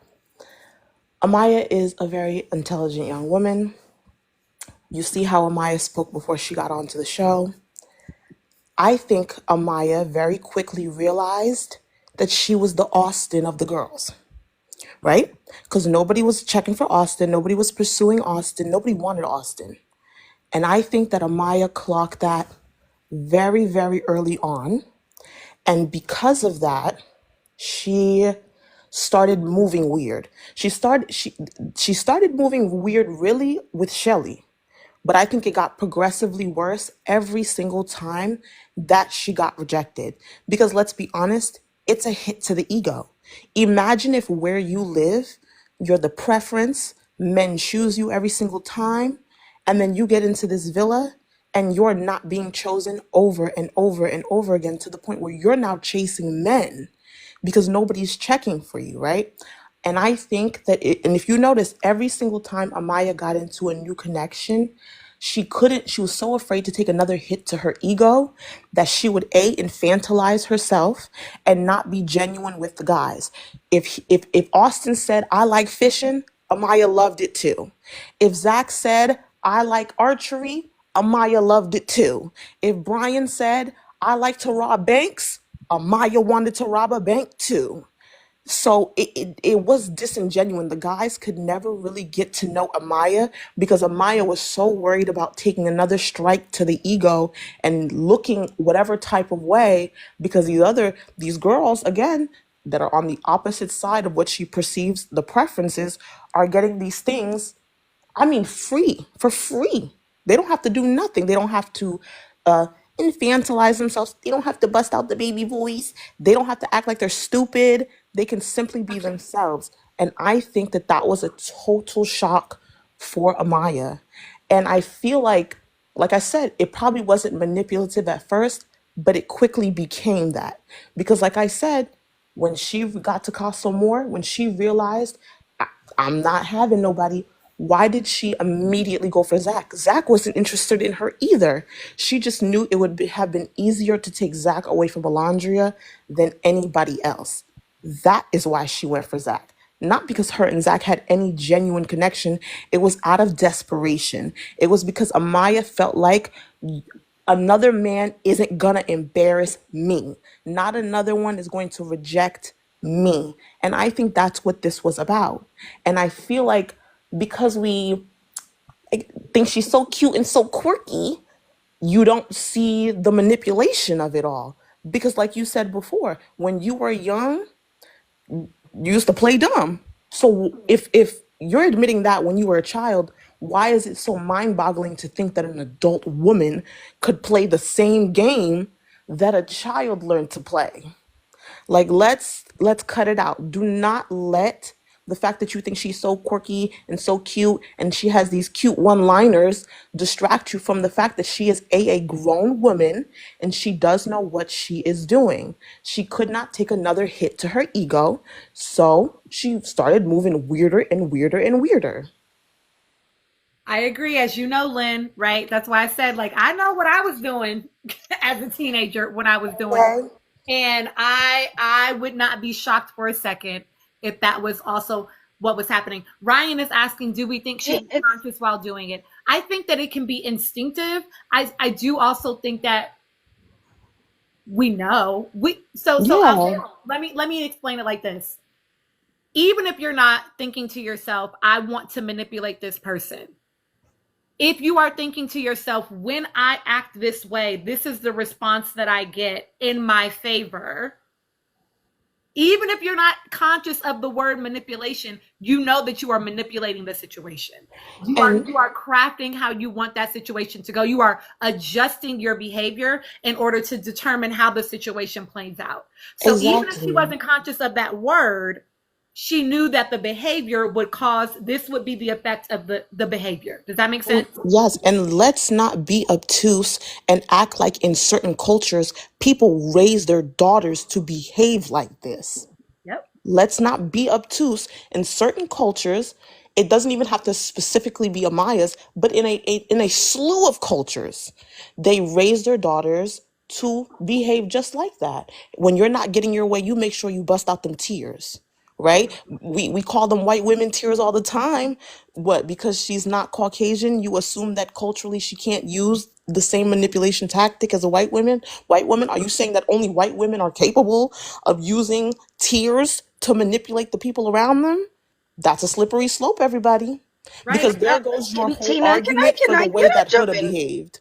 Yes, Nikki, please go ahead and jump in. Let me just jump in because Lynn is exactly right. She's exactly right. And, as somebody who, again, has grown up in the South and has been socialized and grew up very religious, let's just wake that up, is that, I was raised to make sure that a man feels like he's making the decision before, like, even though we are the ones making the decision. Let's wake that up because that is very prevalent in the Black community, especially amongst religious people, and especially in the South. We are really socialized to dumb ourselves down to make sure the man feels like a man and is making the decisions in reality, that we are the ones that are running the show.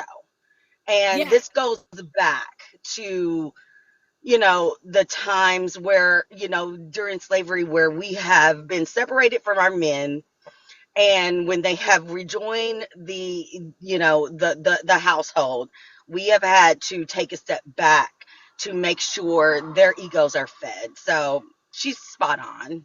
Nikki, yes. So this is what I was talking to earlier, is like I would use that. I would craft it so that you thought it was your idea. But I knew how to do that as a teenager, and I would not be shocked for a second if she knew how to do that as a grown up. That would not shock Exactly. me. And I think that, people need to be willing to, it's and I know somebody was like, whatever she did, it worked, she won. And that's fine. It's not about coming down on her as a person or being like, oh, this is so awful. But you are also going to encounter people like this in your regular life. You need to be able to clock, oh, that's you manipulating. You trying to shift this situation into your behavior or into your favor. You know what I'm saying? And I do want to push back. Somebody in the comments said all women use tears in order to manipulate. No, I don't think that is a true statement. But you're welcome to request and try to argue why that is true. But That I don't think is that that's a true that statement. is so insulting to women as a whole. I am hyper intelligent. I am well spoken. I am educated. If I don't need tears to tell you that you got me fucked up, because you And simply do. and not all women are manipulative, right? Like, even if, Yes. like, I mean, I think to some extent all of us want situations to go into our favor, duh, right? But to say that we are all being manipulators, or that we use our tears for that, is to Ryan's point, wildly misogynistic. So I just wanted to push back on that. Can we talk about I want to put this one to the panel. Somebody mentioned in the comments, I think it was my mutual T. It's nothing wrong with hookup culture. Y'all, my first pinned post on my page is me talking about being a hoe. Like, I'm cool with you being a hoochie. I'm cool with you doing whatever you want to do with your body. Hey, that's not my pocketbook, okay? You do what you need to do for yourself. You know what I'm saying? But I think, to T's point, the issue is not hookup culture. It's not the fact that Kimmy Nicole, you silly. It's not that, and what I mean by that, really, y'all, is I'm pro ho. Okay, I'm pro ho. Do your thing. But it's not that hookup culture is a problem. It is when we mistake. And I'm gonna wake up 2 conversations for y'all. Sorry, nerd moment. It's when we mistake physical intimacy for emotional depth. And I'm going to tell y'all why a bunch of people do that is because y'all have bought into the myth of the 5 love languages. They are not real. Hate to break it to you, but they're not. Okay. The 5 love languages were literally written by a pastor who literally was just trying to shame women into not giving their men sex by saying his love language is physical touch. You need to give him sex because his love language is physical touch, right? That's why almost every fucking man you meet will say his love language is physical touch, because that is what they're conditioned to believe. And a lot of people watching this show, yes, Kimmy Nicole, for real. There are articles out there about it, right? But like, a lot of people watching this show, they saw people get physical really fast and thought to themselves, oh my God, they're so connected. Oh my God, they're so in love. No, they just fucking. And like, it's nothing wrong with that, but that's what it is, If sex was the defining factor of emotional intimacy and emotional connectedness, we would not have situationships. We would not have friends with benefits. Okay. We would not have flings. We would not have one night stands. Okay. So sex is not the end all be all. So from that perspective, I would love for the panel to share their thoughts, and I'm going to step away for a second. I think I'll start from the bottom up. So we'll start with you, Peter, this time. But like, I want y'all to share from the perspective of what do you think? Well, you can include anything about what I said, right? But the question that I'll pose is, why do you think, well, what is, just give me your thoughts about the way that they hooked up this season, and what you think maybe intentions or motives were, right? Because I've been very, very direct and very clear. Oh, please go ahead and request, Jamila. Oh, you did request. Oh, and thank you for the subscription, Jamila. I will, after this, so the way that I do my panels, Jamila, is I have everybody answer one of the questions we already talked about, and then I introduce a question, then I drop everybody, and then I bring new people up. So please go ahead and feel free to hang out for just a second after we go through this, then you will totally hop on. Thank you so much for saying that. But I want y'all to talk about the perspective of the physical intimacy on the show this season, and talk about what maybe you think motivations were, what you think, intentions were. Because I've been very clear that I don't think it was just about Sierra and Nick having a good time. I don't think it was just about Hilga and Chris having a good time. I think the only people that we saw boinking for a good time were Pepe and Hannah, and Pepe and Iris. The other two definitely felt motivated by trying to claim territory. Okay, so Ryan, feel free to request. Peter, I'm gonna go ahead and let you start, friend. Yeah, definitely. Sarah was calculating, like I said before. She knew that if she had sex with Nick, up front, it would be much harder for him to want to explore other people, or if he did explore other people, he would somehow find his way back, because then he would looked at as the bad guy for sleeping with her and then dumping her or going somewhere else. For I don't, what's her name? I don't want to say the H, for the H girl. Um I Hilda. yeah, Honda Civic. Hilda. Yeah, Honda Civic. For her, it was more. It was probably more. I don't know. I want to say manipulation. It could be manipulation, but I think it's also tied to low self-esteem.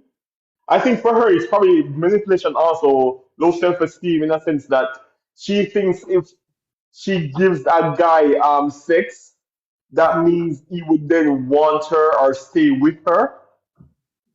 I think so. It's similar to Sierra, but Sierra is more calculating about it, because she knows that if she gives Nick sex, then she knew him being a nice guy, or the type of guy that he is, it would be more unlikely for him to leave and to explore other people, which is exactly what happened.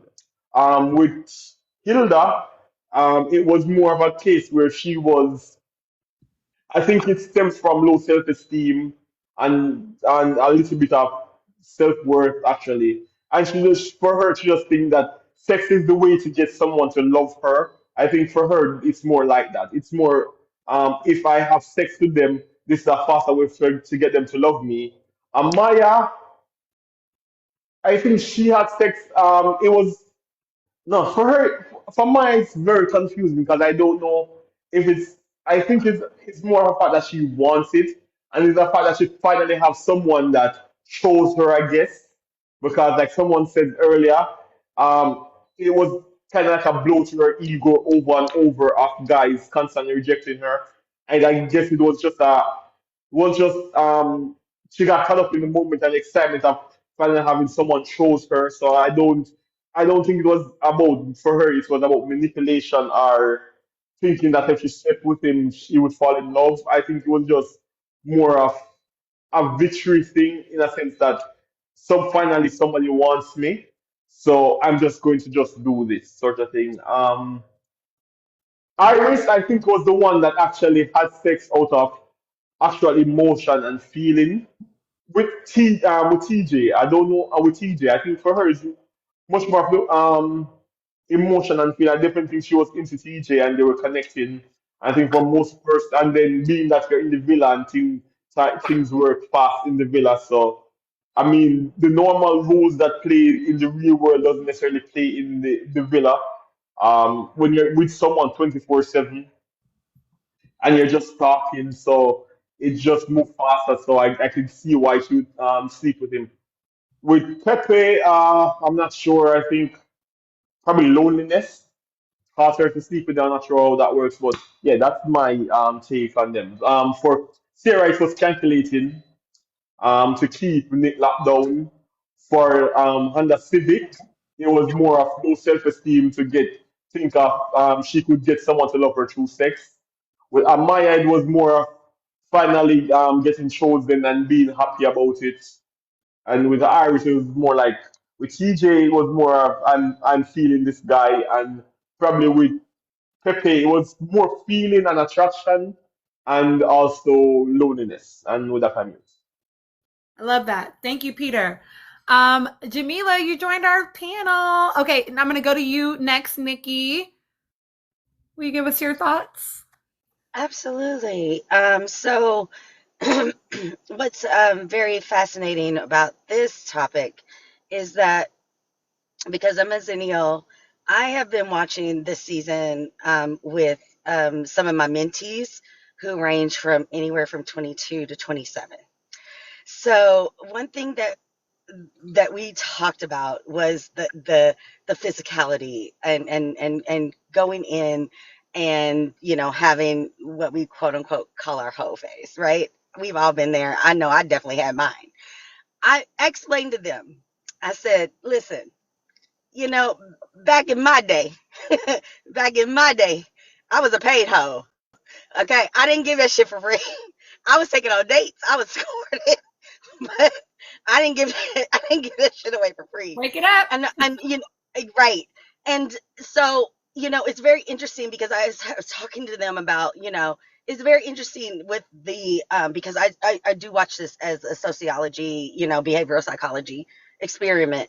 And it's one of those things where, I go back into where I was at their age and the music that was on, and I was telling them, I was just like, what's very interesting between now and then is that we had Little Kim, we had NWA, but we also had Boys to Men and Jodeci that was also very much mainstream. So we had a very different standard of how we were gonna hoe out here in the streets, you know. So watching this and watching them being like, oh, he's so into her, he had sex with her. I'm just like, I had to explain to them, I'm like, girl, just because they're having sex does not mean he's into them. He's into her. And and they literally started having conversations about men that they were dating, that they really they were just confused why. And I was just like, it's because y'all are not holding them to a higher standard, to where they have to work for you, they have to earn your body. And I'm not a conservative at all, I'm very much progressive, but there are elements to how Huda, or I'm sorry, Redacted, I will not use her name, Redacted, and 404 in particular weaponize their cats to maintain a certain um, place within the villa as far as their men are concerned. So I do think that there is a very tight a confusion on what sex means in today's society versus what it meant when I was coming up. And I want people to recognize that just because you're giving your body to another person doesn't mean you're not weaponizing it. Because that's I think the crux of what a feminist back in my day versus a feminist in this time, it's very much different in the ways that we move and how we operate, in how we navigate relationships. I hope that makes sense. I know my time is winding. I'm sure there's more, but I just wanted to say that there is a very, we have to be more conscious of watching how Shelley and Alandria moved in that villa, knowing that they had higher standards, and how men just flock to them with having to do nothing and watching Redacted, Papaya, and Sierra weaponize their cat against, to solidify their men, and then having the show also, purport that to a mainstream way. I think it's very, very dangerous. And I hope that the young people in this space are really listening to that. I appreciate those thoughts, Nikki. Thank you, Farah. Have a good night. I'm gonna bring you up, Gigi. I'm actually gonna have I'm gonna actually drop this panel, and then y'all will be my last folks that I bring up because we've been on here forever. But thank you for those thoughts, Nikki. Yes. I wanted to, dang it was something you said. Oh, I seen this guy. He had posted he posted a thread, and he was like, y'all can never get me to like be on this new wave about like how to relate to women. He was like, I grew up on 90s R&B. I believe in begging for the pussy. Like, I don't know what y'all are talking about. So that's what your comments made me think of. Period. Y'all need to go back to 90s R&B. You need to be outside with the speaker crying in the rain, begging. No. Period. Like these niggas was crying. Okay. I love it. Okay. Jamila, go ahead, my friend, my new sub. Go ahead and share your thoughts. Hello. I just want to say, I absolutely love your page and then even your lives. As soon as you put out a video of, I'm quick to go and watch. So I really said I have to really get involved in this live. So I'm so glad this was brought up because this has been frustrating me. I mean, since this season has ended and how everyone wants to use such and such having sex in order for that to be the reason why they're owed this and that.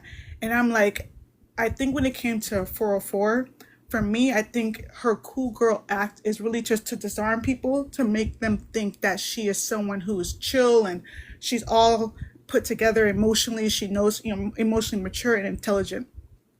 And I think that is where either she was lying to herself or she knew who she was this entire time and was very manipulative with it. Because for me, all I can remember specifically when they had that challenge with the briefcases, everyone was giving their numbers and how many nude pics and this and that, how many bought whatever. And I remember her in particular, when her name come up and everyone reacted, she was just like, I'm a grown adult woman. I can just not, just kind of brushing it off as if she can detach her emotions from sex. And I think that's where it gets very dangerous because we saw that, as we saw, the audience picked up on the fact that she definitely would use sex after she felt threatened, and then would then try to talk to Nick about the reason why she thinks them and they should stay together is because they had sex.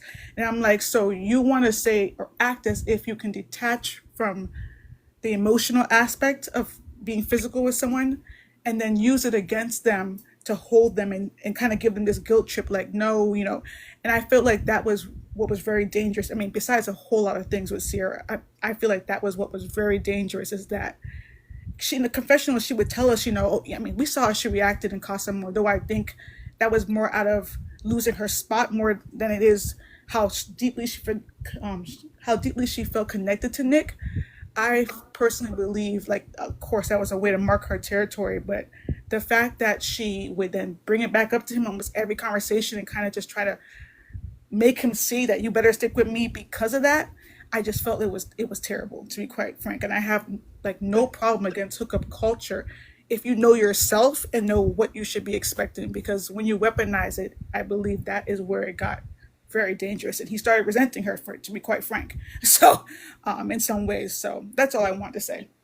I appreciate it. Hang on, because you're one of my subs, so I'm definitely going to keep you up to give your hot takes at the end. Okay.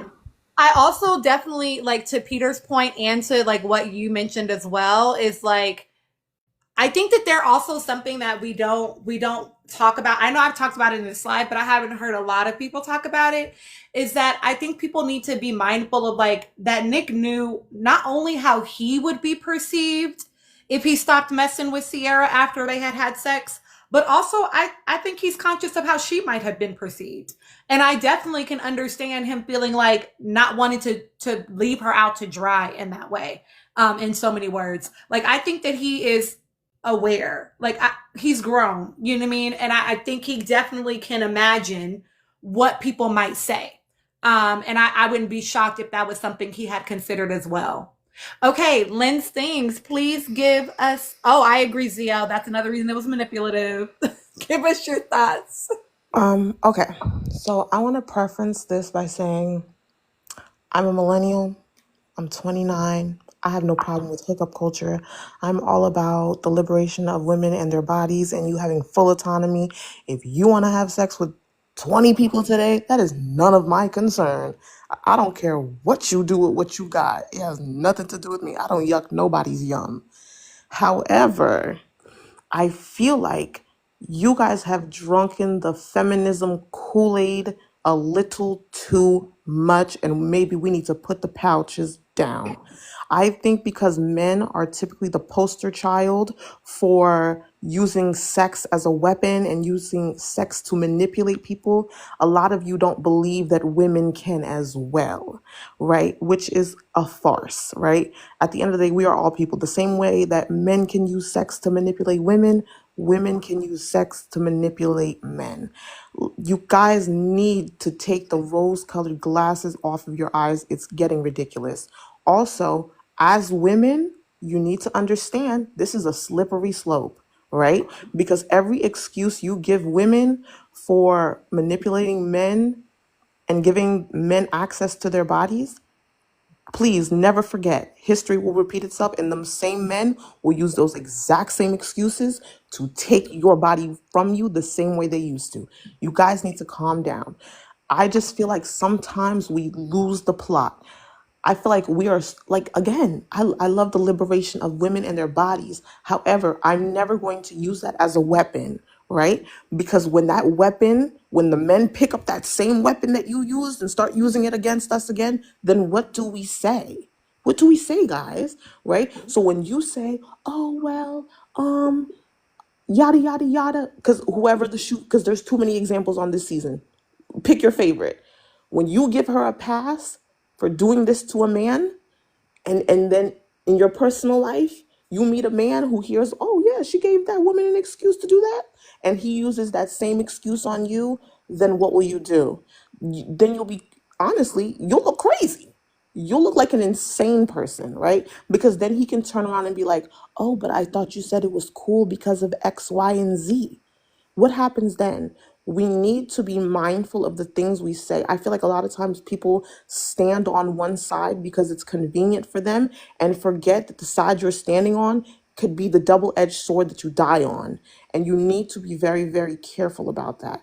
Nobody owes you their body. Nobody owes you their time. Nobody owes you their emotional labor. Nobody owes that to you simply because you made the decision to give them your body freely.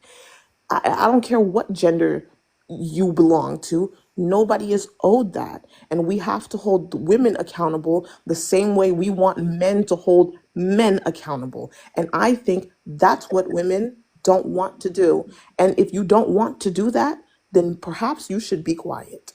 And that's how I feel. Thank you, Lindsay. I'm wondering who you think in here was giving the manipulators a pass. Look, that's neither here nor there, but I feel like I just hear women too many times be like, okay, let's even bring up just Amaya and Ace. Ace is setting a boundary. Hey, I don't like this, right? If Amaya had set up those same boundaries and told Ace, hey, I don't want to get physical very quick. I don't like the babe thing. I'm still just trying to get to know you.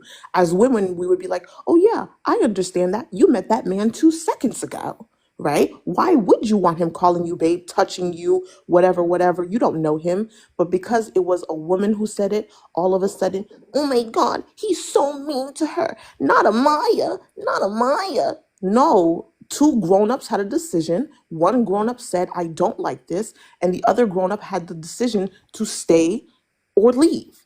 That's simple. That's it. There's no need to get angry. It's just the reality of life. You have boundaries. I have boundaries. He has boundaries. It's okay. Nobody should manipulate you, shame you, or try to villainize you for your boundaries. That's weird. You know who does that?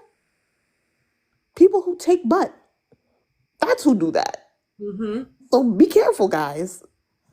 I agree. So like people don't like when I say this, but like I got pushback on my video about this, but I mentioned that whether people want to admit it or not, my perspective is that what happened with Zach and Amaya is very similar to what happened with Chris and Hilka, right? We have this situation of you're sitting here with this man and he's saying, well, I'm 50-50. And I think anybody, and maybe I'm wrong, but I feel like most people with uteruses can relate to the experience of feeling like you can't really say no about something. So you kind of laugh, you kind of chuckle, you kind of move your body around a little bit, you kind of give a tentative answer. And she kind of just pressed it until eventually it was an okay, relented, let's keep this Exactly. between us. And if And we I feel like watched a people man don't, do that, yeah, we would exactly. be sick to our stomach. Exactly. And I think people don't like to clock it because again, she's so cute and oh, she's so No. fun and she's very digestible and you like her, and I try to use my page to make people, and you're gonna do whatever you want to do, right? But like to make people, yes, you can like someone and still look at the totality of their behavior and be critical about certain behaviors. Correct. Too many times this season, I have literally had to tell grown women, imagine if this was a man. How would you feel if you watched a man do this exact same thing? You'd be like, Nothing he's a changed. creep. Exactly. You'd like run for the hills, girl. He's a creep. He's not safe. He's not. That's what you would say. So stop using men as the poster children for, oh, they're the only ones that can use physical intimacy as a weapon. No, all No. humans can. Yeah, I agree. Okay, Sheikh Zula, will you give us your thoughts around this sex in this villa this season? What do you think motivations were? Yes. Intentions were? What are your thoughts? Okay, so first, Lynn, I think it's funny that you say that because Charlie, is that his name? Charlie, the weirdo, the also Trump supporter, the British one in the beginning, like Yes, one of the that's first. Charlie. Okay. He also kind of did that to Shelly with the kind of coerced her into a kiss. A man did do that, and he was not regarded with the same kind of backlash that some of the women are facing, minus for in Huda, because they had their own issues. But that I will say that I'm gonna stop right there because I have some other things I want to say. Can I So just respond? But Hold my on, whole no, thing. no. Let Sheikh Zilla finish their whole thought, and then I'll come back to you. Sheikh okay, Zilla, well, the point that I'm moving on to is not focus on that because I don't think we're ever gonna agree. So if you want to let her respond, that's fine okay. to me. No. I want you to use all four of your minutes, and then I'll come back to Okay. her. So I want to go on the sex point. I do agree with you, host. What you said originally, flat down, sex does not lead to any emotional connection. Okay, so that's what I want to base my argument on. Sort of sex also doesn't lead to the emotional manipulation that people claim that it can. I mean, claim that it does in the show, because I'm not saying that it never does, but I'm gonna move on. Okay, so some of the strongest connections, You Ace don't and have to. Shelly. I I don't want to promise take you. up too So much let time. me just. I'm gonna stop your timer real quick, and I'll give you a new one. Let me just be very clear that in this villa, in this villa, Lord, we on Love Island together, y'all. In this live, you can say things that you think are controversial. You can say things that you think people will not agree with. I'm not gonna let people dogpile in here. We're all gonna keep it very cute and respectful. But you can totally say things that you think are hot takes. It is totally fine. I promise. So please say what you need to say. We want to hear your thoughts. Otherwise, I wouldn't let y'all be up here, right? Okay, period. Thank you, Queen. Okay. So, yeah, like I was saying, I do agree with your point. I don't think that sex leads to that kind of sex in the villa was the emotional manipulation that people claim that it always was, unless they had other attributes that showed that they were being manipulative, and we disagree, but I don't think I might show those. But again, let me move on. So some of the strongest connections, like, okay, Shalace, Nicolandria, they never had full out sex, or they never quote unquote threw themselves at each other. They never had that moment, right? And I'm not sure who said it, but I want to disagree with the claim territory, with the claim territory state. That was just sorry. I want to disagree with that because I don't know. It's just strange for me. Again, I am a young 21st century college woman. I have years of school ahead of me. Like, I am deep in this. I don't think that when you have sex with someone for the sex, you are giving it away for free. Someone else also said that. I might have been Nikki, I think. Like, sex is not inherently, like, sex feels good. It's reciprocal. Women like sex too. I don't think enough people talk about that. Women like sex too.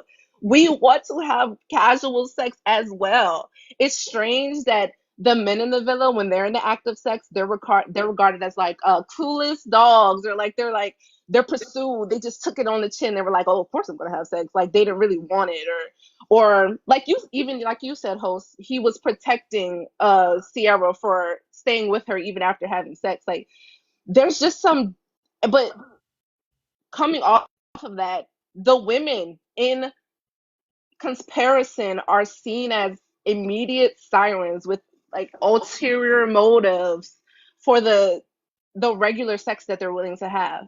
And I do not like Sierra, but there's certain moments like this where I'm like, she's given far too much credit for this whole situation. I don't know. Like, again, that's not to say that women never manipulate men into sex, but these are 20 to 25-year-olds who in the real, even 20 to 30-year-olds who in the real world likely participate in hookups and random sex because they like it. And that's like it. They like it. And I know someone's going to come and say, well, she can still be manipulative even though she liked it. It's just that whole ideal feels rooted in some deep-seated, maybe religious, maybe not, maybe conservative, maybe not, views that have like stood the test of time from way before. Like, it's still there in your psyche deep down. And like you said, some people might not know they're manipulating. You may not know that you're having a misogynistic view, but it comes off as that. I don't know. Yeah. I'm gonna respond, and then I'm gonna let Lynn respond too.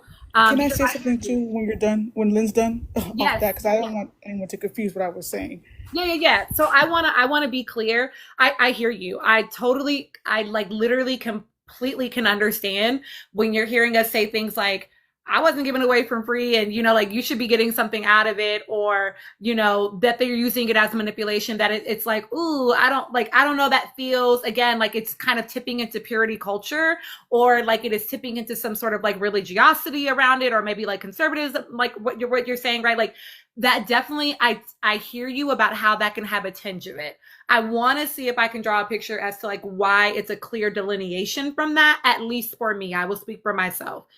When I'm saying that they used it as a manipulation tactic, I'm looking at the timing.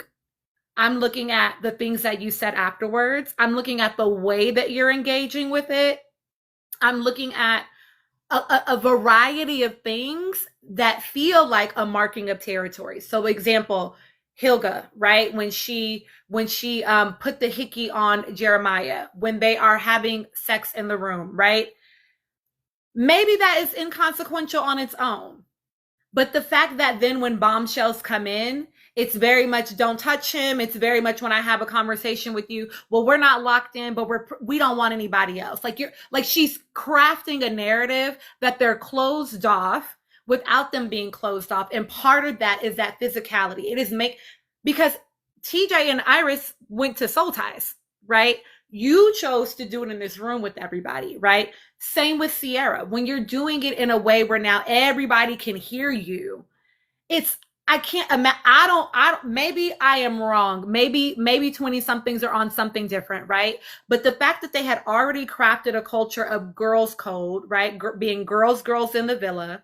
If I'm listening to my girl very loudly have sex with this man, you think I'm actually going to pursue him, whether they're closed or not? Am I ever going to feel like I can actually be curious about that connection? Probably not.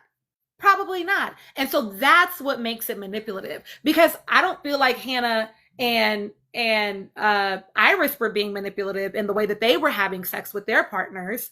I don't even feel like Amaya was being manipulative in the way that she was having sex with her partners. It's those two in particular, because we watch them lie about things that the partner said. Oh, he said we want to move in together. That ain't what that man said. Oh, he said I'm his dream girl. That ain't what that man said. So when you couple all of those things together, that's, and you look at the timelines again with Sierra, it was, oh, he's over there talking to Andreina. Now we about to do it tonight.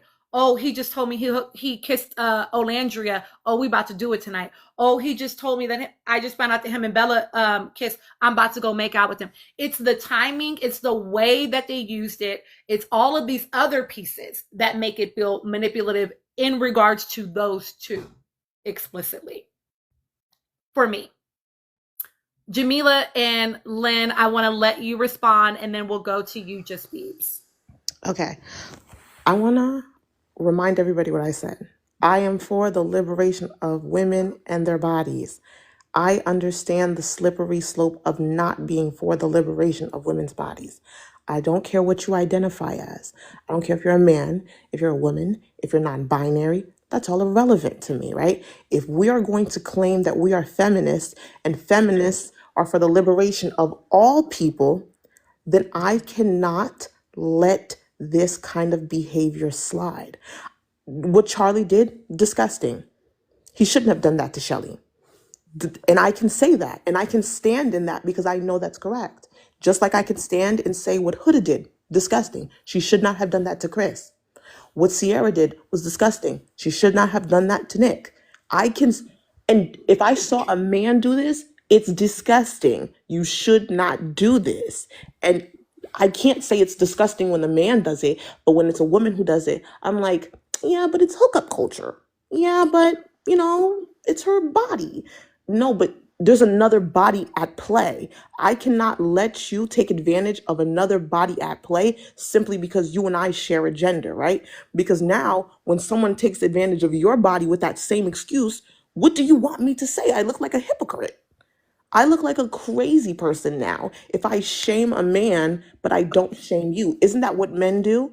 It's the same thing that men do. They praise men for bad behavior and shame women for the same bad behavior. So why would I stand on the opposite side of the same sword if I'm fighting for the liberation of all bodies?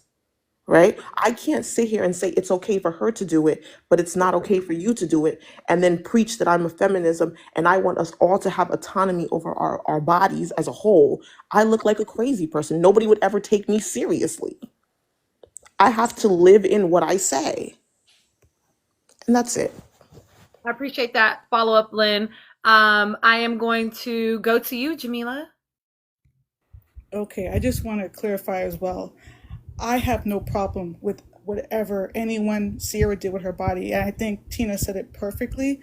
It was everything around it. Is that she put up this front like she was a female who it was just only sex to her for her own pleasure. Like they met on spring break and this is a summer fling. It is when she then would weaponize it before Nick and her went to Casa Amor. And he's telling her clearly in his head, he's thinking we just had sex for the enjoyment of it. But you clearly know I still want to explore. She was trying to tell him, I don't want that freedom, and then use the sex as in we have such a deep connection from it. And I think that's where I was like, I don't like that she did that, because they both seem initially, at least from what I would think if I were in Nick's shoes, is that she was someone that we could have sex and it was just for the enjoyment, but we're still, you're listening to the words I'm saying, like I still saying I want to explore. She would then try to, like I said, use that in a way to say, listen, we have such a deep connection because of this, along with, I guess, our talks and our chemistry, whatever she thought it was. And that's why I think we should, be deeper and, close off with each other. Besides that, like I have no problem with TJ and Iris and Pepe and Hannah. No, there was, that didn't look like it was they were using that against the guy to get what they want. Huda and Sierra, or I mean, whatever her name is, Honda Civic.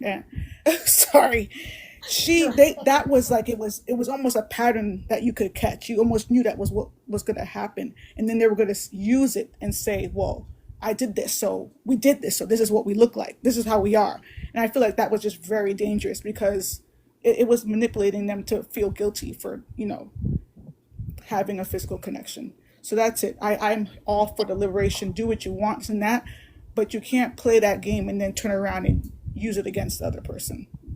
Yeah, I didn't watch her 10-part Trapped in the Closet series. I'm never gonna stop saying that. Gigi, I'm never gonna stop saying it. I didn't watch it. Classic line. But I heard that like I know ZL posted in here that like she sort of weaponized it. Hey, you were inside of me, and now you're kissing my best friend. So that's when it becomes it wasn't just about you having fun. You thought that it was going to mean something different. You thought that it was going to garner you some sort of loyalty or devotion. And that's when it becomes babes, you're using it as a tool. I don't mean to interrupt, but on that point, I believe that was Iris that said that. Hey, you were inside me, you freak. Yeah, I could be wrong, but that's how I remembered it. I try to correct it, but my bad. Okay, maybe it was. What did she say that in the context of? They were talking next to the pool. Sorry, they were talking next to the pool. Oh, when she was talking to Sierra about the whole situation. Yeah, she was like, "Why don't you feel she agreed way about she that?" did agree with her. But yeah, yes, she did. You're right. So Iris did say it. You're right. Sierra then realized all of a sudden she was mad though. Very true, very true. And I think there's a lot of issues behind why Sierra wasn't mad originally. I'm so not a Sierra defender. It's just I get it. I think she definitely was trying to be the cool girl. Okay, Beebs, babe, on you. Give us your thoughts. Hey. So, my thoughts on it, I want to preface this by saying you guys' perspective is very interesting because I may be one of the only few. I've never participated in hookup culture, but that's because I know I personally, the way that I'm set up, I know I wouldn't be able to handle it. So, but I'm very much so with my friends and everyone hey, do you? If you can get your ankles knocked loose, then by all means go ahead and do that. But what I do want to say when it comes to the whole hookup culture thing, kind of in response to both Sheikh Zulu, I'm so sorry if I'm mispronouncing your name, and Lynn, I kind of want to combine the two in a sense because I kind of agree with some points that both of them were making. I feel like with hookup culture, there seems to be almost like a misuse of choice, but choice in a way that it only benefits you within that time. And I think we saw that within the villa, especially with the differences between 404 and Hiroshima, as well as with Iris and Hannah. We can see, with Hannah, when it was with Charlie and Pepe, she had Pepe spit starting it in the bed, and she was just cool with it, it was just whatever. And yes, she cried for Charlie when she left, but then Pepe, and then she was cool. So she clearly is into that. Same with Iris, her and Pepe, clearly they were hooking up because she wanted that, and TJ because she wanted that. There was no ifs, ands, or buts about it. But I do agree that with Sierra and also 404 and Hiroshima, it was more so of a tactic where and we saw it literally from episode 1.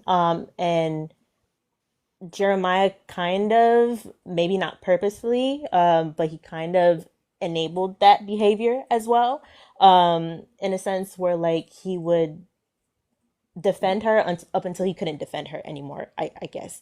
But they were both very territorial when it came to the coupling that they were in, especially Sierra. Sierra's case is very different because I do know that she was a bombshell, but she was a bombshell the second night in, so she didn't get to see anything. But she zeroed in on Nick. So Nick is who she wanted, like point blank, period. And even when they got called in to go into the hideaway or whatever between Charlie and Shelly and her and Nick, their relationship pretty much started off physical. So that's all they could, that's all she really had as far as like a one up on Bella. So she knew Bella from what she saw going on in the villa. Bella, she made it very clear that her boundaries were like, I don't kiss unless I feel comfortable to do that, the whole boundaries thing, which I also find very interesting, the differences in how Bella's boundaries were taken versus how, other people's boundaries were taken, but that's neither here nor there. It was very clear, like the minute that he was like, oh, I'm 50-50, take you to the photo booth, and then you straddle in his lap. And then that's when he's like, oh, we were 50-50, but now it's 70-30. So it's like she led a lot with the physicality. So I can definitely see how like it's said that, it could be manipulative in how her approach was when it came to like initiating the sex and all that stuff. But then it was a choice. And I think her choice in doing so, I think she felt or could have possibly perceived it as like, if I made this choice and to show that I am all in with him, even though Nick has made it very clear, because we can clearly see he can't lie to save himself. But her utilizing that and using that as a deep connection, even though later in Casa she then says like she has deeper connection and conversations with Elan versus Nick, even though she was more physical with Nick as opposed to Elan, which that's another thing in itself. The whole pushing, I think it's just more so like, oh, you can only play cool girl for so long when you know that that's not what you want. And I think that's my take on it. I feel like hookup culture is mad cool or whatever. You just have to understand how your thought process thinks, or like how you think and how you can move knowing that's what you want. Because even like how Sheikh Zula said with her and Alandra, she was cool with it up until I personally don't think she was ever cool with it. I think she needed some external validation and she got that. So, but that's my take on it. Thank you, Beebs. Gigi, my friend, it is on you, girl. Hola. So first of all, can we give it up for the panel? Because I mean, we're so brilliant. The takes are amazing. The takes are amazing. So just a combination of what Lynn and Nikki were saying, because they were spitting mad bars. Absolute facts. I think, and I'm all for, I am pro ho. Do you, boo? You like it, I love it. What I think that the big part that we're missing is that a lot of the people who engage in, and not to make myself sound old, I am 39, but a lot of the young people who are currently engaging in hookup culture, they know sex without understanding sex. I think is what a lot of it is, because they grow up. These are the young adults who grew up in the crux of the reclamation of sexuality amongst women, and the reclamation of their bodies and body positivity and sexuality positivity, which is great but when they're doing this in an age where they don't have the ability to understand the difference between sexuality and intimacy, is when you grow up and you see people like Sierra who engage in hookup culture but don't understand how to differentiate between sexuality and intimacy. And that's what happened. When you see in the case with her and Nick, she saw it as sexuality, trying to be the cool girl. But I think if she took the approach like Just Beebs said, where she's like, yo, I see it, I respect it, it's just not for me because I know I can't handle it. I don't think there's enough of that. So props to you, Just Beebs, because there's not enough people who see it and don't put words to it or feelings to it because they want to be part of the culture so bad. And I think that's what ends up happening, and that's what happened to her. And just to touch back briefly, and I think this connects to what we were talking about earlier when people were talking about how Nick was lazy, and no, Nick did what he did within the confines of the definition of their relationship or their connectionship.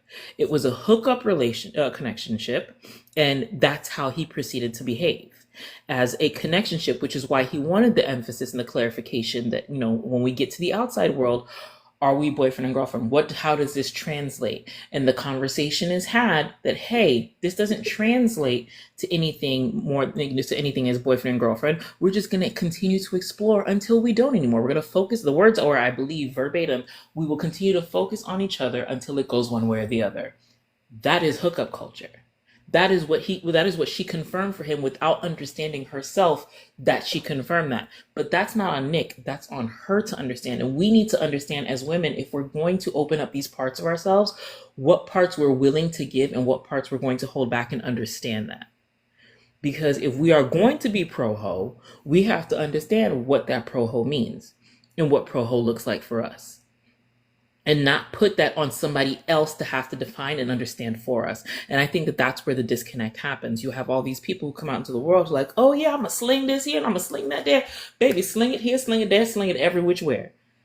But you got to understand what you're slinging, how much you're slinging, and what you're slinging it for. And that's the disconnect that we have in this hookup culture, where we give and I fully blame our generation, because we gave them the internet without giving them the capability of understanding how to use it. So they have all this information at their hands and don't know how to digest it. And that's definitely what I blame our generation for. Because I tell my kids all the time, they will look at me like, "Oh, mom, you're such an old head, yada yada yada," and I tell them, "Boo. Your generation didn't invent Snapchat. Y'all didn't invent the internet. Y'all didn't invent Google. That's my generation. We did that. We gave that to you. So calm down." But we did that. We gave it to them, and we gave it to them with no training wheels and none of the basics of how to break down information, how to discern information, and think critically to be able to make these choices, especially these choices that involve bodies. Yes. Okay. I have so many thoughts now, y'all. First of all, yes, my panel is always just chef's kiss, and Nola Girl 504. The panel in chat often reflects the host. These lives are the most insightful I have sat through. Thank you so much for saying that. We really work hard to curate that space over here. Gigi, to your point, and I see your comment too, Ivy, because I'm about to come to it.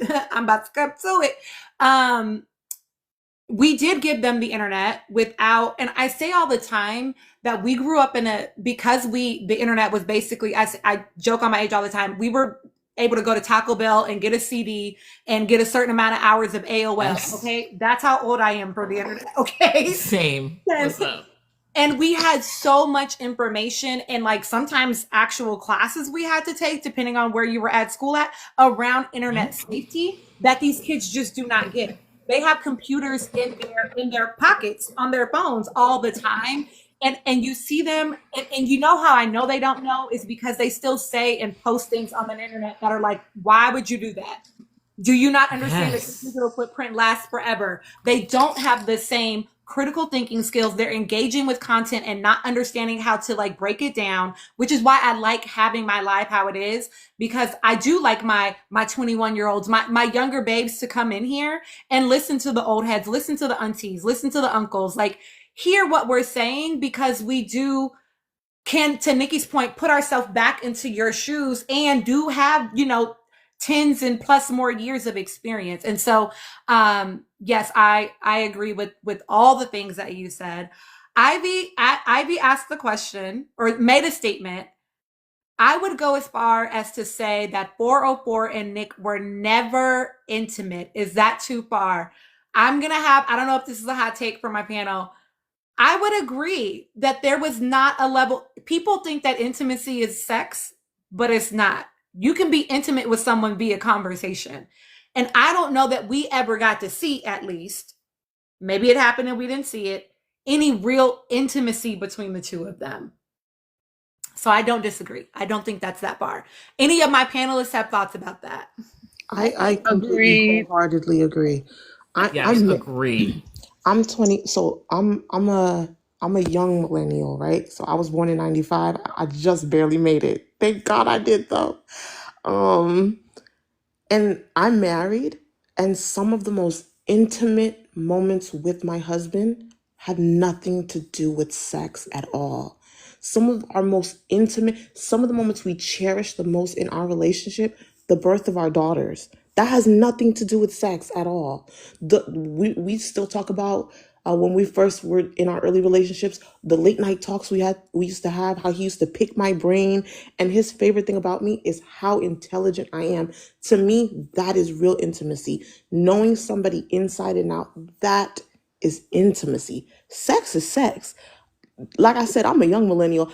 I know hookup culture, girl. I used to be popping it. I used to be popping it. Don't you worry.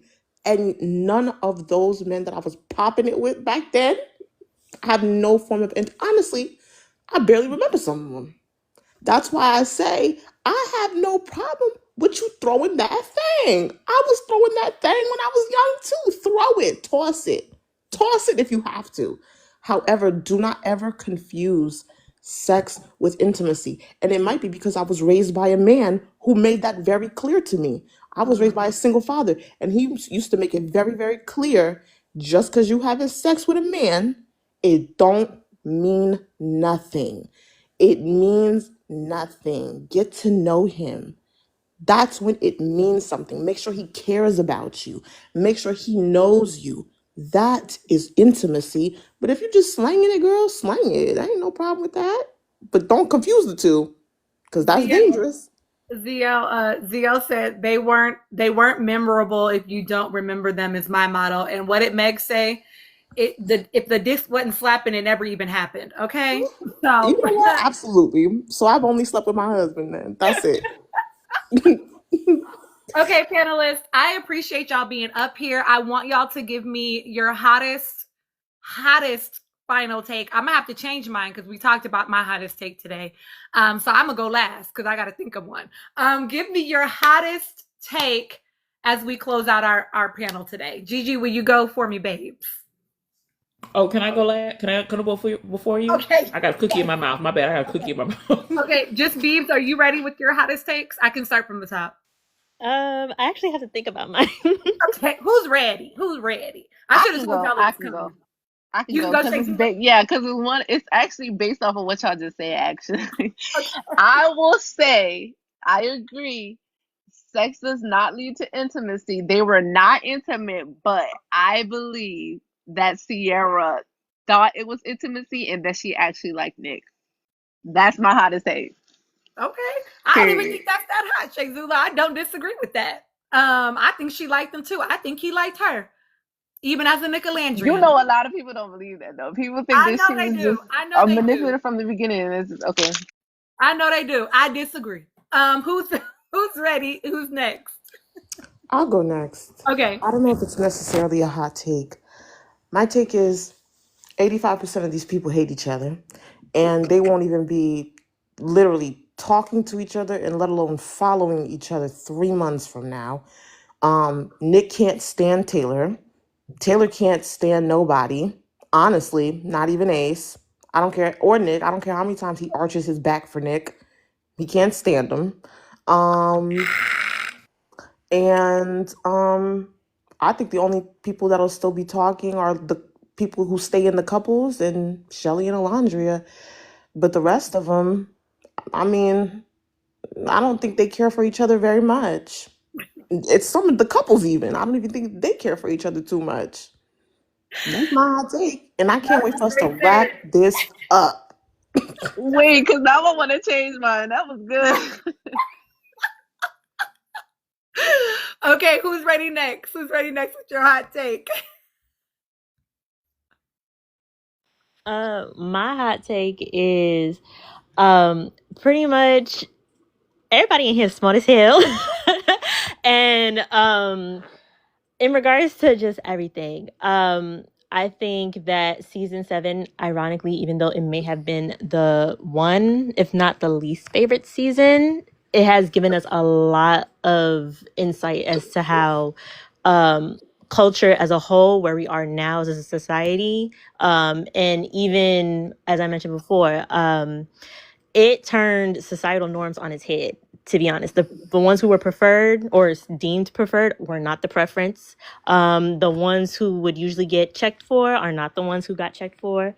Like the Mr. 6'8" wasn't really balling like that if we really want to talk about it. So yeah, that's my hot take. That is a hot take. Nikki, I can't hear you, babe. Will you try again?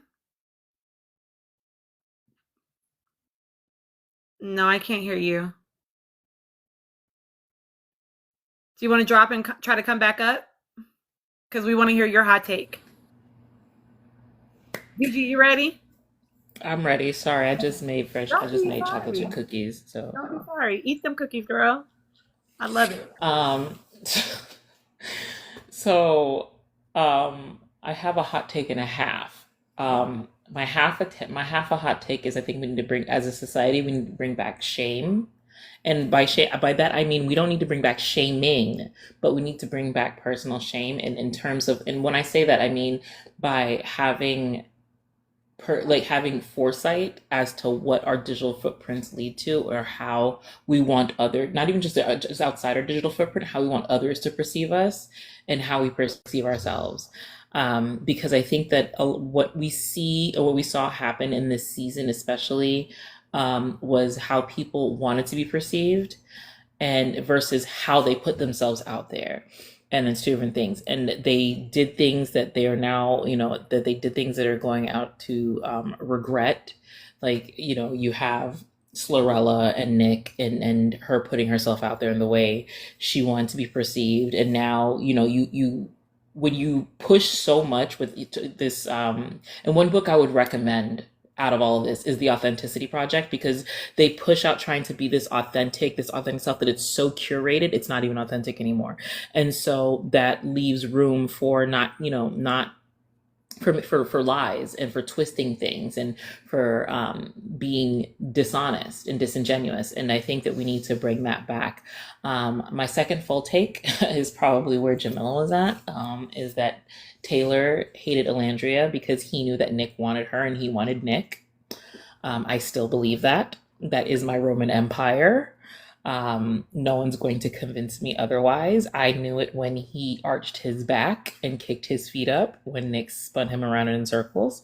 And I think that this is why when he and Alandria were together in the Hamptons, why he had her in front of the camera and he was all up under her, so that Nick can see that, because I know Nick was somewhere seething, clutching his labubu.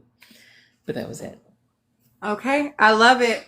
I think Jamila, you're my only. No, Nikki is also left. But Jamila, go ahead. Give me your hot take. Well, I wouldn't say it's really a hot take, but I'm not even sure if we spoke about this earlier. I can't remember.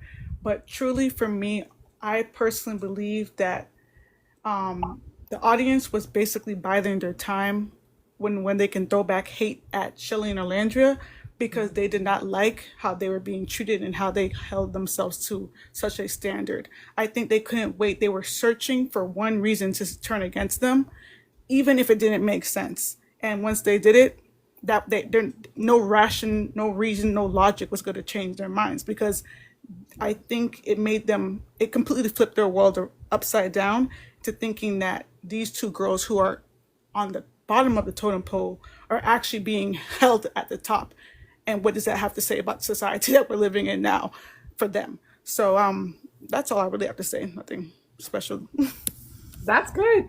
Thank you. Okay, Nikki, let's try. Let's see if we can hear you. Okay, can you hear me? Yes, we can. Oh, yay. Okay, so my hot take is gonna shake the table, y'all. Y'all gonna shake the table.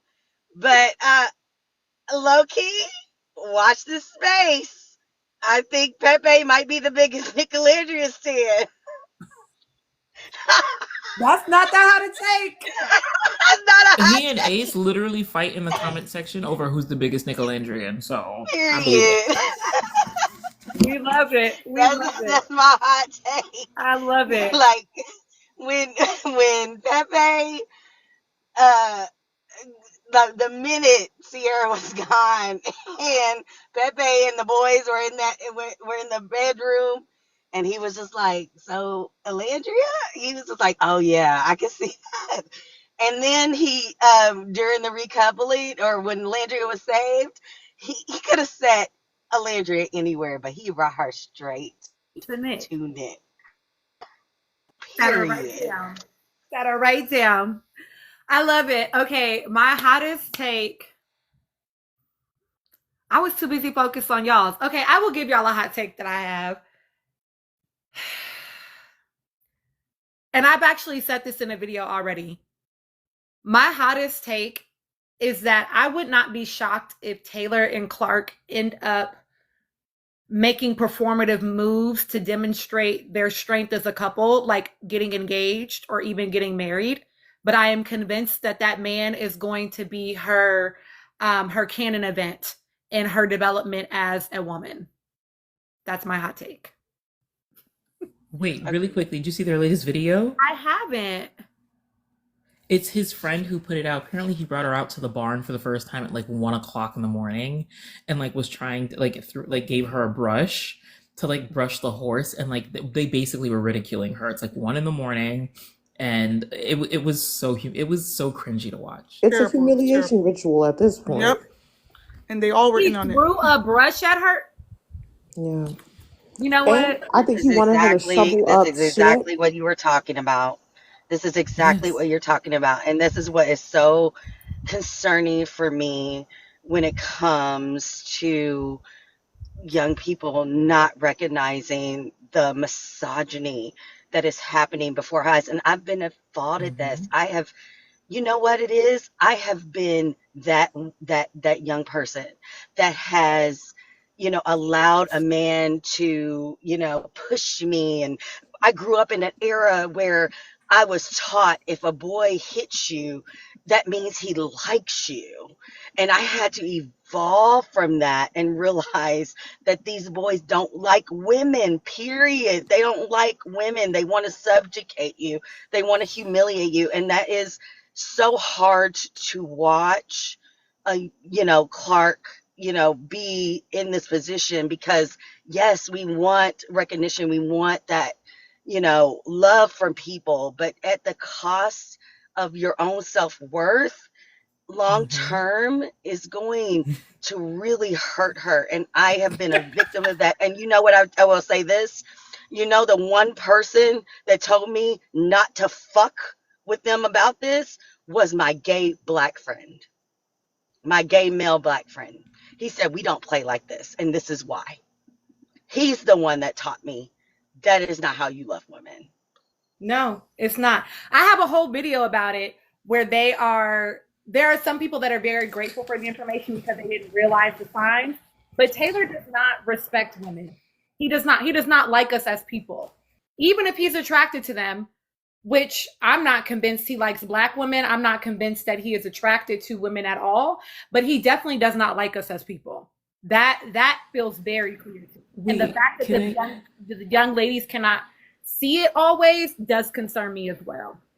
Can I give a They very, very couldn't quick even hot tell take? that Chris hated Honda Civic.